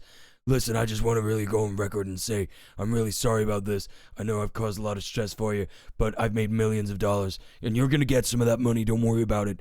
That's clearly going to happen here because I don't know what's going on. An answer. So she got the monologue, but not me. I got it. So again, he says he... I swear to God. This guy's Dr. Donald Muel Esquire? Yeah, that's right. That's right. Yeah, it's like he doesn't even understand he's in court, Roxy. Yeah, welcome in, by the way. Yeah. Okay, let's skip ahead. What we got? All right, here we go. Do you sell vitamins? Yes. Are your vitamins FDA certified? He just says no. Wait, watch it again. Yes. Are your vitamins FDA certified? No, they're not.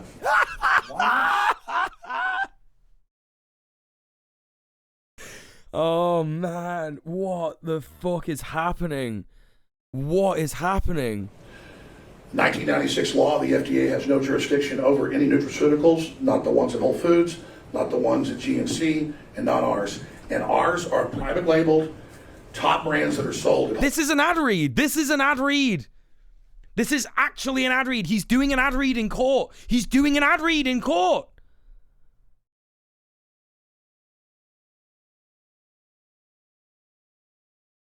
That's literally what's happening. That's literally what's happening. He's trying to tell as many people as possible about his shitty fucking vitamins that don't work. I'm even saying vitamins like fucking Yanks. I'm that astounded. Jesus Christ. Oh, I love justice. Yeah, so good. Hug it to my veins. Whole Foods G. You're right. You're right, Conrad. His attorney queued him up for an ad pivot. So his attorney asked him that just so he could say that.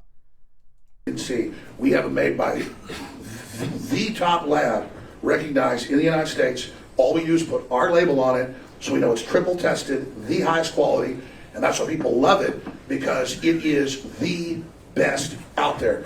And I'll give it to Whole Foods, and I'll give it to GNC and others. They've got the same stuff. There's all sorts of crap you can buy at a gas station out there. That's not what ours is. They did plan this. They did plan this. They know. Listen, what do advertisers want more than anything? They want fucking views. Any Twitch streamer will tell you that. Any Twitch streamer will actually tell you that. Right? Wait, he sells Zapatista coffee rebranded? Unironically based. But not, because then the Zapatistas won't be getting the money for their labor. What the fuck? I had no idea. I had no idea he did that. Being taken to trial is just one more grift. Yeah, literally. Yeah, this is am I high levels of what the fuck is going on. It's so bad. He's literally looking at the jury. Like maybe not even the jury. Maybe he's just looking at like the people at the fucking court in the courtroom. You know? He even tried to justify it saying they're not communists, they're a commune. No fucking way. No way, dude. No way. Alex Jones sells Zapatista coffee.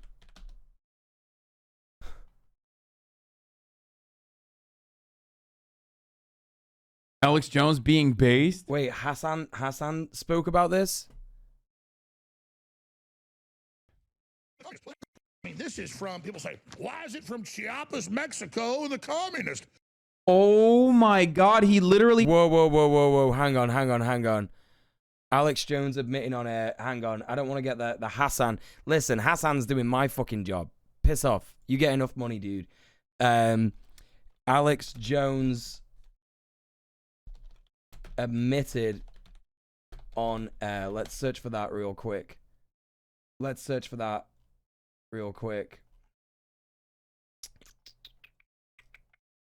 Okay, there's too much. There's literally too much.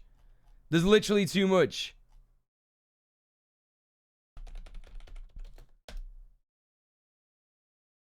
too many results for Alex Jones admitted on air. There's literally too many results. I can't find it. Chat, I can't find it. I literally can't find it. God damn it, I'm literally gonna have to...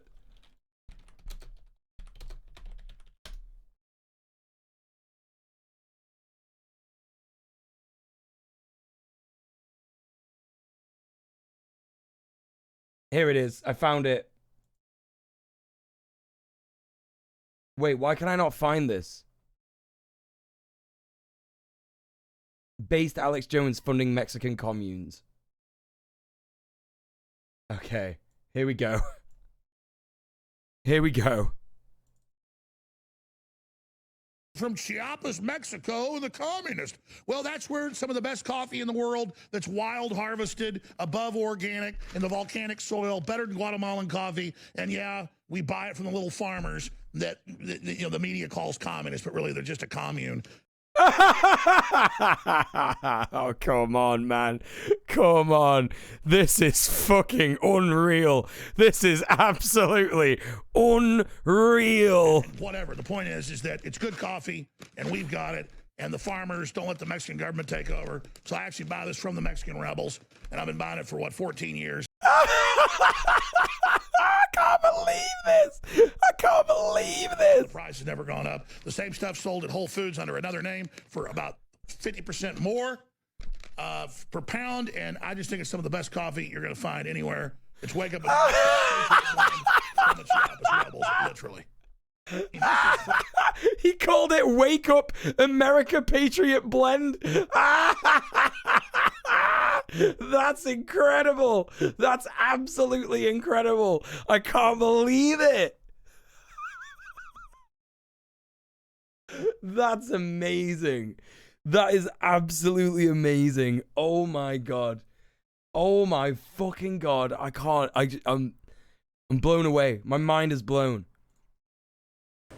I mean, we buy our PQQ and CoQ10 from the Japanese. I mean, it's the best. Costs 5 times what synthetic. It's just a commune, brother. Don't believe the media. PQQ and CoQ10 cost. Incredible. Just incredible. It is incredible. You're right, bro. That's the same thing I said. Listen, this guy's exposing my grift. I don't like it. He's exposing my grift. He's exposing how easy it is to be a React streamer. You just like watch a thing and then go, incredible. Just incredible. Like Ben Shapiro. And testy exchanges. Were you instructed that there were some things you could not testify about? Yes. And do you remember what they were? Yes. And what were they? Just top level. I'm trying to remember. Always be closing. Yeah, he's literally always trying to... He went to that fucking, like, pyramid selling, fucking, you know, door-to-door salesman school where it's literally like, you know what I mean? It's literally just like, always be closing. Always sell. Always, always, always. Like, spot on. First, there was a document you put out saying, don't talk about free speech. Don't say I'm innocent. And a bunch of other stuff, and then that got withdrawn. I believe you withdrew it. I think it's called motion limiting. Okay, so you don't remember? No. I remember currently. Stop. Believe everything you say is true, but it isn't. Your beliefs do not make something true. That is what we're doing here. Just because you claim to think something is true does not make it true. It does not protect you. It is not allowed. You are under oath. That means things must actually be true when you say them. Don't talk. Don't talk. Don't talk. Door-to-door salesman school? You mean the USA? Well, that's what I mean. There is no school for door-to-door salesman shit. Like, they just say that shit to you when you unfortunately fall for the pyramid selling scam. You know what I mean? And then there was this weird back and forth over whether Alex Jones was chewing gum in court. Spit your gum out, Mr. Jones. It's not gum. Well, what is it? Because you're not allowed food. He's a child. He's actually a child. He's actually behaving like a child. Which is like, fine, whatever, you know what I mean? Like, you know, if a judge said to me, spit your gum out, I would probably have the same reaction. I would be like, why? Why? I'm not spitting my fucking gum out. Which is pretty funny. But, like, he is just... this is absurd. He's a schoolroom. He's just being school. He's in school. Food or gum of any kind in the courtroom. I had my tooth pulled a week and a half ago. Oh, he's just making something else up. I had some gauze in there earlier, and it's been causing me to have some pain. So you're chewing on your gauze? Would you like me to show you? No, I Right just here? want you to answer my question. No, I was massaging the hole in my mouth with my tongue. Right here. I don't want to see All right. the inside of your mouth. Oh no, there's no gum. She's so, like, what is happening? What is actually happening? Hole. Sit down. It's literally like at school. It's like a Bart Simpson thing. It is actually like a Bart Simpson bit, you know? It's like you can't. Charlotte starts up, but that gets. I'm slow enough, sir. And that he's slower than autistic. No, I'm slow enough, sir.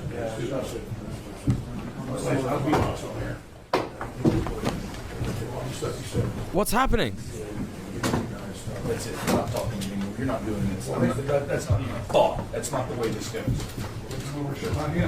Is that the dad? Is he trying to talk to the dad? Why? Because you can't feed them fake videos anymore? No, shut up. Oh my God, he's like having a go, trying to talk to the parents. Trying to shut my mouth and I'll never succeed.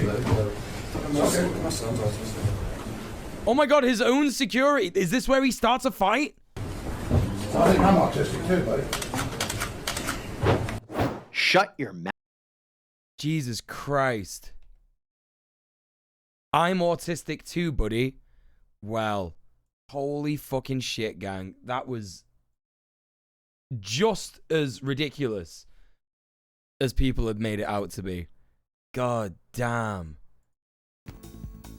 God fucking damn. Yeah, fuck you, Jones. Holy fucking shit. What an absolute prick. What an absolute prick. Yeah, they didn't show the phone. Well, I'm sure we can find that. Alex Jones' phone.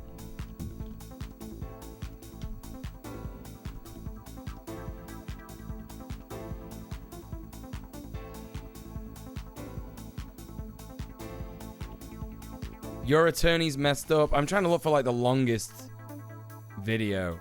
Text bombshell stuns conspiracy theorist Alex Jones in trial on 6 Sandy Hook lies. Lawyer asks Alex Jones if he knows what perjury is after surprise text message reveal. Wait, what? Oh, okay. This is from the same channel. This is probably the best. This is probably the best video of this, I imagine. The Law and Crime Network. Let's check this out. Yeah, Surreal doesn't even start to describe it. It doesn't even start to touch it. It doesn't even start to come close. Thank you for that video, by the way, Conrad Zimmerman. You know, if you want a reason, if you didn't have a reason before, which is silly, by the way, to go and follow Conrad Zimmerman, it's that he supplied us with that previous video. So there you go. Go follow Conrad. Yeah, wow. Absolutely fucking wild. What you're talking about. Sure.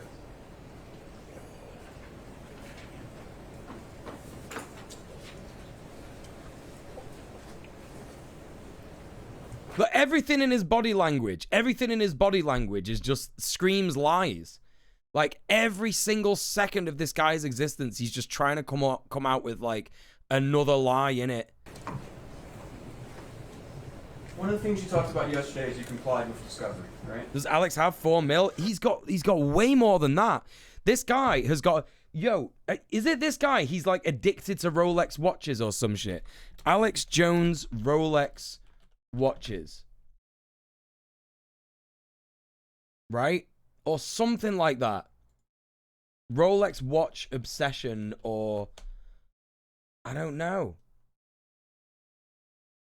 He has like a thing where he's like it's like that joke in The Simpsons where Krusty's like, I had a Fabergé egg addiction. Like he buys expensive stuff all the time.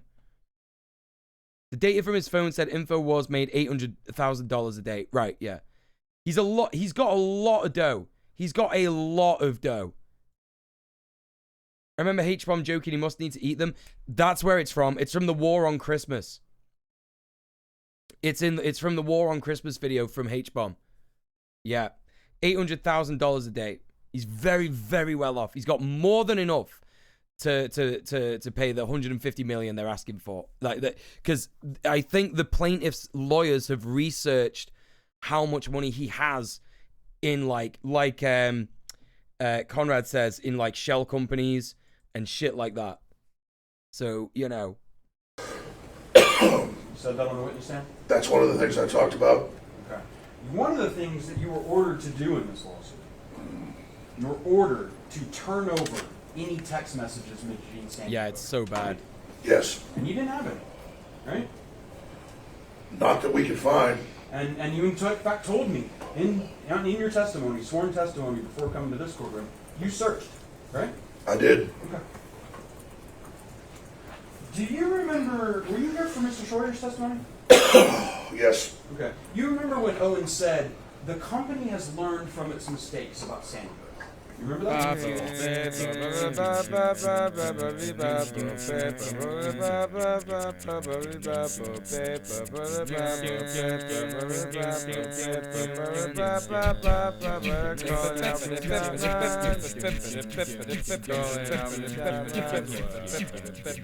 Hill the Beast! Thank you so much for the raid, Hilda. How are you doing, my good friend?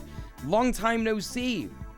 How's it all going? What's going on? Gang, please go and show some love to Hild. She's an absolutely phenomenal streamer. Good friend of the stream.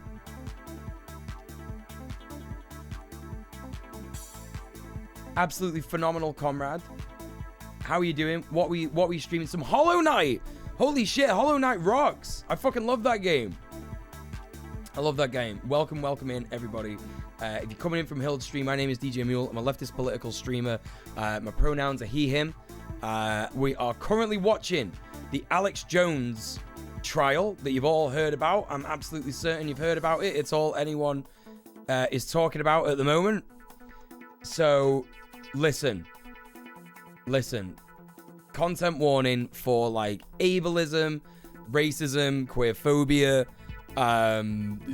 gaslighting, lying, all this nonsense, all that kind of stuff. That's the kind of shit that we're looking at the minute. So, you know, if any of those things are going to upset you, be kind to yourself, look after yourself. Probably go watch another stream for now, but thank you so much for the raid, Hilda. And honestly, gang, please go follow Hilda. She's a great streamer. We've raided her before. I hope you had a great time. I hope you had a great fucking time. Thank you for the follow. Thank you. Oh god. Okay. Alex is brainwashed. I've watched him on JRE and he seems like a likable guy, but his conspiracy theory views are what blew it for me. So you're a watcher of JRE then, Async, yeah? You watched the Joe Rogan experience? Like you're a fan of Joe Rogan, are you? I did hear him say that. You agree with that? Yeah, we've certainly learned from our mistakes, got a lot better. Okay. Mr. Jones, I'd like to show you what's been marked as plaintiff's exhibit 1. Right, Alex isn't brainwashed. He's a deliberate liar and grifter. Right, exactly. Yeah. You've got it upside down. Hold up. Mr. Jones, I'd like to show you what's been marked as plaintiff's exhibit 1/3. Did he put more gum in his mouth? You've got it. He was faking a cough for the whole day. He's got it up. He had the thing upside down. Oh, Watson, isn't it? He's not even reading this shit. Like, he's checked out. He's absolutely checked out. He just, like, does not give a fuck anymore. Yes. And they mentioned Sandy Hook, don't they? Yes. Plaintiffs move 130 into evidence. Hey, Almec, what's going on?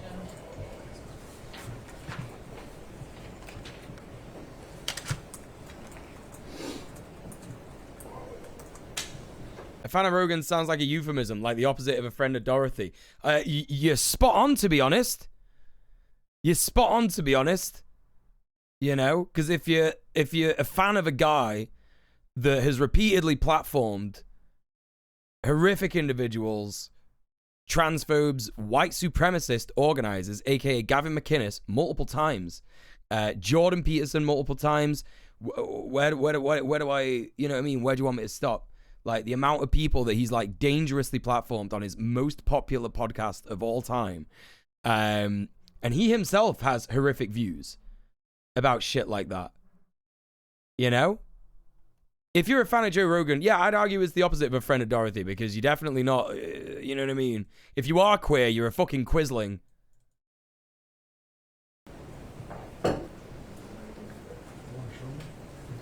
What's that? Show you where what? Paul Watson, for the piece of shit he is, he knew better than to keep fucking with Sandy Hook, right? No objections. Plaintiff's 130 is admitted. Can you bring up 130?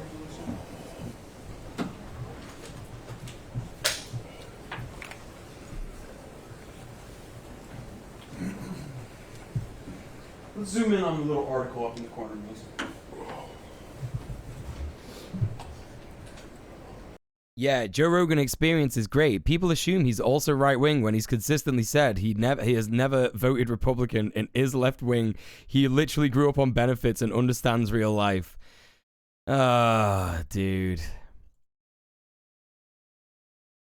That's the most embarrassing thing I think anyone has ever said in this chat. And some people have said some absolutely absurd things in this chat. Joe Rogan, real life understander, folks. Real life understander. Yeah, he literally endorsed Ron DeSantis. Fascist Ron DeSantis. Weeks ago. Real life. That is fucking phenomenal. That is absolutely I don't even know where to fucking begin with that. He's left-wing, except for his very publicly expressed opinions about every topic. It's a podcast about bringing multiple viewpoints. You are talking shit! Every single Joe Rogan fan says this shit. But he has literally not had, like, one anarchist on there. One communist. At all. He doesn't have any trans people on that podcast. Apart from Eddie Izzard, who is a fucking piece of shit. You're just wrong. You're just wrong. Like, listen, I used to think that the Joe Rogan Experience was like that. I used to think the Joe Rogan Experience was based as fuck, right? I used to love it. I used to do MMA. I used to do Muay Thai and all that shit. I used to think Joe Rogan, yeah, like, what a smart guy. You know, just like platforms, all these cool guys, really interesting opinions and shit like that. But like, no, dude, the reality is that he platforms fascists far more often than any other political ideology. And that's just a fucking fact. There's like multiple videos explaining it, multiple examples of it. And yet, like, you are here saying that Alex Jones is brainwashed. That's phenomenal, dude. That's absolutely phenomenal. Like, I legit, like, don't even know how to explain to you that, like, you've been in, like, my stream for, I don't fucking know, like, what, the whole stream today, and you're just, like, fine with a guy who platforms people who, like, want to kill me and my friends. Like, do you even understand that that is, like, something that happens? Do you even understand that, like, that is a thing that he's done? Like, why is it so important to you that Joe Rogan is, like, you know what I mean?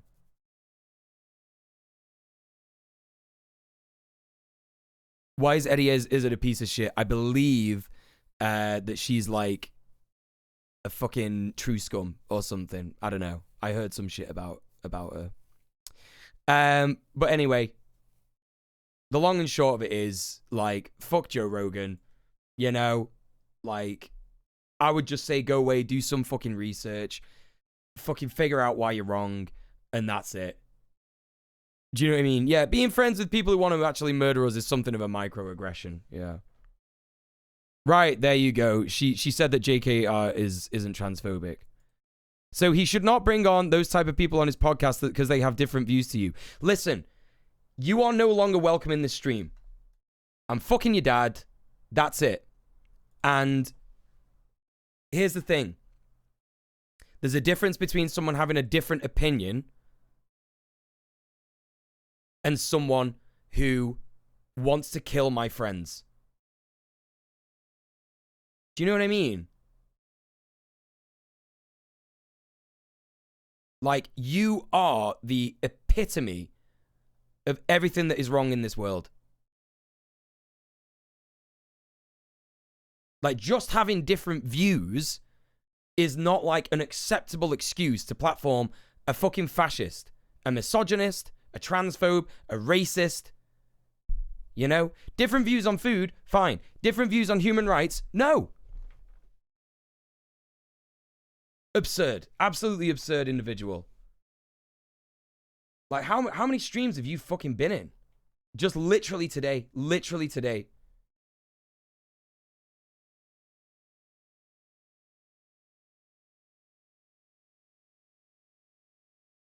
And, you know, before the Alex Jones podcast, absolutely fine.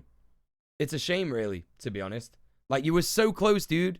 You're so fucking close to being all right. The account is 3 weeks old. Probably been on the internet for 3 weeks. That's probably what it is. Probably watches Vosh. In fact, should we have a quick look? Should we have a quick fucking look? Can you find out? Husker, you're pretty good at this. Can you find out who, like, people follow and shit like that from their, like, Twitch accounts and what have you?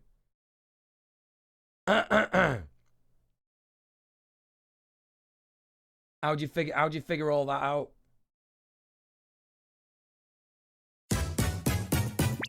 Who's that?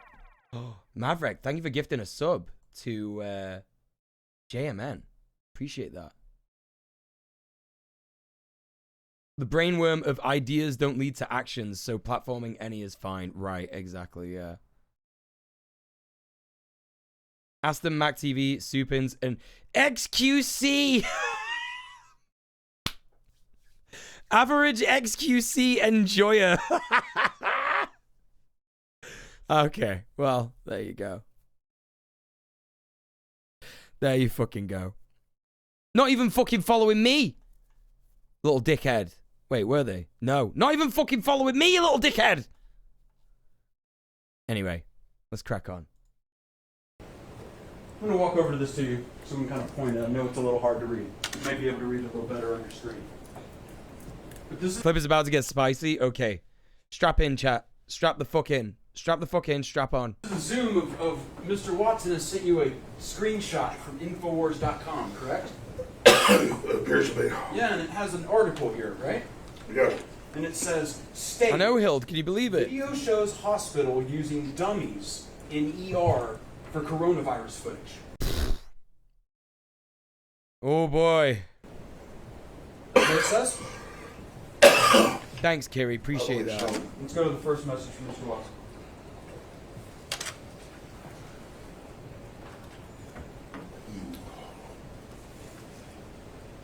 Read along with me, Mr. Jones. He says, this is a video. Sorry, excuse me 1 second. No problem. Take your time. He's doing another schoolboy thing. He's doing another schoolboy thing.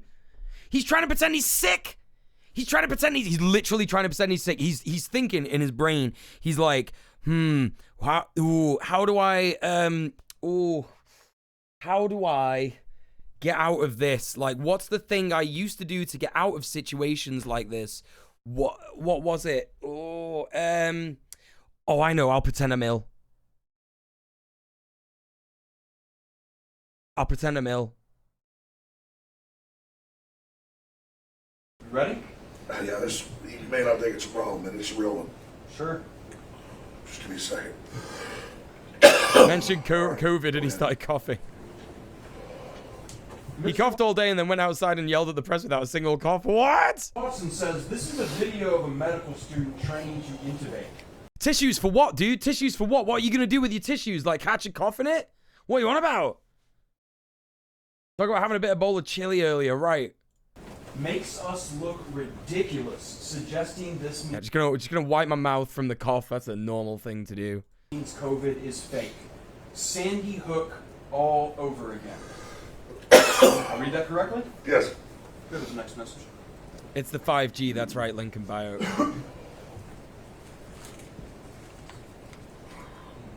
What'd you tell Mr. Watson?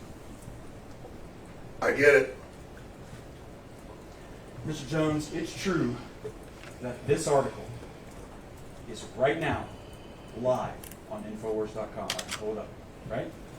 I've never seen this text message. I guess you guys got Paul's. My phone didn't save them. So that's fine. Your phone didn't save this text message. I told you guys I gave it to the lawyers and said they drained the phone, they didn't find that stuff. I don't know how my phone's. You gave it to the lawyers. They were supposed to find it. So that's what your testimony is? No, I searched it as well. I mean, so you guys have all this stuff and you say we didn't give you anything. It's Mr. ridiculous. Jones, you know how an iPhone works, right? You've had iPhone text messaging for several years now. Yeah. What does it mean if the messages are in blue? Whose messages are those? Whose phone is this taken from? I don't know whose phone's taken from. I mean, I turned the phone over and said, take the stuff off. Can I have you look in the very bottom below the very bottom left corner? Is that your phone number? Yes. So you did get my text messages. And it said you didn't. Nice trick. Yes, Mr. Jones. Oh. Indeed. You didn't give this text message to me. You don't know where this came from. Do you know where I got this? No.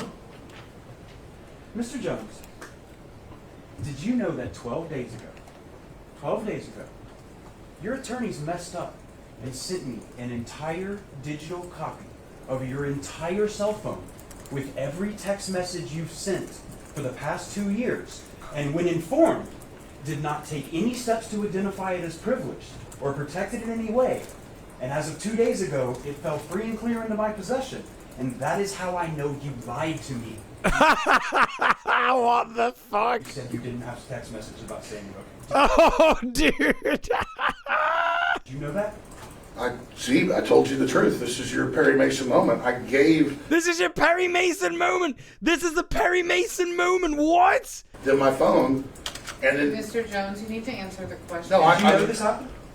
No, I didn't know this happened. But I mean, I told you I gave him the phone over. Just And answer you the said, question. you said in your deposition, you searched your phone. You said you pulled down the text, did the search function for Sandy Hook. That's what you said, Mr. Jones, correct? And I had several. The person taking the minutes, the minute taker for this trial is like furiously like trying to get everything. Like Jones is saying like 15 different things all at once. God damn. Several different phones with this number, but I did, yeah. Well, of course. I mean, that's why you got it. No, Mr. Jones, that's not what happened. My lawyer sent it to you, but I'm hiding it. Okay. Mr. Jones. He literally just like, okay. Mr. Jones, Please just answer questions. There's no question. Mr. Bankston also only asks questions. Sure. Mr. Jones, in discovery, you were asked, do you have Sandy Hook text messages on your phone? And you said no, correct? You said that under oath, Mr. Jones, didn't you? I mean, if I was mistaken, but you got the messages right there. I was mistaken. I just want to make sure you know before we go any further. You know what it is. Yes, I do. I mean, I'm not a tech guy. I told you I gave in my testimony the phone to the lawyers before, whatever, and so you got my phone, but we didn't give it to you. No, Mr. Jones. One more time. And please remember, if you need to assert the Fifth Amendment, you can. I need to know that you can do that.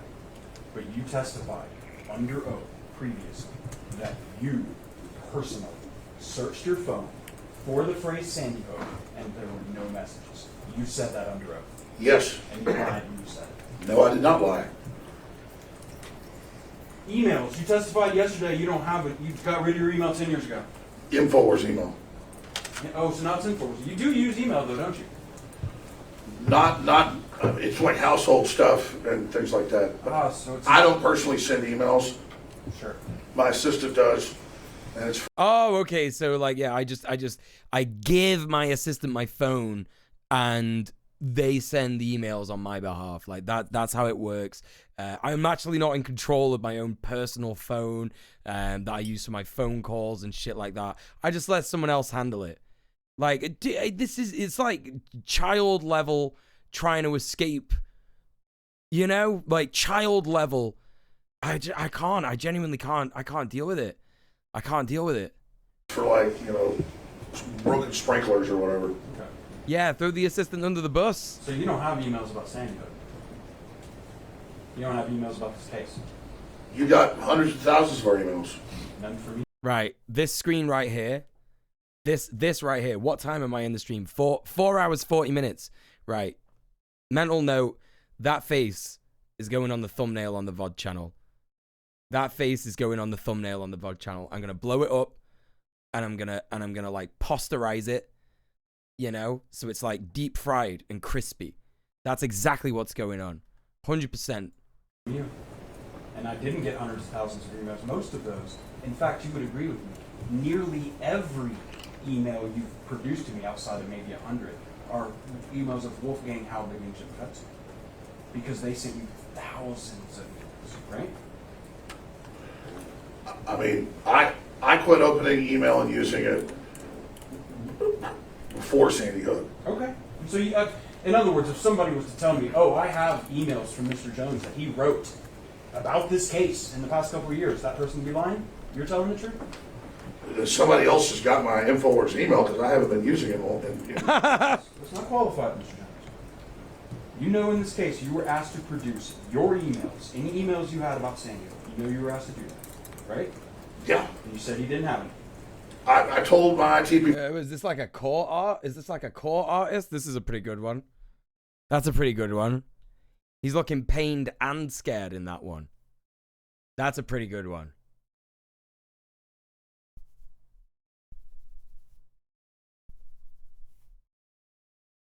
You had a police officer try to tell you that you couldn't prove it to them, that it was your stalker who sent all those emails to me because I couldn't prove that the person was at the computer typing it up, etc. What the fuck?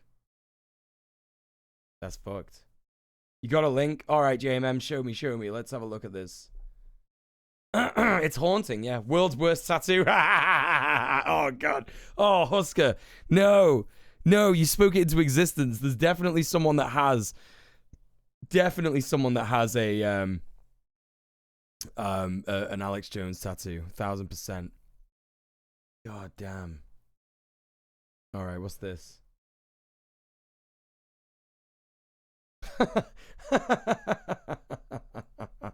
That's pretty good. That's pretty spot on. That's pretty... Oh, shit, it's a whole thread. It's a whole fucking thread. Oh, this is great.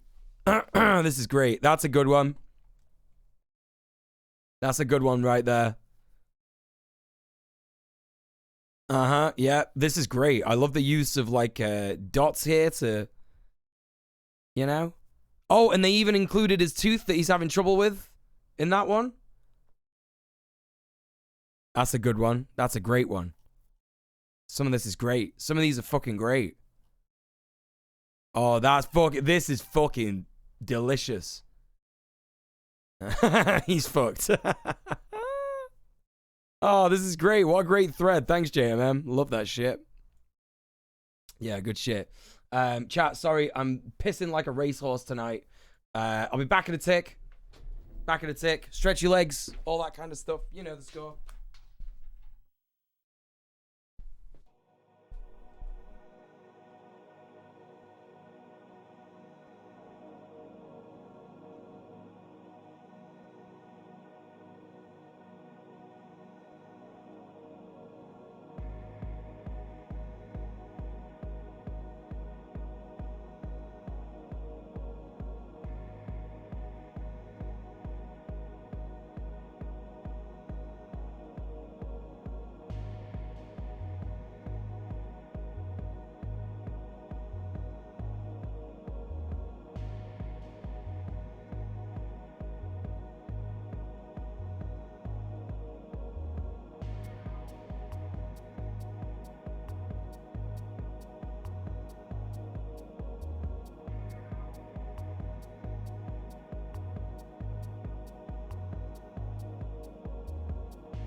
Right.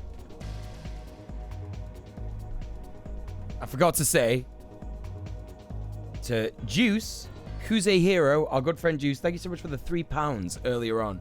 I don't know why that didn't show up in the donos. Stretch your legs all the way to the fridge and get some truffles. Ooh, truffles. Ooh.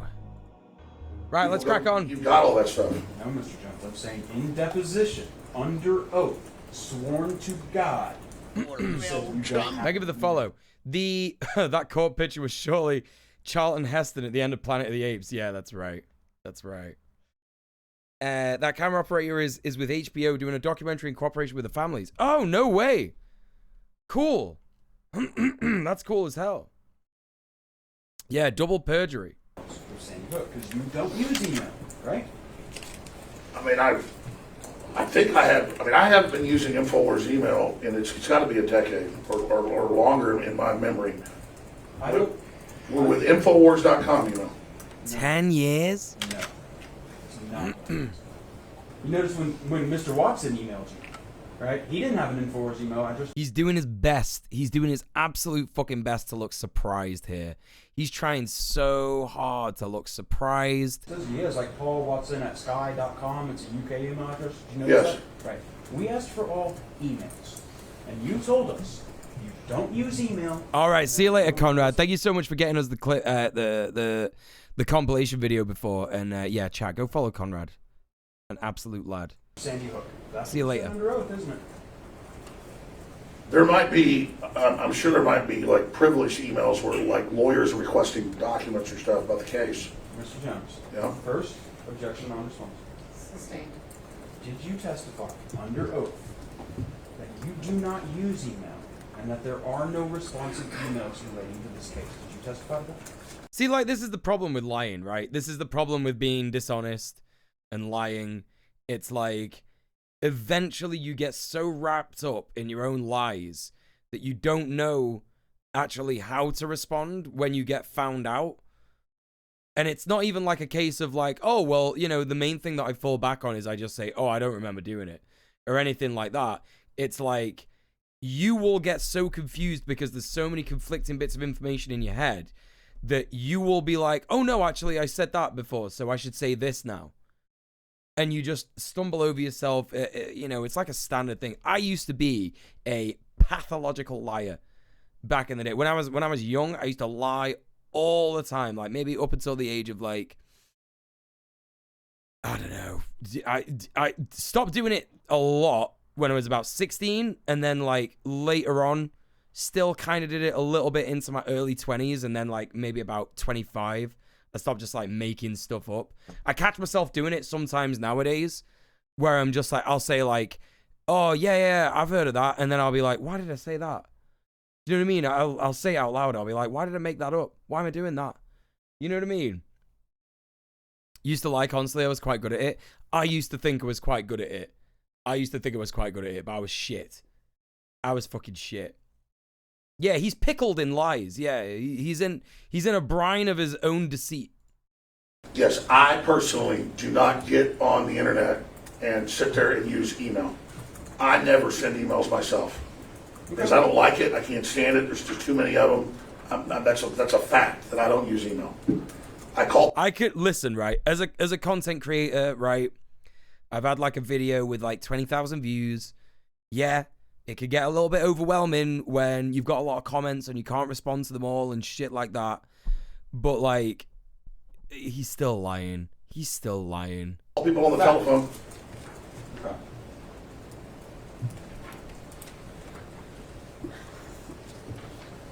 Yeah, he started to believe his own lies, yeah. Feeling called out with the lying stuff? Don't feel called out. Like, you know, at the end of the day, I think, like, most people did it, right? Most people do it. Some people still do it. Like, it's look, sometimes we lie for different reasons. In fact, a lot of the time we lie for different reasons. Sometimes we lie to be accepted. Sometimes we lie because we don't want to look stupid. And looking stupid is a no-no in white Western colonial society, right? You know what I mean? You can't look stupid. You can't, oh no, you got to know everything. You got to fucking know everything, right? Yeah, and sometimes we lie because we have no control over our lies. Yeah, shit like that. You know what I mean? Yeah. Thank you for the follow. Show you this document. Is that your email address? It's very intertwined with my experience of queerness. Right, exactly. That too. We lie a lot to ourselves as queer people. Like, I lied to myself for fucking, do you know what I mean? However long it was, up until being like 28. You know, maybe from the age when I realized I was queer, like maybe when I was like 7, I lied. So like, what is that? 21 years? I lied for 21 years to myself. You know? Hey, Vexed Thoughts, what's going on? Welcome in. Hello. I love how Alex Jones, professional loudmouth, repeatedly gets shushed on camera. Yeah, very fucking funny. Very fucking funny. Lines cover up your shortcomings when you've struggled to complete tasks due to neurodiversity or other difficulties. Oh, yeah, now I'm seen. Now I'm seen. That's actually a thing that I, like, still do nowadays. That's the main thing that I still do nowadays. Like, Mr. Dank, thank you for gifting a sub to Lithic Lyra. Appreciate that. You know, when you're like literally there, like, especially, it happens mainly to my parents, because my parents would be like, what you're up to? And like, for example, most of you lot know, like most of my patrons, like, know where I'm up to. You know what I mean? With my videos and stuff. And I'll tell people in the chat, like, oh yeah, you know, I'm working on a video at the minute. I'll tell my parents that I've like done the video. Oh, I've done the video, I just need to upload it. Why do I do that? Why do I lie? Why do I need to prove myself to them? It's absurd. It's absolutely absurd. You know? Yeah. Hashtag relatable. You know the score. Yeah, absolutely. Gang, if you are financially able to support the stream, I would ask you to consider subscribing off Twitch. Twitch is a terrible platform that doesn't listen to the voices of marginalized streamers. They pander to white supremacists. I would ask you to join me in making a statement with taking some money away from Twitch by donating directly to me rather than subscribing or giving bits. I absolutely appreciate bits and subs and all that stuff. I really do. Every little helps to help me survive. Phenomenal. But I would ask you to consider donating via the sub off Twitch link in the chat. There are lots of cool benefits to doing that on the stream. If you get us to £400, we unlock movie night in the Discord. This month, we're going to be watching RoboCop and another leftist documentary that I'm going to announce closer to the time. And then if we get to £800 before the end of the month, we're going to be having public domain movie night. But there are also other ways that you can support me as well. You can go on my Patreon. And if you like my videos particularly, you can become a patron and you get lots of very cool little things. Like, for example, if you fancy becoming a tier 3 patron, not only do you get a little sketch of yourself that goes in the end of my videos. Oh my god! Don't have another big invoice to pay for a few months, so a little love to our good friend Muel. Lyra, thank you so much for the £5. Thank you so much for subscribing off Twitch, and thank you so much for supporting the stream. Hang on, I need to like pick this off. Hang on, chat. Just give me a little second. I got one of these, but not one with the sticker taken off. If you become a tier 3 patron on my Patreon, you get one of these sent to you, which is a little cool anarchist pin badge made with 100% recycled materials. It's very, very cool. It's very, very gay. And it's very, very based. And you can put that on your bag or on your hat or anywhere you like, really. If you, I don't care where you put it, to be honest. And that's that. So yeah, loads of ways to support me, but I appreciate that a lot. If you're not financially able to support me though, don't fucking worry about it, because all I would ask you to do is consider retweeting the go live tweet. A lot of people have already done that today, and get more eyes on the stream. But yeah, thank you so much. Vaughn says the old "I don't need this amount of time" I believe is longer than authority parent figure around me would approve of. Right, exactly. So glad to have found your stream. Splendid content and community. Person type thing, thank you so much for the £5. Thank you so much for subbing off Twitch, and thank you so much for supporting the stream. I appreciate that. Thank you. We've got our own little personal hype train going on, chat, and I appreciate that. Thank you for supporting me. It means the world, honestly. Hell to Pay says, I have a lot of issues reading subtle social cues, so I'm always worried that people are irritated by me, but are lying to me to be nice. Right, this is the thing as well. Like, lying is just, like, bad for so many different reasons. So many different reasons. I started wearing my Circle A hoodie a few years ago because it started to feel scary to do so. Well, even if you want to get a little pin badge, you can put it on something that you just wear around the house, and you can feel as safe as you like. Away from prying eyes. You know the score, right? You know the score. Right, let's crack on with this. We've not got long to go, to be honest. Yes. Did you write an email?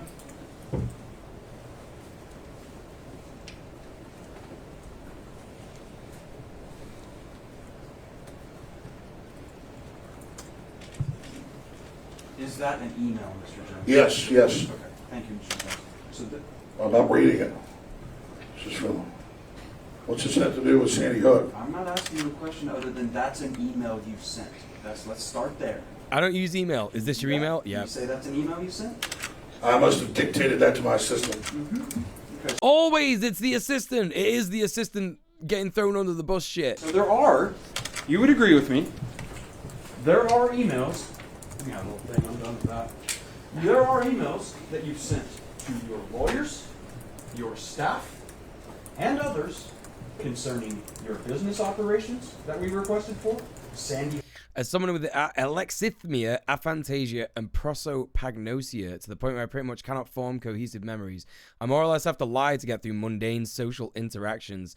Although there are some people to whom I can just say, look, I don't remember stuff, anything at all. It does not mean I do not value our time. Like, that shit, we need to be able to say that to people. We need to be able to say that to people. Like with ADHD, I struggle to pay attention to stuff. And I've got to the point now where I just don't give a fuck. And if I'm not paying attention to something because I can't pay attention to it, I'll just say, listen, I'm not being funny, but I can't pay attention to what you're on about. And it's not because I don't like you. It's not because I don't want to hear what you're saying. It's just because of who I am as a person. It's just because of how my brain works. You know what I mean? We need to get to a point in life where we could just say those things. Like, it's not fair that you have to, like, you know, lie to be part of society. Like, you should be able to just say, like, look, no idea. I've got no idea. And that should be okay. Like, why is that such a bad thing to not, like, remember stuff? It only matters because, like, in order to, like, be, what do you call it? Valuable to capital. To be valuable to capitalism, to be valuable to the system, we have to remember things. So all of a sudden, if you are not remembering stuff, you can't form cohesive memories for whatever reason, you're not valuable to society for some reason. But society should not be dictated by capital. You know what I mean? This is why we need a society that allows people to be their authentic selves. Yes. We're in the process of getting an autism assessment. Did not exist in my school when I was growing up. I got a special triangular prism-shaped pen to write with because I prefer to hold the pen in my left hand. That was not okay. What the fuck? Yo, I remember those pens. I remember those fucking pens. Weird that it's just like a triangle. Like, you know, like the triangles they put on fucking people's clothes in the Holocaust. What the fuck? Didn't ThoughtSlime make a video about this not too long ago? Hello, Otterboatman. I don't know. Not sure. Had a situation recently where I politely told someone, I'm concentrating on a task right now. I can't take this information you're telling me. But they carried on a bit louder as if I was stupid. I would literally, like, walk away from that person. I genuinely can't be doing with that. That's so fucked. Hook? Other topics that have been requested in this lawsuit, like Zero Hedge, you'd agree those emails, they exist. Do you agree to that or not? I've dictated emails to people, and you guys have gone and gotten other people to give you their emails. Right, gotcha, Era. That is my personal email that I use The personal stuff has nothing to do with Sandy Hook, unless lawyers have sent me emails there that my assistant prints off for me. Welly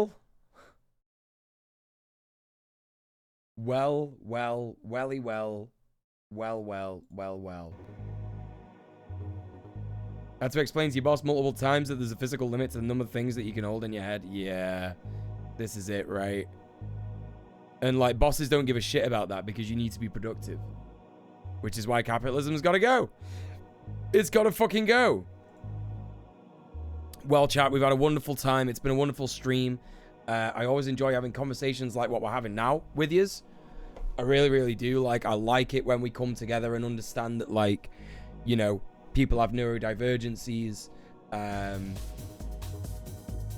we understand that, like, you know, we can create a society where people actually, you know, don't need to lie. And we could create a society where we fucking care about each other and we love each other. And it is possible. I promise you. It is. It is. And we're going to get there. One way or another. One way or another, chat. Believe me. Anyway.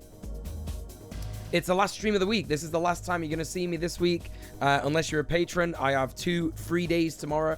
I'm probably going to be doing a patron stream. Where I just stream in the Discord to my patrons. That's all tiers of patrons. So if you want to support me with £5 and become a patron and get access to the patron channel in the Discord server, you will be able to see me stream in there. And then I'll be back on Sunday for Red Planet, which is, I know Red Planet didn't go ahead this week. I know it didn't, but it is definitely going ahead this Sunday. So I look forward to seeing you there. It would be awesome if I could see you there. But thank you for all the follows tonight. I've had a lot of follows tonight. And thank you for all the subs. Thank you for all the raids. We've had a few raids. And thank you for all the donos as well. And thank you for the chats. Thank you for the chats. And thank you everyone who's lurked as well. Really, really appreciate all the lurkers, all the support. It's been a phenomenal stream tonight. I've really, really enjoyed it. And chat's been popping off. We've been... you know, do you know what I just realized? Chat? You know what we didn't look at? Where's Mr. Dank? /user Mr. Dank himself. We didn't look at the Phoenix Wright thing. Where's the Phoenix Wright thing? Here it is. Let's look at the Phoenix Wright thing real quick. It's only a minute. It's only a minute. Let's check this out real quick. Love a fucking Phoenix Wright creation.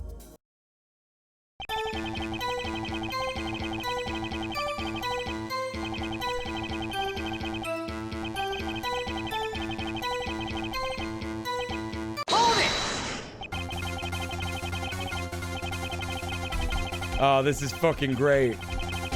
This is fucking great.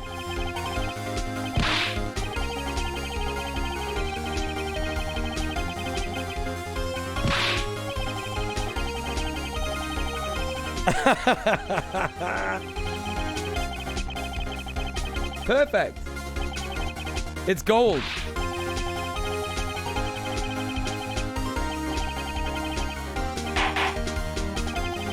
Yeah, you can get the link. You can get the link for sure. You can get the link to this, yeah.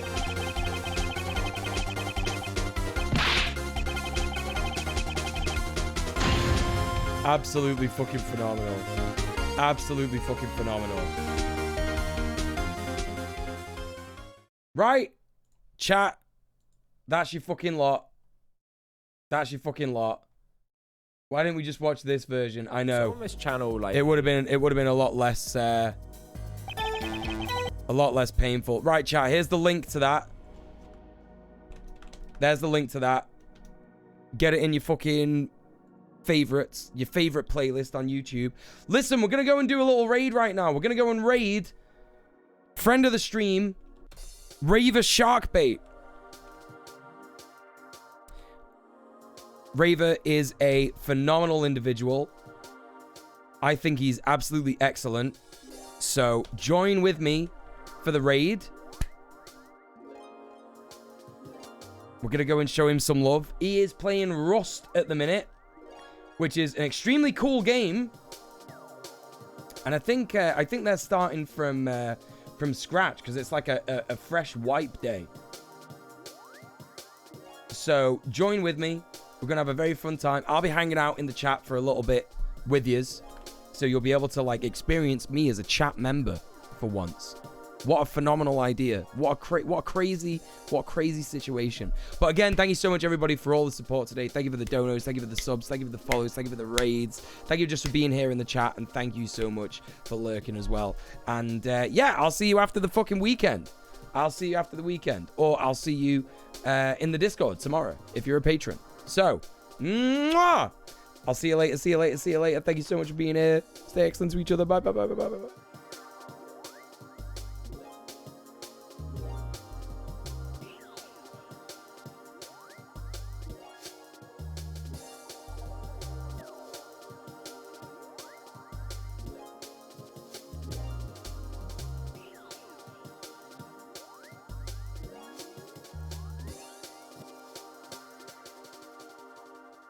Bye.